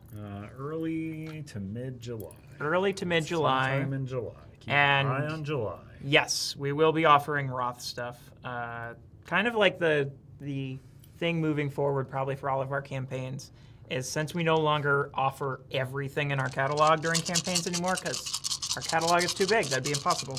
And regional stock questions, there's just too much. But we will always do everything in our power, everything we can to make sure that the stuff for the line we are doing a campaign for is available. When is more 20-strong multiplayer versions? No, nothing planned yet. This Nemesis is the first dive into it, so we want to see how it's received, how well it does. Is it something people are actually interested in, playing it? Like, the interest seems very high right now, but we just want to make sure, oh yeah, people do enjoy it. If it's like this time next year, the opinion is no, it's really just good solo. Obviously, we don't think that would be the case, but if that's the opinion, then all right, yeah, we probably should make more, or as I think Ghillie, even our FAQ, actually, I'm going to quote our FAQ here a bit, where we mention that we are very much so interested in exploring the idea of other multiplayer 20-strong like things, but we would likely call it a different line, like 20-strong together, or 20-strong duo, or 20-strong whatever. We do have a priority and a preference to keep the actual 20-strong IP solo predominantly. Nemesis is an exception. There might very well be more exceptions in the future. But if we ever do a 20-strong like thing that is fully multiplayer or more consistently so, we would probably give it a different name. When this is all over and you're a little calmer, Rude, I think I'm pretty calm right now, will you find some time to clear out some unresolved questions from the previous decks? Thank you so much for your passion. Yeah, But also, what are the questions? Because this is a thing you might not have seen the answers. Yes, that is always a possibility, and that might be a limitation of our ability to get the FAQs updated. And in that case, I can definitely be sorry, but that's the question. We also don't necessarily always know if a single question asked in a Discord or on BGG is a FAQ worthy one. That is also not my department too, so I don't want to speak to anything on that. I don't want to make any promises. But if you ever feel like there is something that is still an ongoing question, an ongoing issue in one of our decks, best place to bring it up, I would probably say, is the Discord. Yes. And I believe Shannon will usually be the one who is able to take a look at that. But again, almost always. But Shannon's also very busy too. Mm-hmm. So again, just anything like that. But also too, if it's a question that has been answered already, more often than not, you get somebody else popping in being like, "Oh yeah, here you go. Here's the answer." So, when will the Cloudspire minis be available again? I don't know. I know those are pretty limited. They're printed to order kind of thing to a degree. I don't want to overly speak on it though. But I would maybe say at most we would maybe do a pre-order thing at some point and then use that to determine it. But again, I really don't want to speak to it. I don't want to make any promises. I'd say that's an unknown question for me specifically. When will we know more about the Big Fall campaign? I'm not sure. I don't know. I would imagine we'd probably start teasing it as we get closer to Rec, Yeah. The real answer is when we feel like it. When we feel like it. I mean, there's a big thing of just there's not really a reason to talk about it before people have any way to interact with it. That it's just a thing in marketing. Yes, when it's not exciting to be excited for a moment and then forget about it. When will we see a Chip Theory from software crossover? I mean, nothing's been explored or anything, but I do love From Software games. I would love a Dark Souls 2 specific thing, because that is the best Dark Souls. Has FromSoft done other games besides Dark Souls? Yes, they've done, Demon Souls and Bloodborne, which people usually lump in the same thing. Elden Ring, Sekiro, Armored Core. Okay, got it. Souls games. Well, and Armored Core. Has it been said if anything special is going to be available at Origins? No, we're not going to be at Origins. I'm so sorry. My heart breaks every time. Oh, somebody already answered that. Yeah, we're not going to Origins, unfortunately. Yeah, unfortunately, it's not a good show for us. Yeah. What comes first with a new 20 strong game? Is the game developed around the theme, or developed first and the themes applied later? Really depends. With Etherfields, it was theme first. I had an inkling of an idea, but I was like, I really want to make an Etherfields deck because there's so much cool stuff going on in Etherfields. So that started there. If we were to do an Elder Scrolls one, that would be theme first because we wanted to do an Elder Scrolls, all of those things. But whereas this other one that I've sort of been mentioning in my mind that is really good, but has not yet been told about what it is, that actually started completely as a mechanics first one. But when I came up with a good theme for it, it informed the deck in a really good way. So yeah, it really comes down to the deck. It comes down to the designer too. We all do it differently, but we all do it both ways at different times too. 2026 test Botsy release was Heroes of Tamriel. 2027 perhaps Invaders of one of the other non-Tamriel continents that Bethesda has never touched. I can pretty unequivocally say no. We really are, like, with using a license, we have to work with a license and what they want to do. And I can totally understand when they're like, the stuff that hasn't been touched yet is stuff we want, like they want to do. Like, of course it is.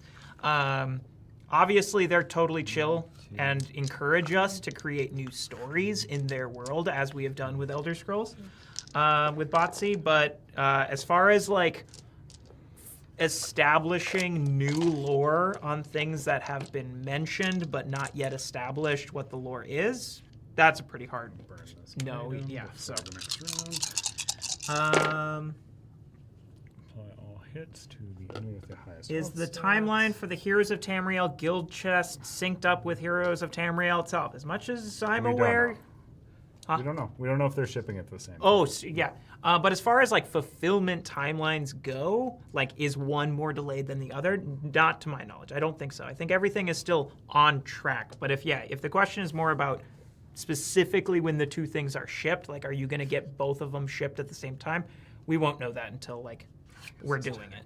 But there's no red flags yet to be considering that one is going to arrive vastly differently than the other, like I know has happened in the past. But of course, we'll update. We'll send out any updates if anything ever changes. But for now, things are looking great. When will you choose a new Spanish partner to publish all of the TMB expansions? I think that's kind of similar to the question earlier about the Polish ones with Portal Games. Yeah. No announcement. No announcement. Obviously, we're always every single time we do any kind of interactions with publishers too. We're always sort of keeping a note of like, how was the experience to work with them? How was the experience on the customer side of things? Do people like them? Were people upset? Were whatever, So as far as the question of choosing new ones, if that is sort of what this question is asking, it's not my department either. But I mean, we always want to choose stuff that makes the most sense and people would be happy with. So, which 20 strong deck do you have the most unbridled fun factor? Gah! It's the one I can't talk about. It's the secret one. It's always the one. No, it's always the new one. It's always the new one. Actually, Etherfields was that the is answer in a literal right. interview that we did with you right. So that recently. is. Although in that interview, I still also mentioned this other one. It's just so good. I'm just so happy with it. But yeah, it's the new one, and that honestly is almost always the case because it's the most exciting for us. What is the best Tainted Grail campaign? I don't know. I don't know anything about Tainted Grail. Which of CTG Mini Awesome campaigns have you found most personally rewarding to work on? Oh, probably Elder Scrolls. It was a lot of work, but seeing it come together. And now Heroes of Tamriel, I think, is like all of the fun without all of the dread, I'd say. Because like people love the game. Yeah. And so now it's like, okay, cool, let's make more cool, awesome stuff for this game people already love. Which the first time around, it was like, oh gosh, we got to make sure people love this game. It was stressful and a lot of work, but very fulfilling and rewarding. Who at Chip Theory came up with the initial concept for 20 Strong? That will be Josh Carlson. He also designed the Solar Sentinels deck. Did you anticipate how massively popular and versatile the system could become? I mean, he was definitely excited and confident by it, but I think even he would probably say, like, it's gone well beyond what we originally thought. Because we sort of put it in a slot where it was originally supposed to be Elder Scrolls campaign, but that had to get delayed. And so he's like, hey, I want to push out this system I've been working on. And, you know, and that first campaign was quite successful for, you know, what we thought. And then I think by the time it got to Tanglewoods and cracked 1 million, I think that's where we were like, whoa, okay, this is big. Who's your next partner for future games? FFG, Stonemeyer? Not announced. Not announced. Or even being talked about. Who knows? Why are you and your games just so awesome? Because you're awesome, random citizen. Shucks.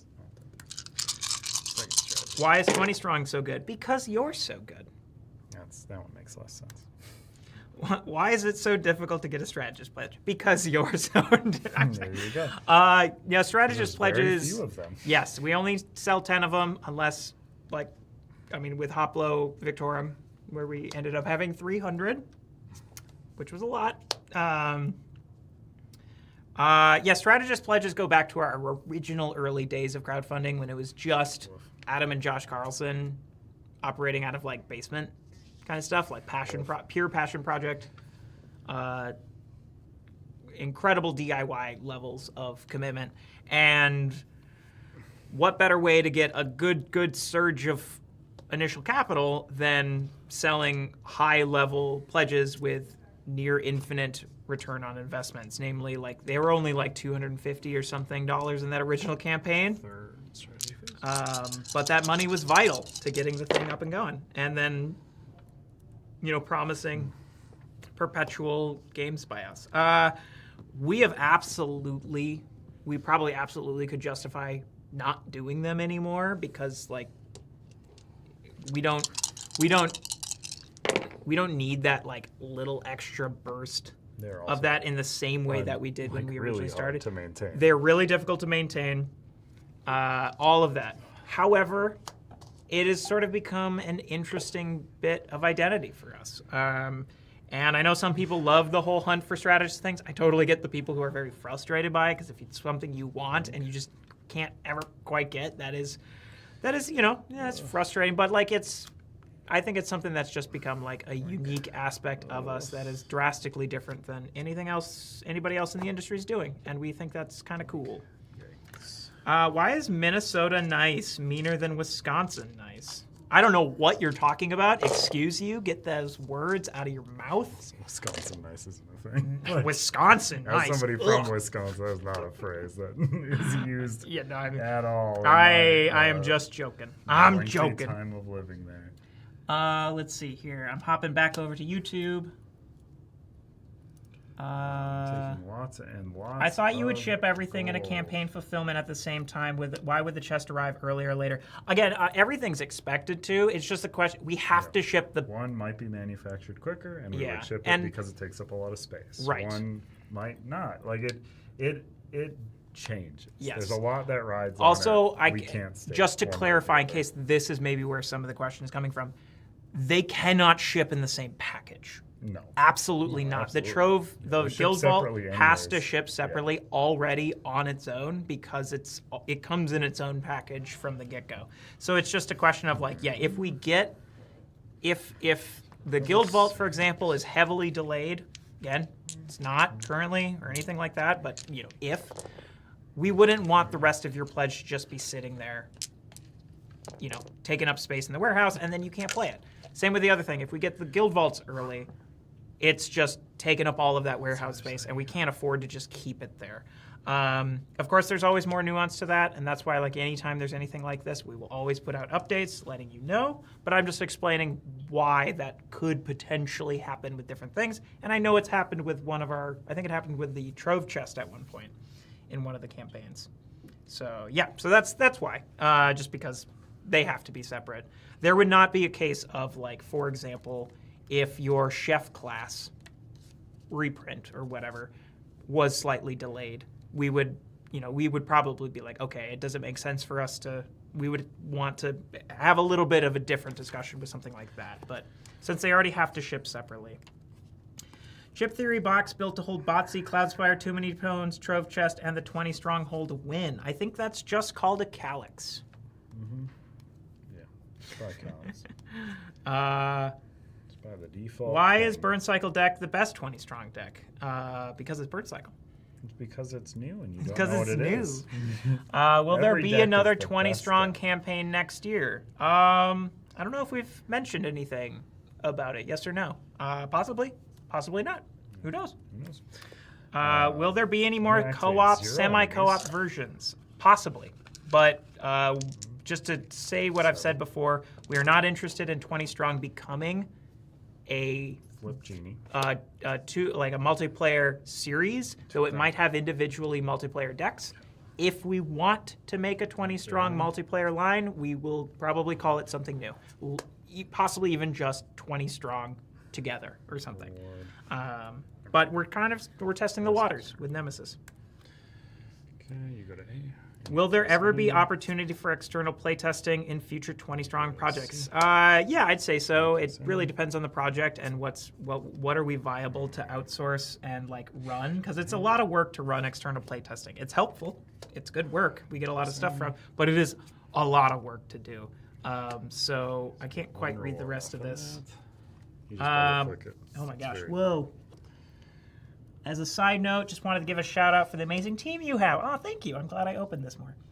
CGG is my favorite board game company since I discovered Victorum a few years ago. I've really enjoyed my past playtest experiences with the upcoming Botsy expansion and a huge fan, so I think it would just be fun to help make great games and whatnot. Thank you. That's wonderful. That is wonderful.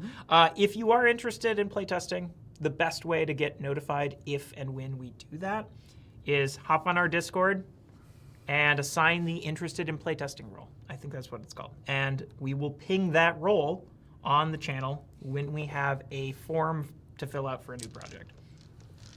Will Too Many Bones 2.0 also have a 20 strong? Maybe, but we'll not for years. We want to, like, we would want to make sure, like, 20, like Too Many Bones 2, again, not its name, but whatever it's called, gets a chance to sort of exist on its own before we do that. Will you consider an ISS Vanguard deck in the future? Possibly, but again, we don't have any plans on more Awaken Realms partnerships at this time, but, possibly. Oh, no, I'm not reading that. Did you see this one? I'm not reading that. You know, but I'm not reading that. With the Burncycle 20 strong coming in the Terrible future, do thing you you plan said. to You should feel reboot bad. Burncycle series as well? I need my Robophobia copy. That's a hard question. We don't have anything planned at the moment. I don't want to ever say never, but it's sort of like it's an expensive game to make, and we have to hit certain numbers of copies in order to make the reprint financially, not just worth it, but like where we don't lose money on the print. And it's a big game. It takes up a lot to store. So it's a hard question. I'm not really, I wouldn't be privy to those conversations anyway. But again, I don't want to ever say never, but Nothing at the moment. So if you see a copy in like a local game store, I know Games by James in the Twin Cities. I've seen Burncycles there a number of times still. So, but if you see it somewhere and you're interested, I'd get it for sure. Don't worry about all of a sudden a reprint coming around because nothing's on the table right now.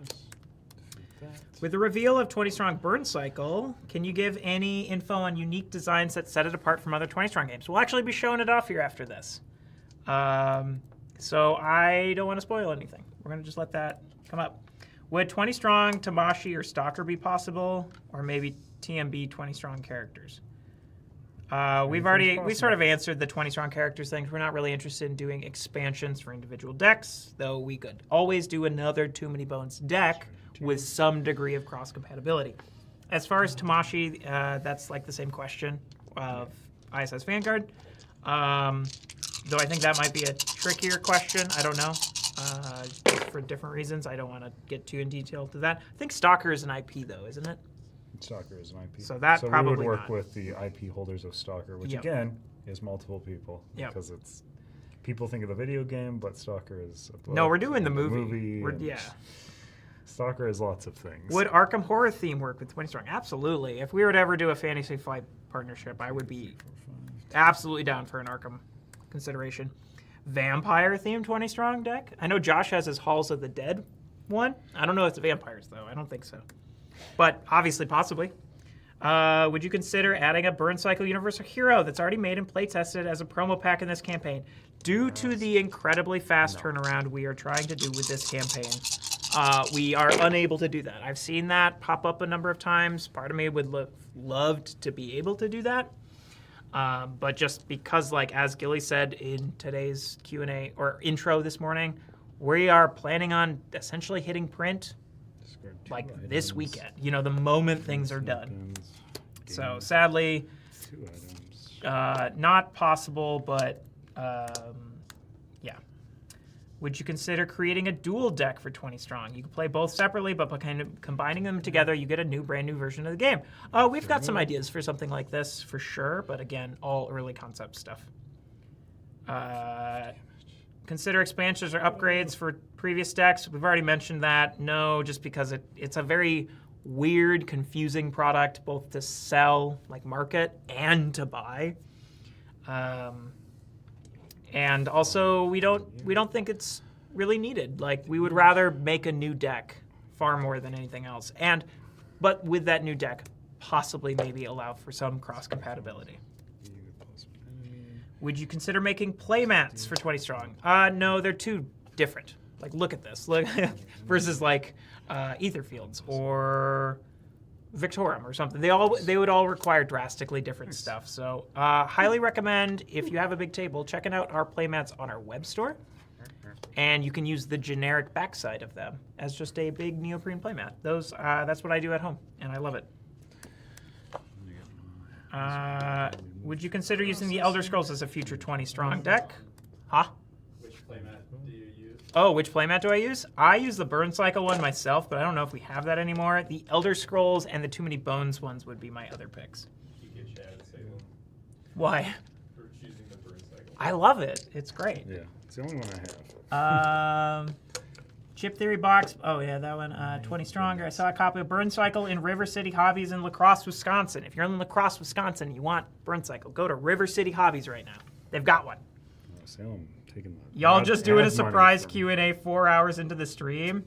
No, we've actually We've been been doing doing it the this whole like kind of time. ongoing. We're answering the questions that came in because it was more so a surprise Sammy. 4-deck stream. That was kind of the surprise. Oh, you don't get displays 'cause you go- Yeah, so I do apologize if there has been anything that anybody on our ops team is hoping to be like, oh shoot, we should have been watching that. As Shannon mentioned, it's me, it's not Ghillie, so I'm hopefully not saying anything that shouldn't be said. I'm not saying anything new, and I'm always understanding when it's not my department, and I don't know. So hopefully nothing in here has been said that should create any kind of worry. So I got you, Shannon. Will there be a teaser for the next 20 Strong game at the end of this campaign? We already did one. It's Burncycle. This one, if you have, what's the question you'd like to ask us? Yes. Yes. Y'all are doing great stuff. That is a good You guys rock. answer that question. You are awesome. I love these. These are great questions. Fantastic. And I think that's it, actually. Whoa. That's it. That's all the questions. We did it. All right, I will just monitor chat then. Applied. Confession, I had you on mute since you started playing, waiting for you to get to the Burncycle deck. Fair. We are going through Rose right now. How's it going? I've sort of been talking a lot. I'll discard the top card of the enemy deck as my reward for that. Nice. Oh, it's been going okay. I love how you guys do Q&As. Do you ever get tired of, I can't answer that, or we will never say no? No. I don't think so. At least not me. They're honest answers, and I don't feel bad about giving an honest answer like that. So, not so much. I will say the part that I get not tired of, but I get really sad about is when I can't speak about something I'm excited by. Because, not even because it's like secret and we haven't revealed it yet, but because I don't even 100% know if it will happen or happen in the way I'm envisioning. That's probably the word. I wish I could just chat on live stream in the same kind of excited way I chat with, like people around the office about things. Roll 3. You having trouble focusing on playing the game when I keep talking? Well, I was having trouble focusing on Cloudspire when Andrew was talking. So I think it's There's a 2. Okay. it's comeuppance.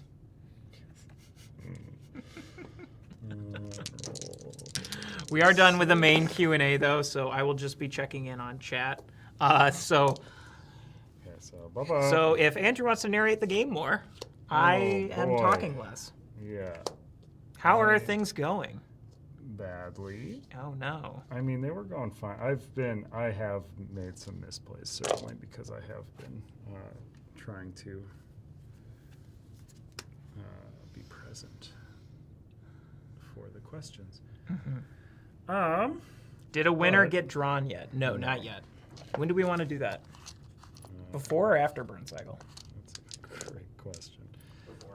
Before 1, 2, Burncycle, 3, I'm hearing. All right. 4, 5, After 6. this deck, we will announce the winner, and then we will dive into the Burncycle playtest stream. Okay, so I've just been stockpiling gold without really thinking about 1, 2, 3, 4, 5, 6, 7, 8, 11 gold. Eesh. Is there a thing you can spend gold to just like mill cards from the deck? Well, no, No. wish. I can just recover. I'm going to do this. Recover a die for each gold I have. I'm just going to get the rest of my dice. Oh, nice. That's pretty good. Then I'm going to spend 6 gold. You're in 6 to discard an enemy. From there, right, discard 1 active non-boss enemy. Pretty good. Then I should probably deploy a bunch of guys again. But I want to get rid of that boss. That boss is really annoying, and it can't be... Nothing can be done to it as long as it's there.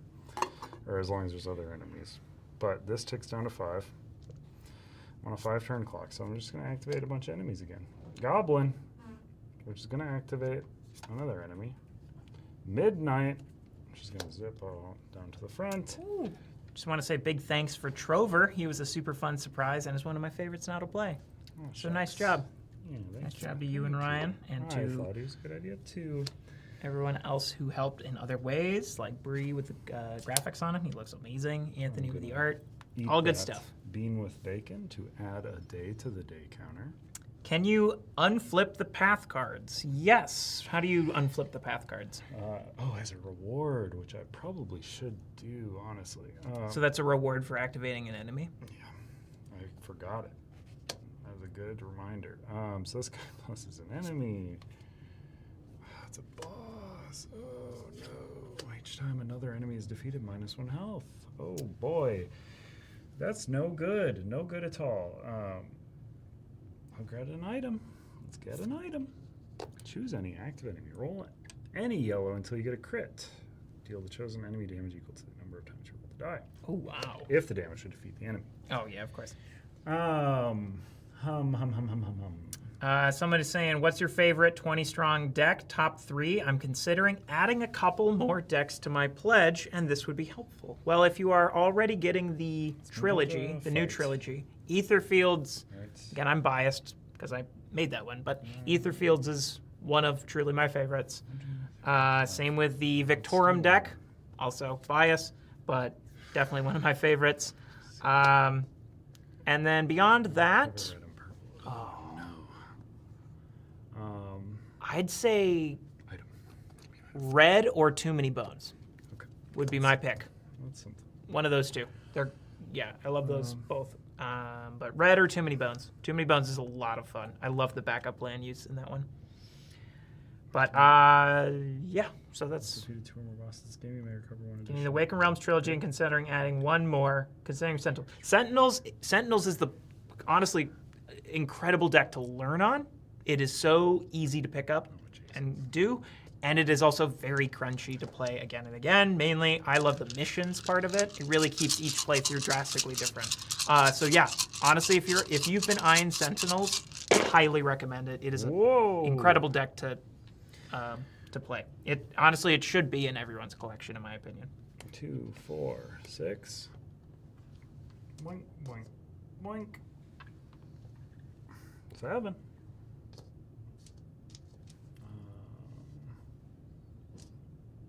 And get the reward immediately. So these exhaust. That I get to get a random item and upgrade it. While all locations are daytime, ignore the first plus. So I'll just let that go into the trash. So that's not going to happen. Oh, you don't have that. How many cards left you got? Choose an active enemy. You only have 5 cards left in know. here. Do you have to kill everything? Yes. Whoa. Yeah, just emptying it's nothing. Let's put a crit on you. There's a crit. There's a crit. Or no. I just defeated an enemy, so I get a free move if I would like it. I'm actually going to move over here because I want to make sure this guy has a crit on him. On him, not me. That was the first roll. I have 5 more rolls. That's the thing. The genie's nuts is the thing. Like, the downsides are very down. I have lost about 10 days to this. Oh my god. But you've been able to take out a lot of guys each time. It is a hit, so this is actively... Oh, better. You've talked about the difficulty level of decks relative to each other. Where does Sentinels rank in the difficulty? Sentinels can be quite hard, Yeah. but it can not be. Like that is the one thing about Sentinels is it is a little more on the random side than a lot of the decks are. So I get a free move after that. But I mean, I'd echo what this next person says. I win Sentinels more than I lose. I would agree with that for myself. Yeah. Now, granted, I really only play on rank 1. I think I've upped it to rank 2 a couple times, and I think I've won maybe once or twice, but it's always so much more stressful. I have to exhaust the die to even apply anything to her. So yeah, I mean, it's what's nice about Sentinels is it's very short.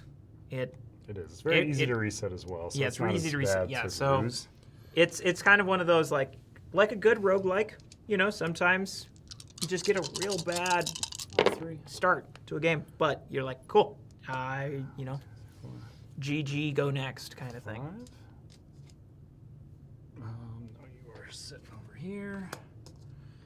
Roll 6. Or no, that's roll 4, I think. Roll 5. Oh, I got a free move after that, so I'd go over here probably. Bloop. Kill that man. I will get his instant reward of recovering 2 yellows. Because then... I don't know if I missed the answer, but will Nemesis ever hit retail? Awakened Realms are hard to find in stores to begin with. I'm from Europe, by the way. I think all of our stuff is planning on.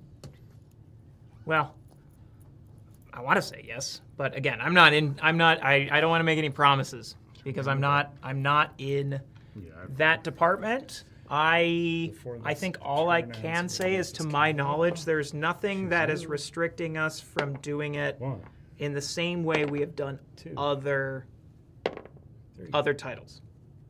But again, 4. okay, that's enough. I really can't answer that. imagine if it makes financial sense for us to do so. Yes. Yeah. So Again, we would love to sell you everything. yeah, we want to sell stuff. There is no scenario where we don't want to sell it if it's. And to my knowledge, there's no feasible. restrictions being put upon us by the licensing agreement that would No. prevent us from doing so. So it's sort of like if we're able to do everything else into distribution in your area, then those should be included as well, So these will all clear. barring other unforeseen circumstances. I know that's not a very helpful answer at this time. I do apologize for that, but that's all I am aware of. Give me the yellows back for free as part of the gruel. Give my recovery of 6. I think I might have this. Now, this ticks down to 5. These all get processed into gold if I want them to be. This guy will actually turn into a recovery item because he's better than that. Because I have a, no, I'm going to use a bunch of gold. Yeah, you're gold. You're gold. You're gold. All right, gold. So I've got 5, 6, 7, 8, 9, 10, 11. I'm one short of wanting of all this stuff. So, and I cleared the board, which is quite good. So we're going to deploy to D. That's a midnight. Did you already decrease this? Yes, to 5. I ate a bean with bacon for 1 health. So that's bean? why I was able to increase. Any it. tips for retailers C. looking to carry your stuff in brick and mortar? Any restrictions there? Plus I enemy, don't plus know. enemy. You'd need to get in touch with our B. operations department. Mhm. Usually our campaigns now have some sort of area labeled if you're interested in retail. Click here. I am hearing word that on our campaigns we So have a activated thing that that. says if you're interested in retail, click here. Activated that. We're double checking. Carter's double checking that right now. But that would probably be the best place. I think it Deploy. literally just puts you in contact. Last enemy. To. Oh, I don't know. I think I get to choose if it's the last enemy. That's it. What happens when I deploy the last enemy? And what? Yeah, Because we it doesn't literally have a section thing to called tell you where to retailers. put it. Okay, yeah. So if you go on our current campaign, the Awakened Realms 20 Strong one, we have a section on there for interested retailers. So make sure to reach out there. Beyond any additional tips and whatnot, I don't know. Man, I'm just gonna put it. This is dumb. It's an asterisk. I have never gotten this far in this deck, so this is new information to me. When I add a guy, if there's no next letter to choose from, what happens? Oh. Because I've added the last enemy, which means I'll also get a reward, which I have not looked at yet. I know there's solo games, but are there any unofficial two-player rules, even if it's something simple like taking turns? My girlfriend wants to play with me when they arrive, beyond just Nemesis. Get 2 decks and race. Yeah, nothing that I've seen yet. Board Game Geek would probably be the best place to check, because people like to post house rules, alternate variants, things like that. But at the moment, there's nothing. Path of your choice. Bam. I do think the games can be fun to sort of like tag team Well, just to a do what degree, we're doing but on stream right yeah, now. like but I understand if that's Your not turn. considered like No, you're not. interesting enough. Your turn. I get that. Your turn. Witty banter and backseating. Here we go. Ever consider a 40 strong using 2 normal core decks and counter for a 2-player game? I think that's a totally viable thing to call if we were to do a multiplayer 20 strong line. Is we call it 40 strong. I think that's pretty funny, 6 gold. especially if it is just essentially like a doubled set. Discard an Only a dead, yeah.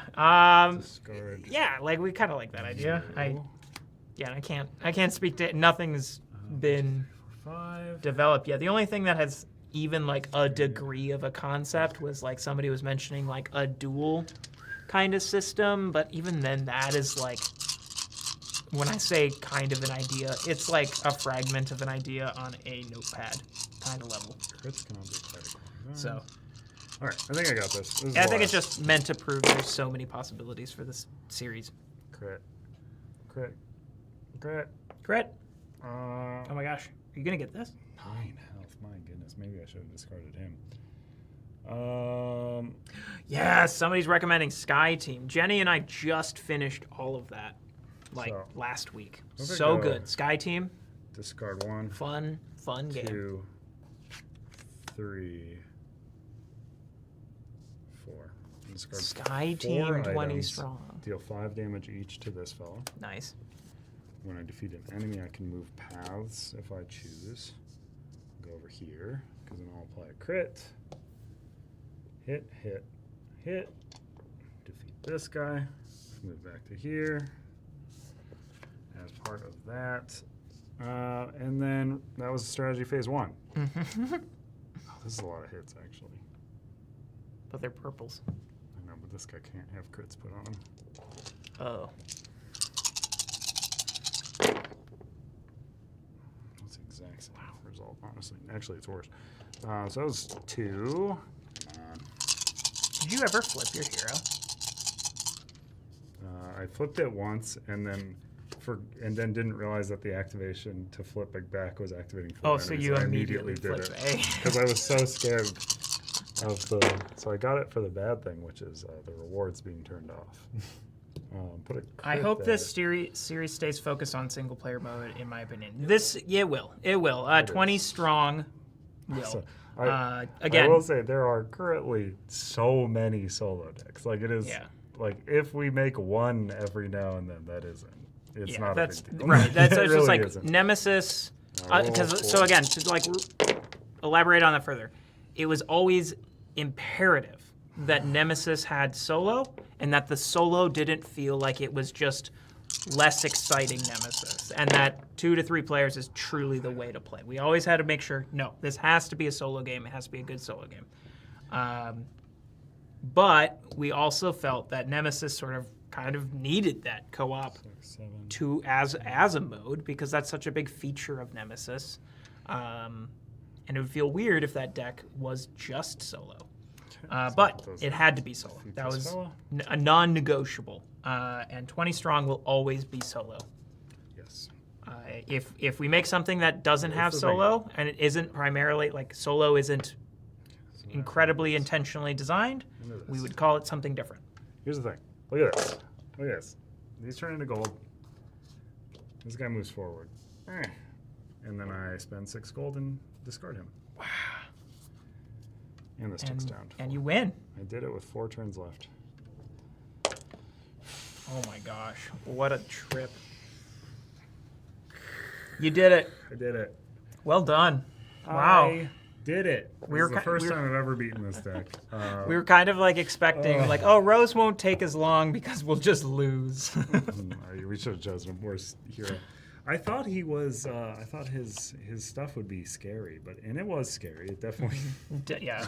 Again, I think I lost. You have like to be a 10 lot days more to aggressive him. with deploying enemies. But I also was able to upgrade a bunch of enemies really quick, or a bunch of items really quick. All right, so.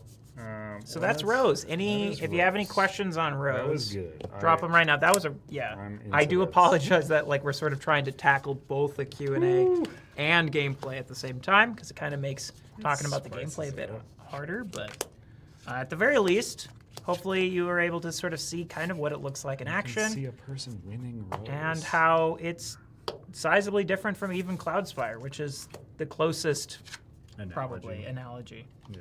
Is Noir still in the works? I'm not. I know what you're talking about. I did not realize we even mentioned Noir. Noir is Rose. Yeah, it is Rose. Yeah, that's Noir is not in the works because. that's why I was like, I didn't mention it earlier. I just said Logan had a different kind of Tanglewoods theme at one point. Yeah. I got changed to this because I didn't even know we mentioned Noir. It's Rose. Yeah, Rose became that. No, we didn't mention what it was. I think we just mentioned by name. It was this. All right. So let's do that drawing. Yep. Because you're here for Burncycle anyways, so why not do that? I'll start getting this So, shuffled. hit me with a number in the chat and we will hit the old rando number generator that many times. It's the guy with the crazy hair. Shop at Dan Flashes. Oh, you know it. I love those crazy designs. Well, that's why they're so expensive, though, because the patterns are so complicated. All right. Well, I mean, you can't print those for that cheap. All right. Well, I'm just gonna hit it a number of times then. Fine. Random.org, my go-to random number generator. Let's sort these differently, because you got through this sheet anyways. And then I am going to hit the facilities, because I have drank a lot of liquid. 2 through something. Blue, 6 times. All right, you got it. Sounds fun being the villain. Yeah, that was the things. You were going to be a villain, and the heroes were coming to fight you. And now you're just defending your castle. So Yeah. it's just a theme change. Mm-hmm. You can picture yourself as a villain. Yeah, I mean, you're Beast is sometimes you're considered you're in a villain. castle. Like you're part of the nobility, Yeah, and the common that's true. everyday That's true. folks are trying to Get to you get to you because to do stuff. to Who knows what? because it's a revolution, Mhm. and you're trying to stop that. So you are the villain. So you are the villain. Uh, And like this deck is you are storming the corporate headquarters yeah. to try and take down That's the big true. corporation. All right, so we are hitting the big ol' rando numbo generator 6 times. 1, 2, 3, 4, 5, and 6. We have our result, and our result is. Let's see here. Patrick Karen. Congratulations, Patrick. Patrick Karen. Patrick C. has won a pledge to 20 Strong Awakened Realms. That will feature the base pledge, the Nemesis base plus Tainted Grail plus Etherfields. Congratulations, you got that pledge. I will be sending an email follow-up at some point. As long as you reply to that, you got yourself one. Congratulations. Someone that has never played Burncycle before, what will the general theme of the 20 Strong deck be? Well, you're about to see it. Yes, I will it is talk about what somewhat the theme- stealth. It's somewhat not stealth, just like Burncycle. I will go over the theme as we get started here. I'm gonna run to the bathroom. I Should will we leave swap? You, yeah. Yes. I will leave you to do the stuff, and then I will come back. Okay. All right. So, Burncycle. Yay! It's real. It's here. It's so exciting. To just throw it out there. I mean, it'll probably be abundantly obvious, but these are early prototypes. Some of the stuff we have, as we've already teased in the teaser, there are some things that have a degree of graphic design whipped up, but again, all of those are still like first pass kind of stuff. So everything's subject to change, but like the actual hero cards kind of look more like real actual stuff, but it's all still complete prototypes. They're all just paper cards. The biggest thing, of course, if you've seen any of it, is the Paul Blart enemy cards. Obviously, those will not be... The top down. Oh, top down. Yeah. Yeah. Yeah, there we go. Look, it's Blart cycle. So I do have to just get this set up a bit. We are going to be, so in this game, you are going to be playing as a duo of robots. One person is serving as your hero. The other is going to be serving as your agent. If you're familiar with Burncycle, normally it's your agent is your player character, and there's a command module, which is like a team character. This one's a little different, where you're playing as a hero, and your goal is to escort an agent into the heart of a corporation, reach the executive office, upload their code into the corporation's mainframe to be able to permanently sabotage them before running to the roof and escaping. So the agent is sort of going to be like their hardware is going to be left behind because they are uploading their full consciousness into the corporation mainframe to try and wipe it. As far as a bit more of lore into Burncycle specifically, if you are totally new, this is set in the far future where a handful of mega corporations have completely dominated the world. They hold all of the control, all of the power, and none suffer more. And obviously, it's not good for anybody, but none suffer more than the robots, who are constantly subjugated and put down, I suppose. And so the 404th is the name of a saboteur organization, is maybe what some people would call them. All set on taking down these corporations, trying to fight for robot liberation and just in general freedom from these big corporations. So that is why you're infiltrating this. You're trying to get to the top of the corporation headquarters, essentially upload the virus through the agent's data, and get out of there. So we're going to go up against the company Ocularity. That is the corporation we'll be taking down. And I also have two. So you have a corporation, which will dictate your threat card, which will be an ongoing, ever-increasing thing you got to watch out for because it'll trigger pretty nasty effects. Comes with a floor 2 and a floor 3 unique room card that give you a side objective that you have to do in order to actually reach the roof of the corporation. And then lastly, you also pick a captain. So there are multiple different captains. They are not dependent on the corporation, so you get to pick a corporation and a captain. You can mix and match those however you like. Additionally, we've got the characters, and there's a lot to choose from. And thing that is, I've sort of mentioned this before in some other places, and I absolutely am excited for the sheer amount of customization in this game, because you have one character which will serve as your hero. This, of course, would be your universal hero too if you're bringing a different hero into this deck. You'd be playing as that. Whereas the agent, the one you will be escorting to the... here, I'll put these over here. The one you will be escorting to the executive office and leaving behind is the agent, which will be the backside. Obviously, that can never be a universal hero because you need these special things. Push these. Okay. Thing to note. So we've got the starting stats and starting ability. That is 20 strong as we know it. The new thing, however, we've got 3 abilities here with these icons that, well, they look the same as our little stat icons here because you can purchase these, but they cost this amount to purchase. Then you take your stat die, place it on that thing to mark that you have purchased that ability. You have it now for the rest of the game, unless something would require you to deactivate it. You can fully mix and match these. We will probably not recommend you just free pick when you're starting, because that is a lot of combinations, and that would take a while to get started. So we will probably do something like we recommend drawing 3 and picking 2 kind of level of like, just to help get people going. I am actually, tell you what, any Burncycle players out there, drop your favorite Burncycle character.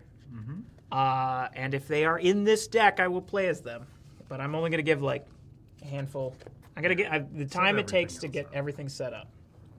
Say your favorite bot. Paul Blart is not a bot. Paul Blart is a guard. He's one of the bourgeois. He's one of the enemies. Jen says bit. Yeah, of course. Confidential says blart. Bit and Blart.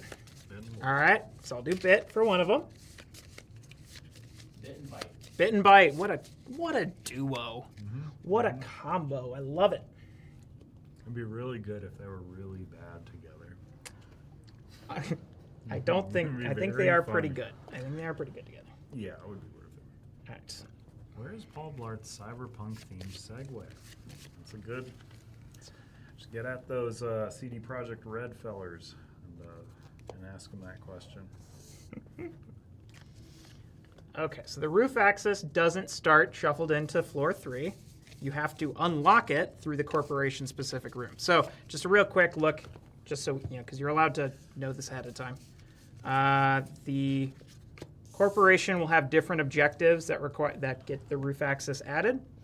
Ocularity is all about like the network and network cards and messing with terminal stuff. So if we do it on floor 2, we're going to have to banish the dice we apply to these. So these will have like dice icons similar to like the Cloudspire blueprints and whatnot. And you will also see other components that have similar things like that. But you're able to... Yes, yeah. You're able to apply dice to non-enemy cards in this game as well in order to do different things. So this one says we need to discard one completed network card and banish the dice applied to it. So that's if we do it on floor 2. If we get to floor 3, we don't have to banish any dice, but there has to be 4 or more evaded enemies in the active area. I'll get to evaded enemies in a bit here.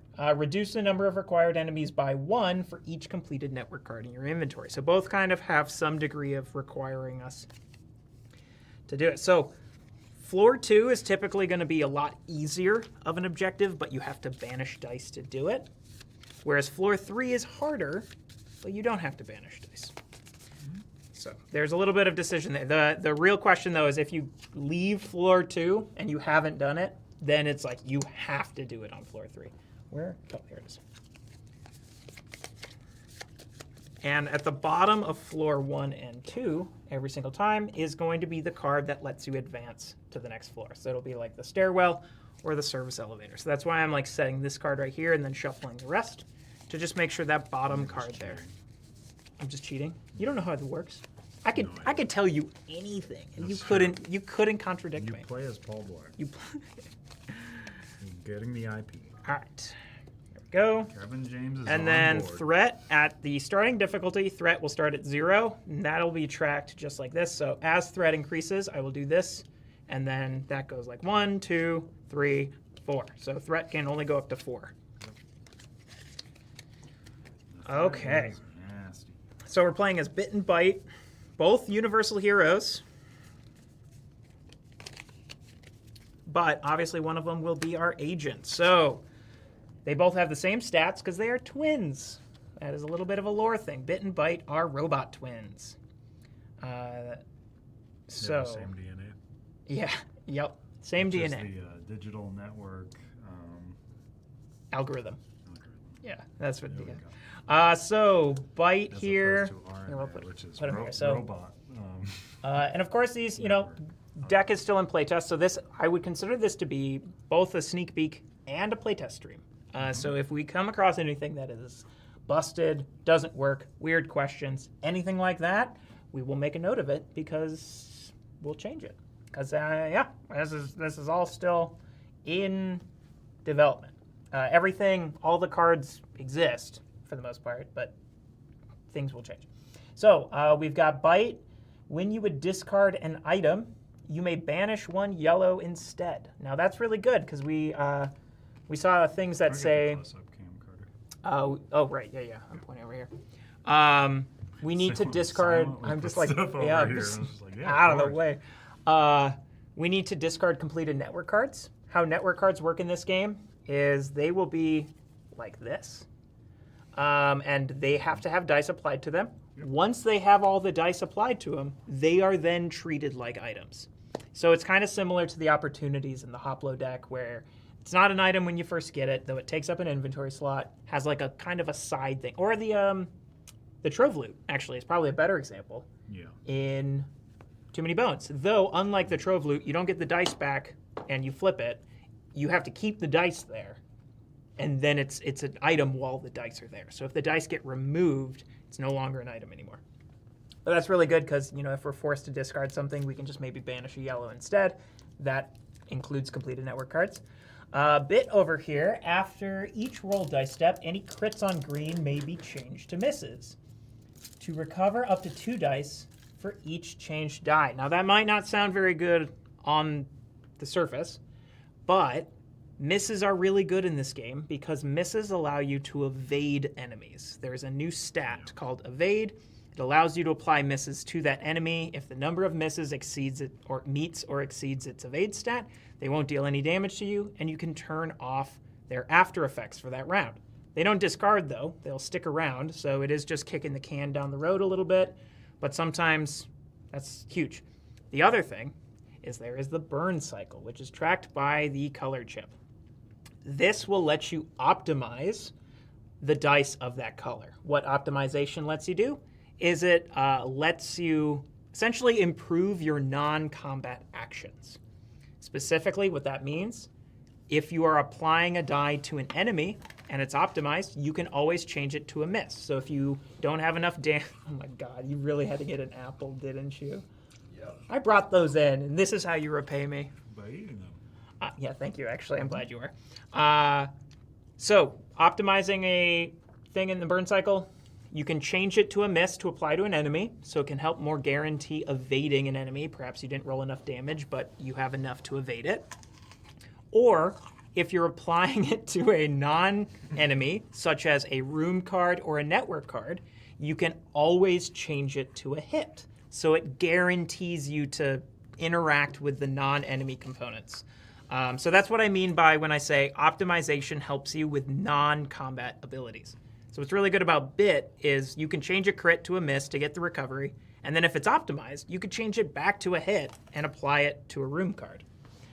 So it can be really, really helpful there.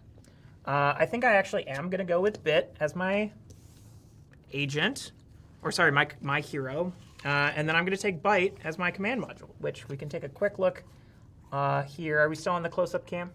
Yep. All right, so we can take a look here. So for 2 health, I can permanently get this ability. After rolling a crit, you may change a rolled basic hit of the same color to a crit. That will synergize here with Safe Zone Cracker. So these two actually are really good together, I will say. -1 strategy, Keen Eye. I can flip the enemy deck face up, so I don't have to just be at the mercy of the random draw. I will always get to see what's coming out. And then Distortion Cloak. Evade stats can only ever be increased by a total of 1. So there's a number of enemies in this deck where their stats are increased by the current floor. So as I get to floor 3, there might be enemies that have, a +3 to their evade stat. But if I buy Distortion Cloak, it will only ever be a +1 for the rest of the thing. Of course, that only applies to the enemies that have increasing stats. So if somebody just has a static 2 evade, that doesn't do anything. But it can be really helpful because getting to floor 3 and things require 4 dice to evade or 8 damage to kill, that's really important. All right, so let's go ahead and get started here. Are there any initial questions coming in? I don't know. People are kind of asking about the Sure. Burncycle lore. Burncycle lore. Just like, are characters from the original Burncycle? The answer is yes. Yes. These are all characters from the Burncycle base game or expansions. Bit and Bite are base game, though. Ocularity is a base game. The only thing that's not base game here is Track, who is Biodefend. I think he's in the Biodefend expansion as a new captain you can play as. And then there'll be a number of network cards and mod cards and equipment cards and whatnot that are from different expansions too. So it is meant to just be like, hey, we are putting in all the stuff we love across Burncycle, across the whole series.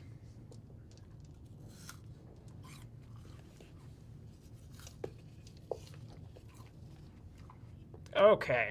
All right. So, as far as how we actually navigate and get through this deck, we got to start by navigating through floor 1. So, first thing, I'll set the burn cycle here to yellow. This will increase every round and continue looping. When it gets to red, the captain's burn cycle action is going to trigger. Good job.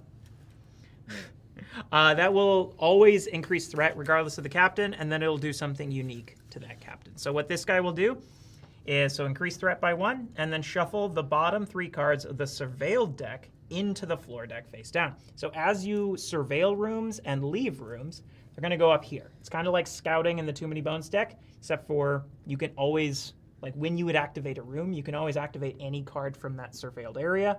It just costs a little bit more because the way I think of it, you've passed by that room, you know what's there, it's down the hall. But you got to spend some resources to run back down the hall.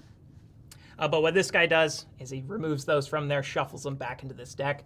So you're not able to go back there. It also might throw off the deck. So if you're thinking like, oh yeah, the next card is the thing that lets me go to the roof or go to the next floor, and he's shuffled it, it could be back at the bottom again. So it's pretty nasty to have that happen. All right, so I'm going to start here. So this says So the first part about activation is advance the burn cycle. You skip it the first round. Then I can choose to surveil rooms. In order to surveil a room, it'll tell you how much it costs. So it costs 1 die to surveil. So I will do that. I will go ahead and surveil this top card. When you surveil, you get to pick it up, take a look at it. And then you can choose to either activate it or place it in the surveilled area. So you're going up to the door, you're peeking inside. You're like, what's going on in here? So this one is going to add a terminal, which are these cards here. These are really helpful cards that let you get access to new things. On the back of them are those network cards. Sometimes they might let you flip them to get the network cards. Other times you have to look for other things that say get a network card. This will also activate an enemy. However, this has some text on it. If this room is activated after being surveilled, which would be the case because I have surveilled it, do not activate the enemy and resolve the current threat event instead. Threat's at 0, so that would be nothing. However, in the event of that occurring, threat will just increase to 1. So it will still give me a penalty, increasing threat to 1, but I don't have to worry about anything else.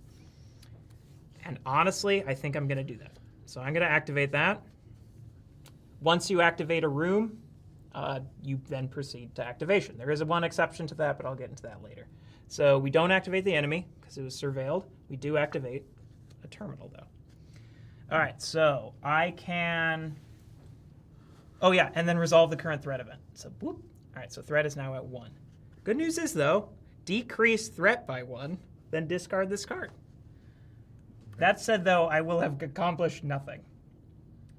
But the other thing is surveil the top card of the current floor deck and recover up to 3 dice, which I guess kind of would help me. But honestly, I'd rather keep threat at 0. And if nothing else, I got rid of that as the top card here, which means I can start getting to some better stuff. So You're also going through a room, right? Yeah, right. I'm making progress. So I'm going to just roll 1 green for now.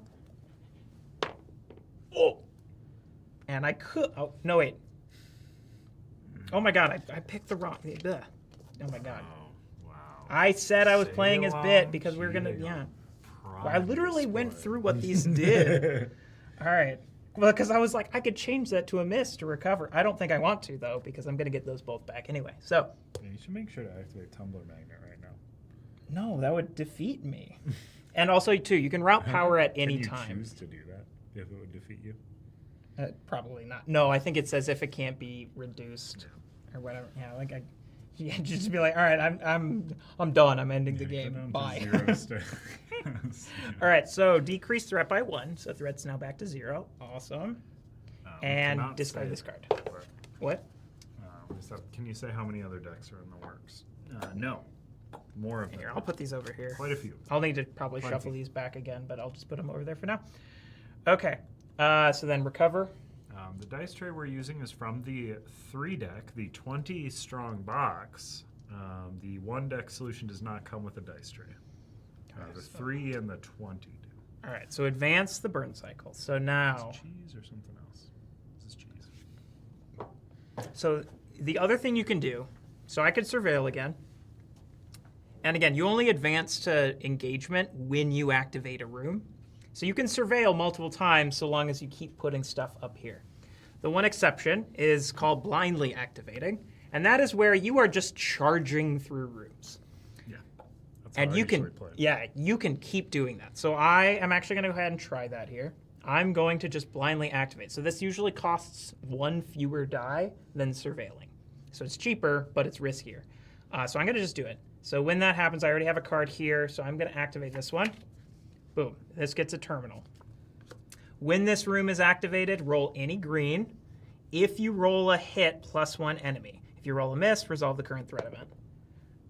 All right. So sadly, the burn cycle optimizing dice is only in regards to applying dice. So I'm not able to just change that to a hit or anything like that. So that will resolve the current threat event. So we are once again back at threat 1. At least that's better than being at threat 2. I'm glad I did that. So when you blindly activate, you can actually choose to continue to blindly activate before going to the engagement. So it's the only time where you're not forced to go to engagement when activating a room. The kicker is any guards that spawn will follow you from room to room. Terminals you will leave behind because the terminals are in the room. The guards, however, they see you and they're going to keep chasing after you. I actually got a really good terminal in here. It's going to give me a recovery, and the burn cycle's optimized, so I can guarantee a hit on that terminal. So as much as I feel like I should probably make some more progress in this deck, I think I need to make use of this terminal. So I'm going to go ahead and give this a roll. And it's a miss, but because it's optimized, I can change it to a basic hit so long as I am applying it to a non-enemy, which this is. So +1 recovery, then discard this card. The reason some of these say discard this card is it prevents you from possibly getting both options on a terminal, or if you can get both, you might have to be intentional about which one you resolve first. Additionally, 2 terminal cards are not automatically discarded at the end of the round. You can stay in a room from round to round. However, there is a penalty for doing so because they're honing in on your position. If you stay still, they track you down. It essentially adds an enemy and resolves the current threat of it because they found you. So it's costly, pretty costly at times too, but definitely can be worth it. Okay. All right, so I've done that. I've increased my recovery. I'm going to recover dice. And then on to the next round. So advance the burn cycle. All right, I'm going to keep going. If you ever want to activate from here, you can do so after surveilling. But again, if you activate a room outside of blindly activating, you have to go immediately to it. But you can go back to where you were.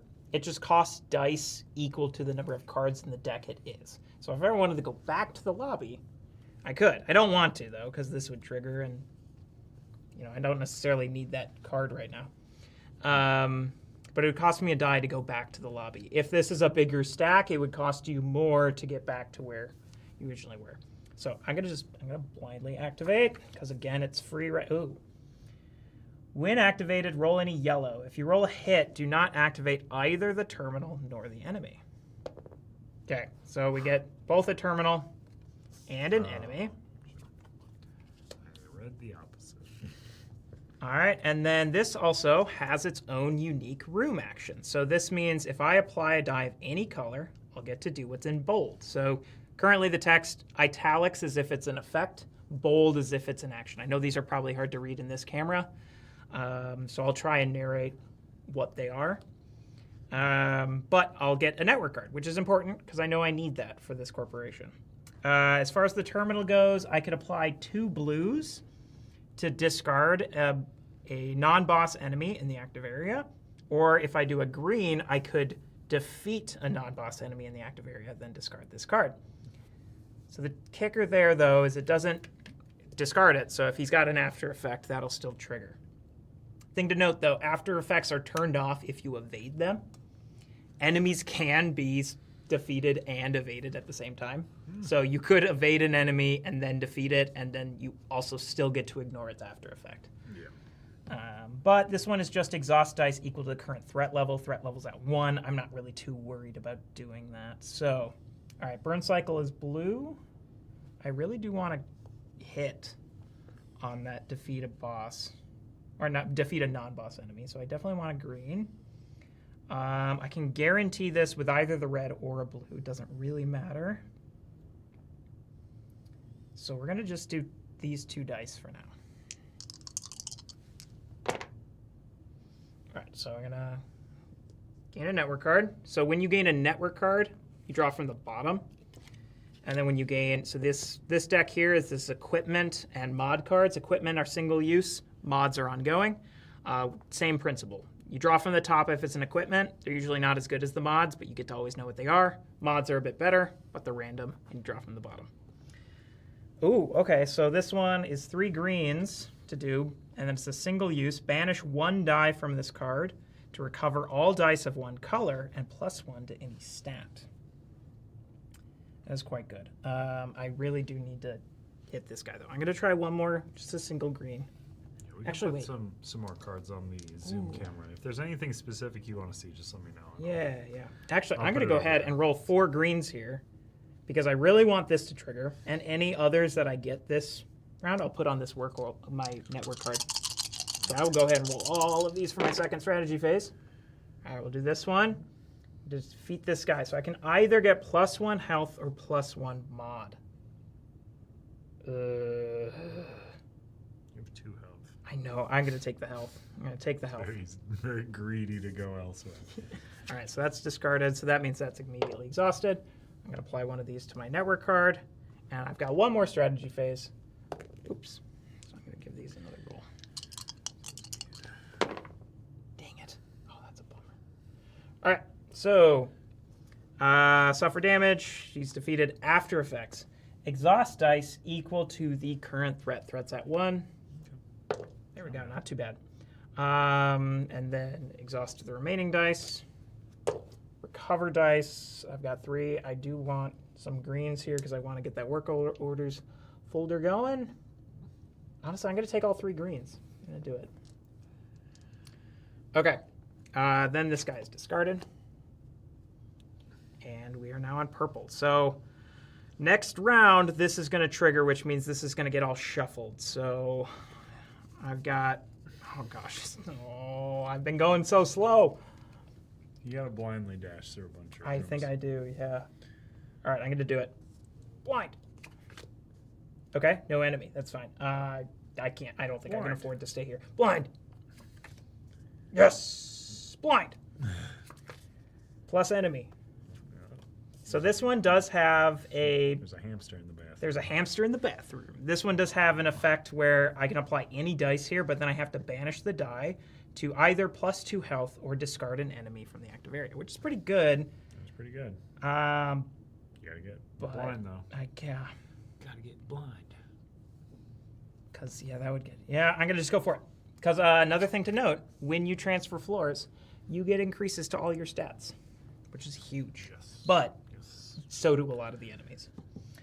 Okay, so when this room is activated, exhaust dice equal to the current rank -1. I'm playing on rank 1, so I don't have to do anything for this one. In order to transfer to the next floor, I'm going to have to apply 3 dice here. And then it says at the, so that will let me use this room action, which is, at the end of the round, resolve the current threat event or banish a key equipment from your inventory. So just do that one. I don't have one. Then transfer to floor 2 and +1 to each stat. So obviously I don't have a key, so I'm going to just have to resolve the current threat event, which is exhaust 1 die applied to a network card. If a die is not exhausted in this way, exhaust 3 dice instead. Thankfully, I have a network card, and it doesn't require it to be completed. It just says exhaust a die applied to a network card. So I'm okay there, which is nice. Much better than exhausting 3 dice. In which case, I know I can't finish this without being penalized. So I'm going to just roll 2 of these, and then purple is the Burncycle, so I could either guarantee some misses on this guy, but if I don't kill him now, he's gonna get harder. So I think, oh god, here's what I'm gonna do. I'm gonna buy Tumbler Magnet. Well, actually, I can just wait. I'm gonna wait to see what I roll, and possibly buy Tumbler After Magnet. rolling a crit. Oh, So, can you push up your heroes? yeah, sure. Yeah, actually, I'll buy it right now. So I can make sure to get it. Someone has bought Tumbler Magnet. Yeah, At so the cost after of 2 health. 2 health to buy Tumbler Magnet, but for the rest of the game, after I roll a crit, I can change a basic hit of the same color to a crit. And then I can combine that with Safe Zone Crackers. So I could use a crit, change something else to another crit, and if I don't need both, I can then change one back to a miss. Or so to get some more dice back and whatnot. Yeah, it's a good combo. It's a good combo. All right. So let's see. Proceeds to not roll a crit for the rest of the game. Yeah, probably. All right, here we go. I'm going to try this. I probably don't, because I need 3 of these for the room. I can guarantee it with the purples. All right, here we go. But also the purples are good. All right, so I got a crit there. So I'm going to change this to a crit. Apply those. Oh my gosh. Apply those both to the hamster. So that's 4 damage, but he's got plus equal to the current floor. So he's got 5. I need to hit him for 1 more. I'm going to do this. Apply another green to that work orders folder. And then I think I'm going to add this and roll these all 1 more time. Oh my god. Jeez. All right. You're so violent. Okay.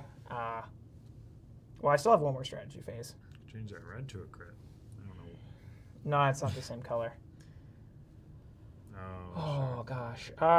Well, those purples can auto be hit. I think. It's the thing, but I absolutely have to do this. Like that would be such a bummer. just apply all 3 of those and then re-roll to green and get a hit. Yeah, Jay, I should have just applied that green to him. Ugh. All right. Re-rolling those. Well, it doesn't matter. I don't need them to be crits. Oh my gosh. Oh wait, no, that's okay because I can Burncycle this. Yes. Because you're on purple.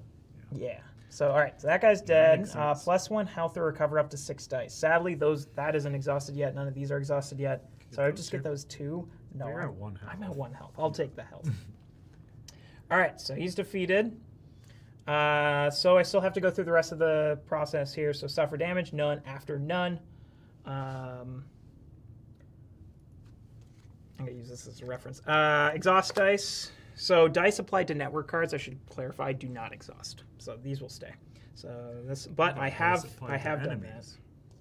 Huh? What about dice applied? Dice applied to enemies will exhaust even if they're undefeated. Yes. Yeah, that's a good thing to clarify. All right. Then recover dice. Sadly, I don't get that +1 to each stat prior. I'm going to get it right now. So 1, 2, 3. Ugh. Okay. All right. Then clean up. And then now, because I did satisfy this thing, I got all those things applied. At the end of the round, resolve the current threat event. Exhaust 1 die applied to a network card. Then transfer to floor 2, +1 to each stat. So I can just get rid of this. I won't need it again. +1 to each stat. There we go. It's looking pretty good. Honestly thinking about maybe getting that distortion cloak now that these guys will have a +2 to their evade. Okay. All right. Well, first order of business. Advance to red. Burncycle action. Increase threat by 1. And then shuffle the bottom 3 cards of the surveil deck into the current floor deck. There is none, so I don't have to do that. Wow. And that means I don't even have to shuffle that, which actually kind of weirdly would have been helpful maybe because the service elevator could have shot up to the top. Oh, if you But had gone. yeah. Does your move... Oh, I guess you have to cease to go through the stairwell or whatever. Huh? I was going to say, can you keep Oh, going? yeah, no, because this is at the end of the round. It's what lets me jump up to the next floor. Cool. All right, so now the Burncycle is red, And then you which... take a picture now, and then you can pause it, right? Because it's multiple floors. That's how you can play Burncycle. I mean, I guess you you could. But, so, yeah, thing to note about the red die, it really can't be optimized because optimizing lets you change misses to hits or hits to misses depending on where. So this is useless being optimized. So I really don't get any benefit for this round. Yeah, red's the worst color on the Burncycle. All right, so now this is where the cost to surveil and the cost to blindly activate have gone up. So I have to spend 2 dice in order to surveil, 1 die to blindly activate. That is rough because these floors do get scarier. So just blindly activating starts to hurt a lot more, but also at the same time, it's so expensive to surveil. So let's see here. This does have a discard an enemy from the active area, so that's pretty good. So I'm gonna risk it. I'm gonna blindly activate here. It's a restroom. +1 enemy. So similar thing to the floor 1 restroom. Banish it, but it's a little bit different. Banish a die to +1 health and discard an enemy from the active area. That's pretty good. Might I request some water? Could I? Wow. I'm sorry, my throat's getting. I've talked so much today, No, I and my know. throat is getting Feel like real. a lozenge as well? No, I think just a sparkling water is good. I'll be back. Okay, thank you. All right, let's see here. I think I am gonna. So I blindly activated, which means I could choose to continue blindly activating. I don't think I want to though, because I want this restroom effect. Burncycle's okay. I think I'm gonna try and get a hit on a yellow. I've got 4 strategy phase now, so that's pretty good. I'm also going to try and complete my network card. And who knows, maybe if I can get a crit, maybe I can use my ability to get some dice back. That's not a good start. Let's try again. Oh, there we go. Okay. So the way my network card works specifically is... oh, no, that's a different one I'm thinking of. It is the banish a die from this card to recover all dice of any color. Ooh, that is actually really good to use right now. That's better than using my innate ability. Granted, I could always try and re-roll one more time. I'm going to do it. I'm going to change that. Oh, wait. Oh, good. I don't think Tumbler Magnet actually is going to help me here. Because I don't think I'd want to do it with both. So I'm going to change that to a miss to recover 2 dice. I'm planning on using this network folder for my purples, so I'm going to recover those blues. I'm going to do this, which then banish this die. That happens immediately to +1 health and discard an enemy from the active area. I could actually do that again if I wanted to, but I don't think it's worth, because now that's open, but I don't think it's worth it. I do this, and then I do have 2 more strategy phases, I believe. Oh my god. What was that? I don't know. I just saw it on the delay. So dumb. Oh god. Oh, thank you. All right, that's what it was. So now, strategy 4. Hopefully. Okay, good. I was really worried that I was too greedy with that. All right, so then I am going to immediately use this. I think, yeah. I do hate not having a network card in my inventory for this effect, but you know what? I'm going to do it.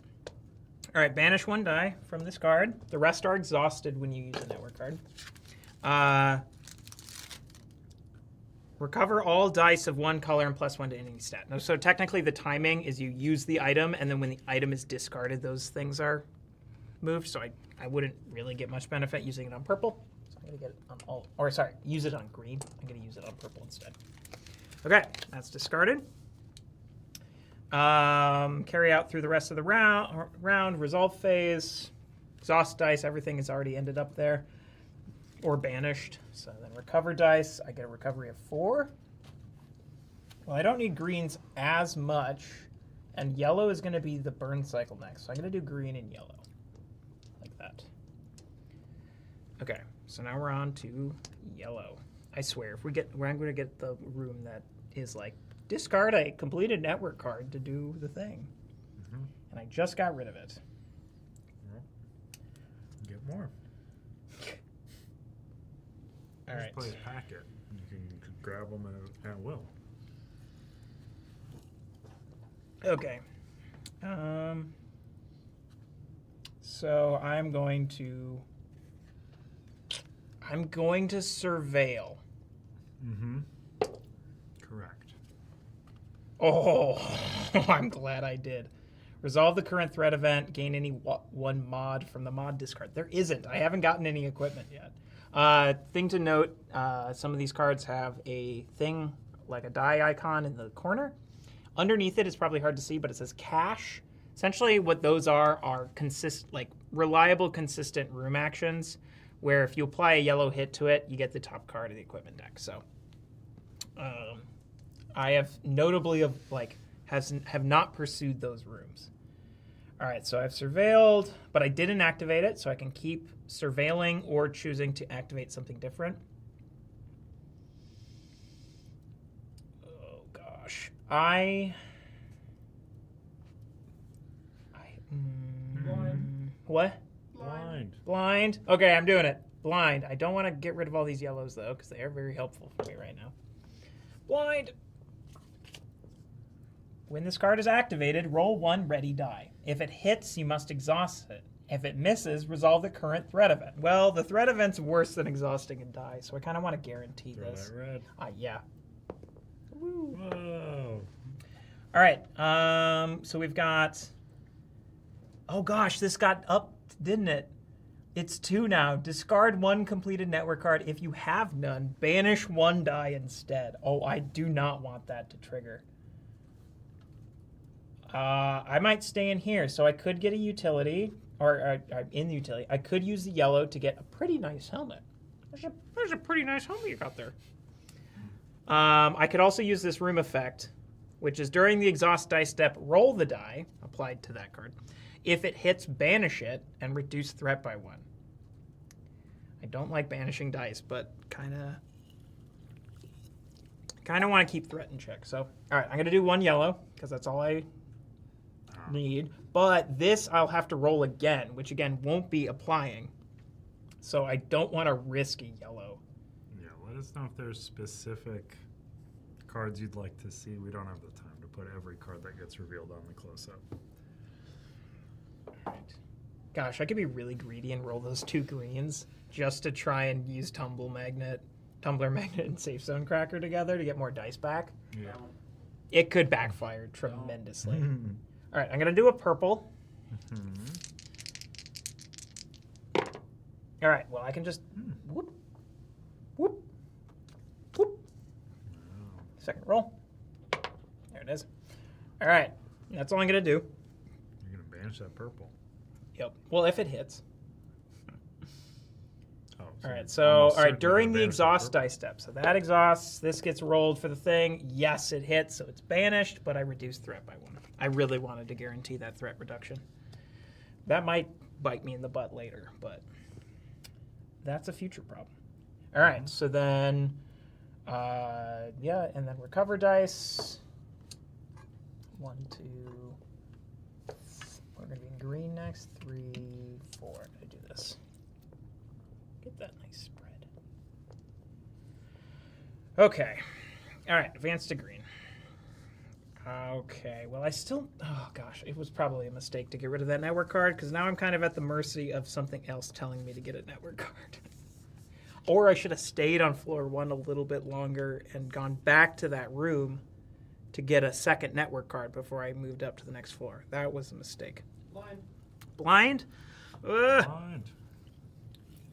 Yeah, this seems like a scary boss. She increases threat. I don't even know what threat is. God. You don't want to know what threat is. All right. It's a All very right. So threatening rat. we're gonna blind. I do have this pretty nice helmet though, so I can prevent up to 3 damage sometime. Yeah. If it's pretty nice, they would. Yeah. All right, I'm Pretty gonna nice get helmet rid for a of robot. this blue. Like a bucket from Plants vs. Zombies? It looks like it's got like little beer cozies, like Yeah. things. It's like one of those like It's drink what- helmets. It's what the one robot, the Ghillie robot. Oh, Nano. wears. He's not gooey. He's just He's like made out of All right. nanobots. When activated, looks- roll any blue. If you roll a hit, +1 enemy. If you roll a miss, exhaust 1 die. That is a hit. So that's a crit. You have 2 14 enemies. Yeah. All right. Oh, bugaboo.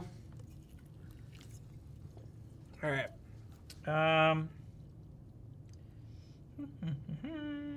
Okay. Do I want?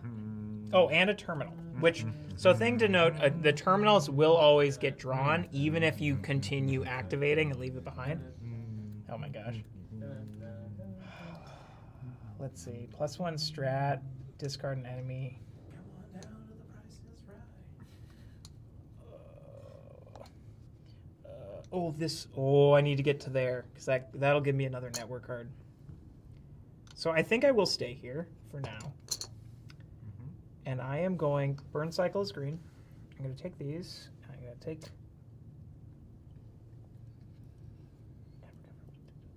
Yeah, I'm going to take these. Actually, why not? Yellow as well. Maybe I can get that item. That's a nice looking item at the top there. Oh gosh, I can't see those.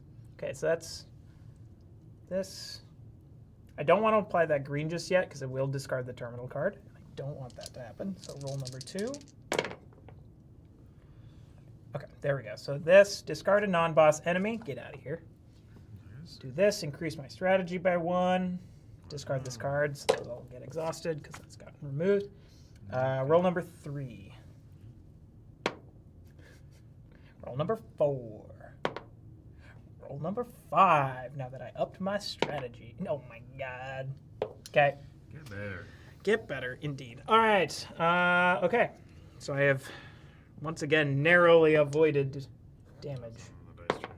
Just roll Oh like that. my. Get out of here. Get out of here. All right. So I get 4 dice back. It's going to go to blue. 1, 2, 3, 4. I want to have a little bit more of an even spread here. All right, on to blue. Okay. So I need another room with a terminal. I'm going to surveil. Not too purple. I'll do that. Okay. Oh, there was literally only 2 cards left. It had to be this one and the thing. Oh gosh, I should have just. That's why you always go blind. What a fool. Always go blind. Yeah, I always go blind. All right, so +1 terminal, no enemies, thankfully. After resolving a terminal effect, gain 1 network card. Ooh. Additionally, this, if I had a green on here, recover up to 2 dice, then flip and gain this network card, which would let me get another one. So I could get up to 3 network cards if I want to. But trick is, if I want to get this to add the roof access to floor 3, I have to discard 1 completed network card, which means I have to get a network card and then also complete it in this same thing. I don't know if that's possible. I'm honestly wondering if it wouldn't be better for me to just go to floor 3 without adding the roof, and I'll do it in floor 3. Yeah. Because I already have 3 dice banished. Yeah, you're doing bad on that end.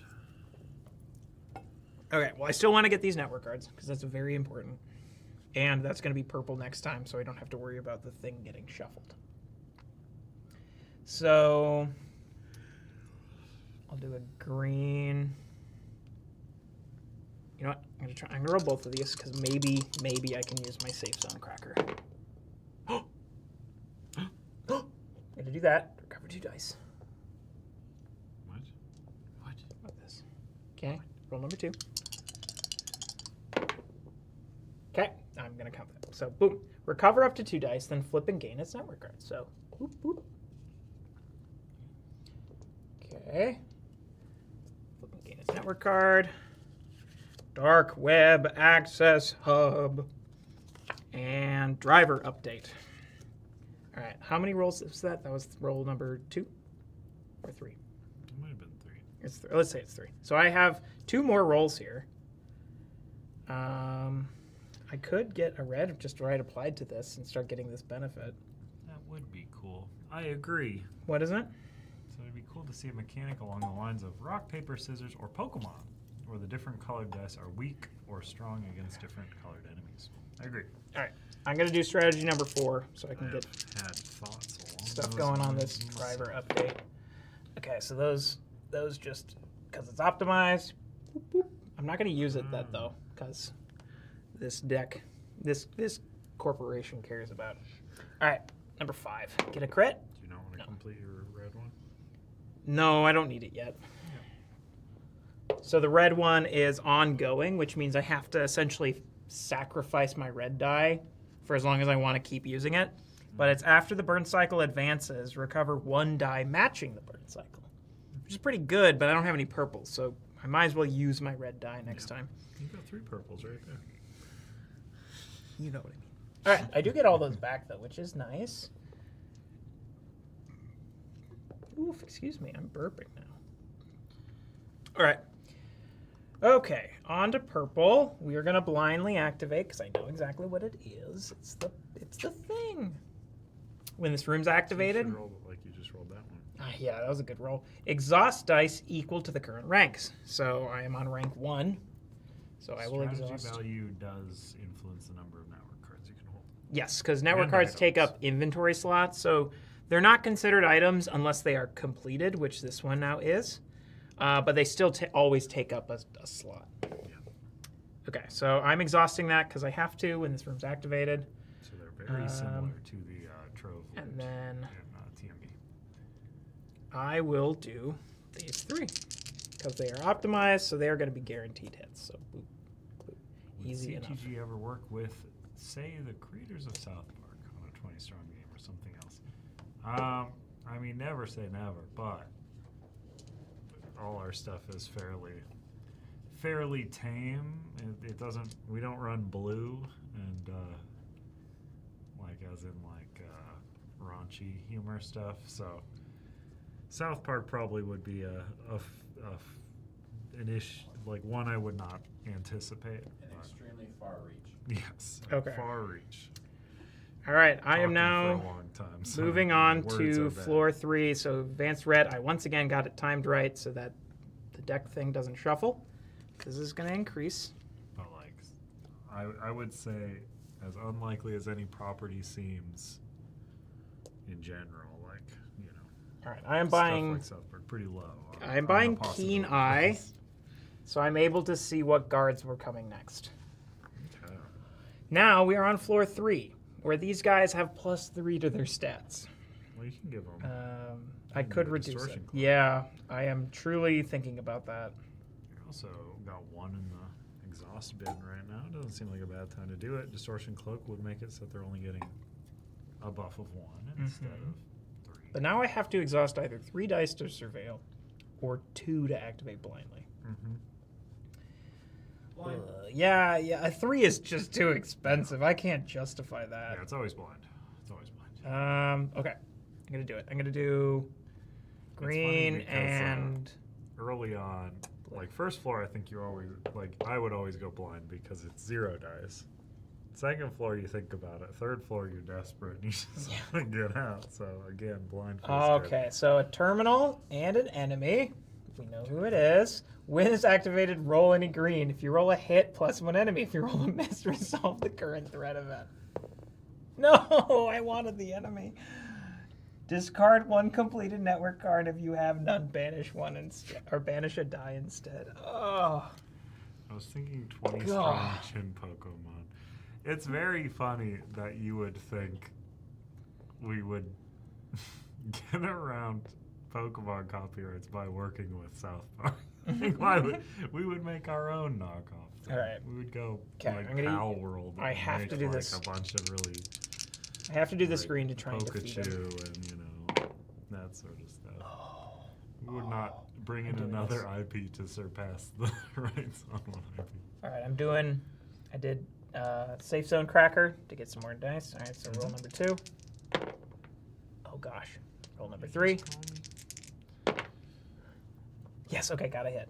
Defeat a non-boss enemy. Wappa. +1 health and recover up to 2 dice. We did not really talk about that one. There's boats in it, and it's coming in July, and it's not called Rack. Okay, discard this card. Okay.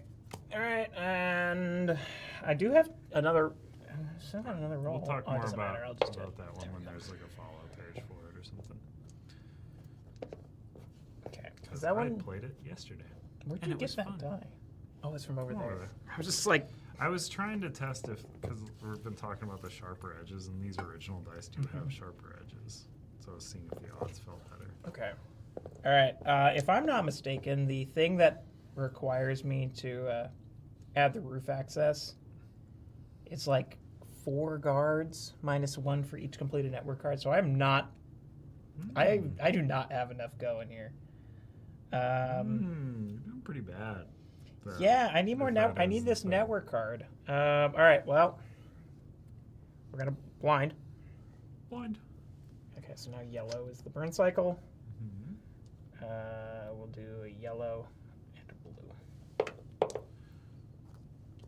Yeah, roll your blues like that. All right, +1 enemy. Yeah, moderator. Oh, discard 1 network card. Why? I knew that though. I could see You him. did. These are all phase up. I know. It's Why am I? very funny yeah. to get I surprised. by bought it. something and then I'm just not reading the thing. Oh, what? Shouldn't have activated it. All right. Okay, so when this card's activated, roll 1 unbanished die. If it hits, banish it. If it misses, resolve the current threat event. Which, Did you discard- shock, will cause me to banish a Did you die. discard a network card? It's an after effect. Oh, sure. Okay, well, I roll and one unbanished die. If it hits, banish it. If it misses, resolve the current threat event. Yeah, sure, I'll roll this one. And it missed. Resolve the current threat event. Discard a completed network card. I don't have one, so banish a die. Yikes. Okay. I really need that terminal, though.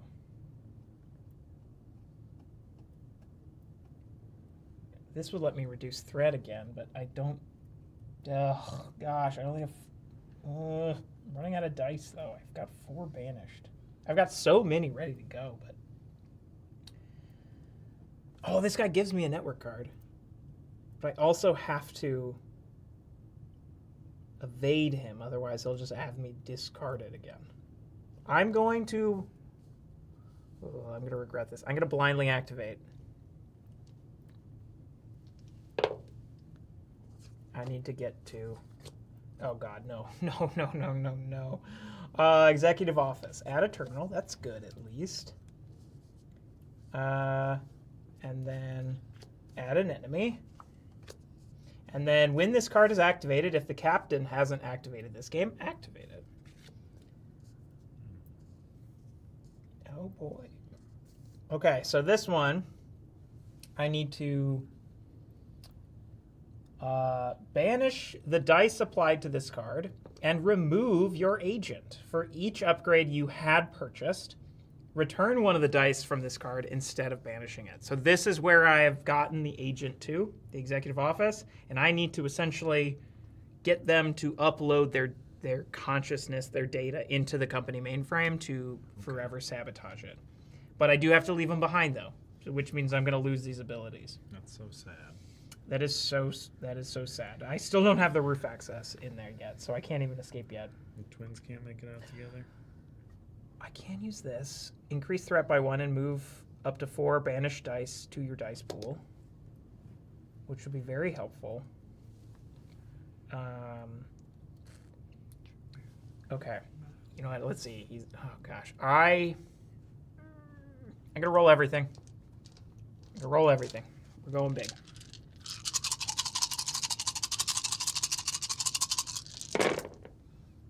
Okay. Wow, I got double greens there.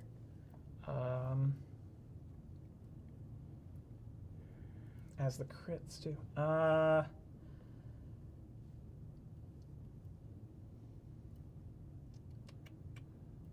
gosh, I need that network card. Okay. All right, here's what I'm going to do. I'm going to take this, do this yellow, to get this triggered hammer, which will let me deal 10 damage to a non-boss enemy if it would be defeated by it. Then banish any die and roll it. If it's a crit, -1 health. So I will have to banish a die to do that. But if I can defeat the captain, I'm going to get a lot of stuff back. Okay. Okay, here's what I'm thinking. I'm going to do 1, 2... I'm going to keep those. All right. So roll number 2.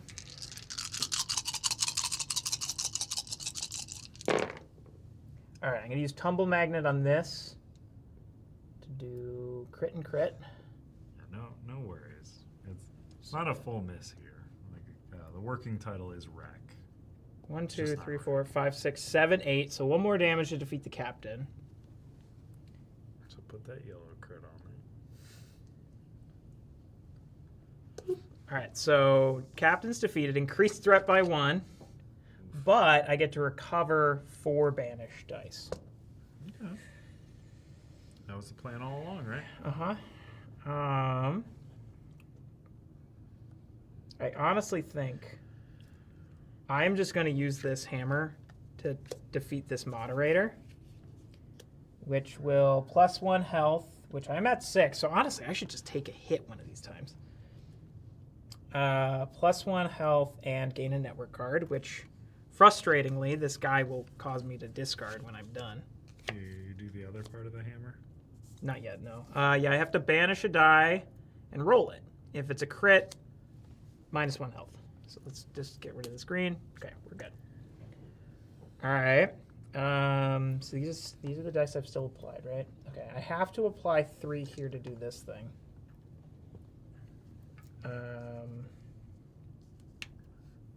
I'm gonna do Burncycle's yellow though, so I could just get rid of a bunch of yellows.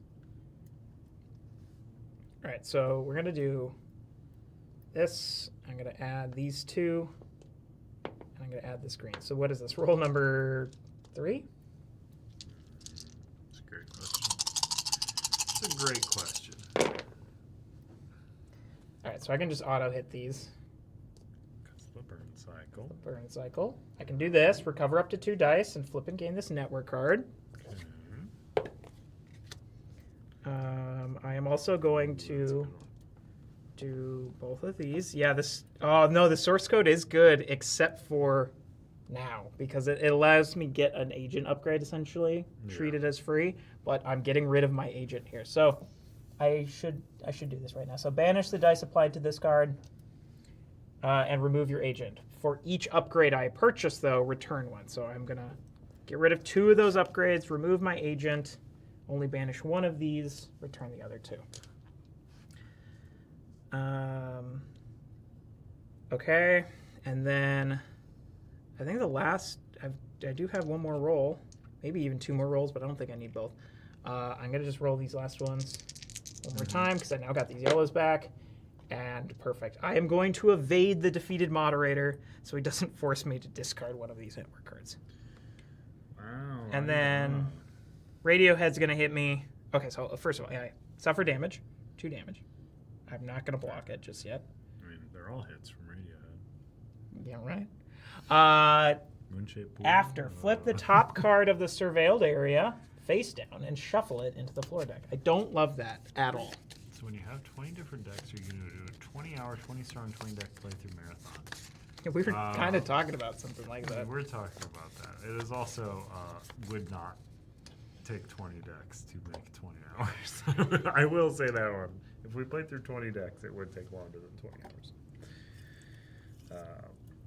As long as All right. some of them are the So existing exhaust ones. dice. Recover dice. Ugh.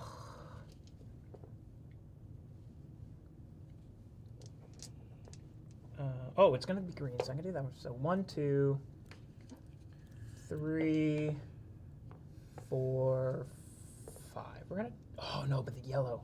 Blah. Yes, there we go. That's what I'm taking. All right. So I want that key at the top of the deck. All right. Oh, this now is face down again because I lost that ability. Wow. All right. Okay. Because you abandoned your friend. I did abandon bite. I left your twin. I left my twin behind. Are they gonna? All right. do you have their Okay. brains These guys somewhere? No, their brains in the computer. Okay. They are discarded. So track won't ever activate again, but this burn cycle action can still keep happening. Okay. Yeah. It's not a bad idea. What's up? I'm just saying, do a timed game. Go as far as you can in 20 hours. Give everyone a taste. All right, so now it's green. All right. Okay. I'm gonna go blind. Oh, because of my dark web access hub, after the burn cycle advances to a non-red icon, recover 1 die matching the burn cycle. I get that green back for free. Holy moly. Holy moly indeed. Okay, so then I'm gonna do this. Holy Toledo. To blind, please be what I need. Conference room. 2 terminals and 2 enemies. Doesn't seem like what you need. Well, it is. So Is it? It is what I needed, but I am Seems bad. I am That's why I'm saying that. a but, bit you know, spooked at the moment. I won't. You should just pay some Why? gold to bribe those guys. Oh yeah, he's right. Okay. All right, 2 terminals. Please be something good. Oh, I don't have the blues though. Okay, I can. All right. We're gonna It's do. about to be a terminal. We're gonna do situation for everything sale. again.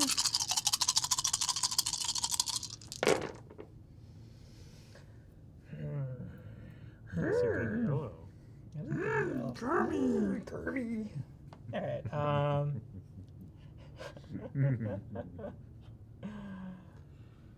Okay. Okay, we're gonna do this. Recover up to 2 dice, then flip and discard this network card. So recover up to 2 dice. I want, Blues, probably.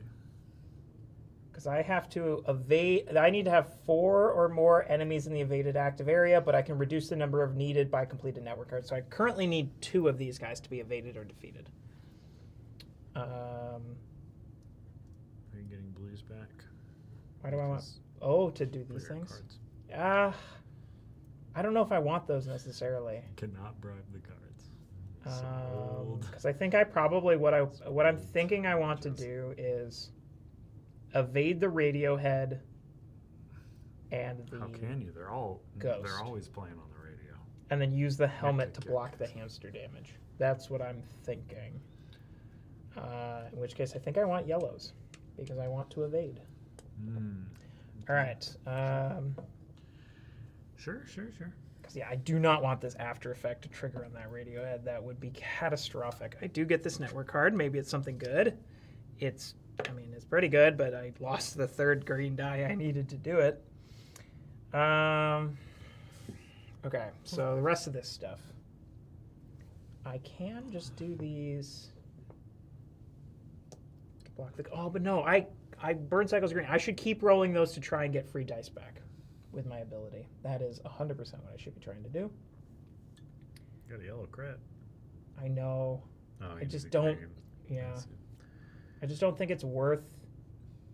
Or recover up to 5 dice. Oh, actually, no, it is worth it. Okay, we're gonna do that, and then I'm gonna add these in here. Give them a roll. Roll number 2.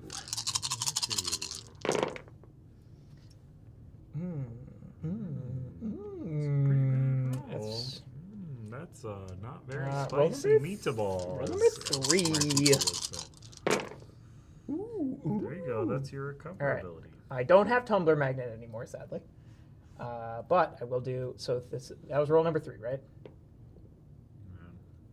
You gotta be keeping. I'm keeping track. I'm keeping track. Okay. Okay. So +1 health or recover up to 5 dice. I'm gonna take the dice. All right. Okay. Okay. But I still want to evade him because I do not want him to do his little thing. He needs All right. 3. I know, right? All right.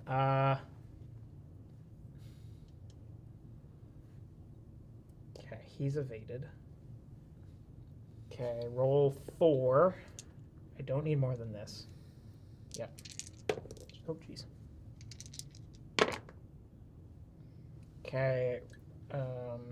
Oh, I don't really need to do my thing anymore because I don't have anything here. So I'm just gonna go like that. No, I might as well. You're trying to evade the one guy who currently has only 2 misses on him. Okay, no. Huh? Doesn't that guy need one Oh more my miss God, on you're him? right. Oh my God! In which case, I would have rolled 1 more of these and been able to guarantee it. Yeah, thank you. Yeah. There's no yeah. Boy, gosh, that would have been real bad. Yeah, Thank leave it you. alone. All right. Okay, so I'm done rolling. Suffer damage. This guy's going to hit me for 3. I'm going to block it with this pretty nice helmet.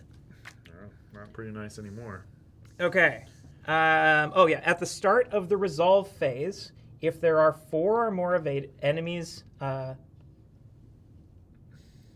4 or more evaded enemies in the active area, place the roof axis at the bottom of the floor deck face up. Reduce the number of required enemies by 1 for each completed network card. I've got 2 completed network cards. I've got 2 evaded enemies. One of them is mega evaded.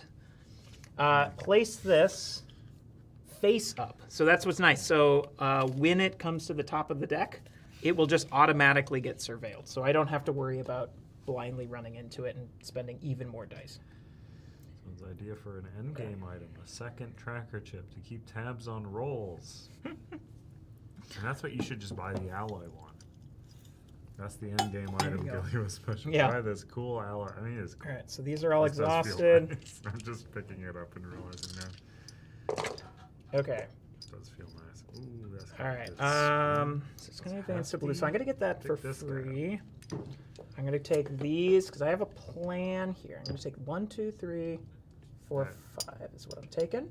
Yes. Evade is the new mechanic for this one. The bribe stat on those is not a bribe stat. It is the evade stat. Yeah, it's So just what I if you had to apply use. that amount of misses, you don't take damage from them, and their after effects do not trigger, which is nice. You just saw Salem Okay. not have to get hit by a bad after effect. Yeah, which was really, like, would have shuffled this more, and I Oh, cannot afford yeah, that. yeah. Okay, But yeah, that's specific so to this. after the burn cycle activates to a non-red icon per this network card, I can recover 1 die matching the burn cycle. Thank you. Then I'm going to use these cookies, rotate the burn cycle 1 space in either direction, then return or recover all dice matching the burn cycle. Oh, wow. I'm going to do that and get all these greens back. Oh, wow. And I've also postponed Track's ability from triggering again, so I do not think it's going to happen. The stakes are high. The stakes. Yep. The stakes are high, and I might be late to the thing I'm going to that I have to take you home from soon. How close are you guys to being Oh, done? very close, Very but if you close. need to get Awesome. out of here. No, you no, get no, out it's of fine. here. The roof access has been added. I've Alright, added, awesome. And we're on 4-3. Alright. Look Yeah, at I've this. got Look at this. this cool thing you get to do that's not on camera. Oh yeah. Ooh. Hi, everybody. All right. Okay. So All right. I can think. do it. Thank you. Oh gosh. There's Ryan, creator of the Tainted Grail deck, and my ride home. Okay. Burn cycles. Did you guys win that one? We Okay, did. So I'm gonna surveil We won that one, and we won Rose. because I do not want to activate and any of Cloudspire. It's these. the first win I've had of Rose. Nice. 1, 2, 3. Pretty good. Surveil. Don't activate. This is now there, Nice. which I do need to spend a die though to activate it because it is up there. Okay. And it has a plus enemy. Now I do need to survive, and I need to have 3 dice applied here, which I can guarantee with this. I've got, oh gosh. Oh no, I don't think I'm gonna make it. We have 4 health. Oh, he doesn't deal any damage. He just resolves the threat event. The third. What was the third one, dude? Banish a die. No, that's who cares. Who cares? You're trying to get out of the roof. Okay. All right. So I just need to evade one of these guys, which the ghost is easy enough to evade. It's literally just 2 misses. Okay. Oh, we're golden. I've avoided We're ghosts golden. every day I'm of my going to life. change that to a miss to recover 2 dice that I probably don't need, but I'm going to do it. Because then I'm going to go that, and then burn cycle, green, green, That's the name of the game. green. Do this. And, okay. And then suffer damage. I'm going to take, I'm 1 health. That's enough. That's enough. 1 health after effect. Resolve the current threat event. If banish 1 die applied to a network card. If a die is not banished in this way, banish your strongest die instead. It would have been the same anyway. This guy is evaded. Haha. And at the end of the round, if your agent has been removed, you win the game. That's the one. There we go. That's burn cycle. That's all the decks. That's 20 strong. Past, future, and present. Campaign's still live. Check it out. In the description below, there's a link. What a time we have had jumping into the past, What a time. present, and future decks we have done. Yeah, so. We're over 1.1 million. Yay. Ooh, 1.1. 1.1 mil. So, if any of these look good, not this one, but the other 3. Like 4. I mean, if this one looks good, get excited and hyped, but you can't. Yeah, you can't get excited. it You yet. can't get it yet. But It's- the other ones, you can get those. Add them to your pledge, whatever you want to do. Add this was the other thing. Look at that. Ooh, I kind of That's- honestly, that's I don't actually have one of crazy to these me. yet. I actually do kind of. Spin it. Spin it. That's okay. Isn't That's that cool? Isn't that cool? That sold me on. That's really cool. I saw somebody the other day that was asking, like, is this a fidget spinner? Like, can it be kind of. used? It's like a- And I'm like, a mean, fidget this new toy, one yeah. is definitely- This is actually not too it's nice and bad. And smooth then, now. oh my God, just put this as a desk toy, and I would As go you crazy. overhit it, and it Yeah, you flies gotta- right in the camera. You gotta find the sweet spot. Thanks so much for checking all this out. I'll have timestamps, and this is a bad place to say it, so I won't. Never mind. It's a bad place to say you're going to put timestamps at the end of the 6-hour stream. Thanks so much for tuning in. You can check out the VOD of this later if you want to see parts from earlier that you might have missed. It'll be under the live streams tab. Thanks for tuning in, and thanks you for supporting the campaign. We really appreciate it. We wouldn't be able to do the stuff we do without the support of you. Endgame starts tomorrow. Endgame starts tomorrow. Add dozens of these, one every 10 minutes to your pledge for the next 3 months. Yeah. Doesn't it? Isn't it once per back? It is once Yeah, per back. it's one increase per backer. backer, So it's make sure once you for get every new in there backer, once as for a every returning backer backer. first, It can and extend. then add one of these to your pledge and tell all your friends that you just want to get these fidget toys. These really cool fidget toys. They're like really cool this. fidget toys. Look at that. I Honestly, discovered this today. I wasn't really like, because I'm not a big alloy dice person. I don't like them weighing that much. It's got a good weight. Too. That does This have a makes good sense. weight. I'm weird in the office. I'm one of the few people who never gets the premium health for our You get stuff. those premium I like chip I and like the spirit. regular default lighter chips. Yeah. Thanks so much for tuning in. Check out the campaign. Again, live. Get us the last stretch goals. All this cool stuff. Salem's gonna take I this. love that. I want to home, steal this. spend the night spinning it. Alright, but thanks so much. We'll be back next week with something else. Maybe we'll still be in Endgame. Oh, no. Oh, maybe. We will. Goodbye. Thanks, I hope everyone.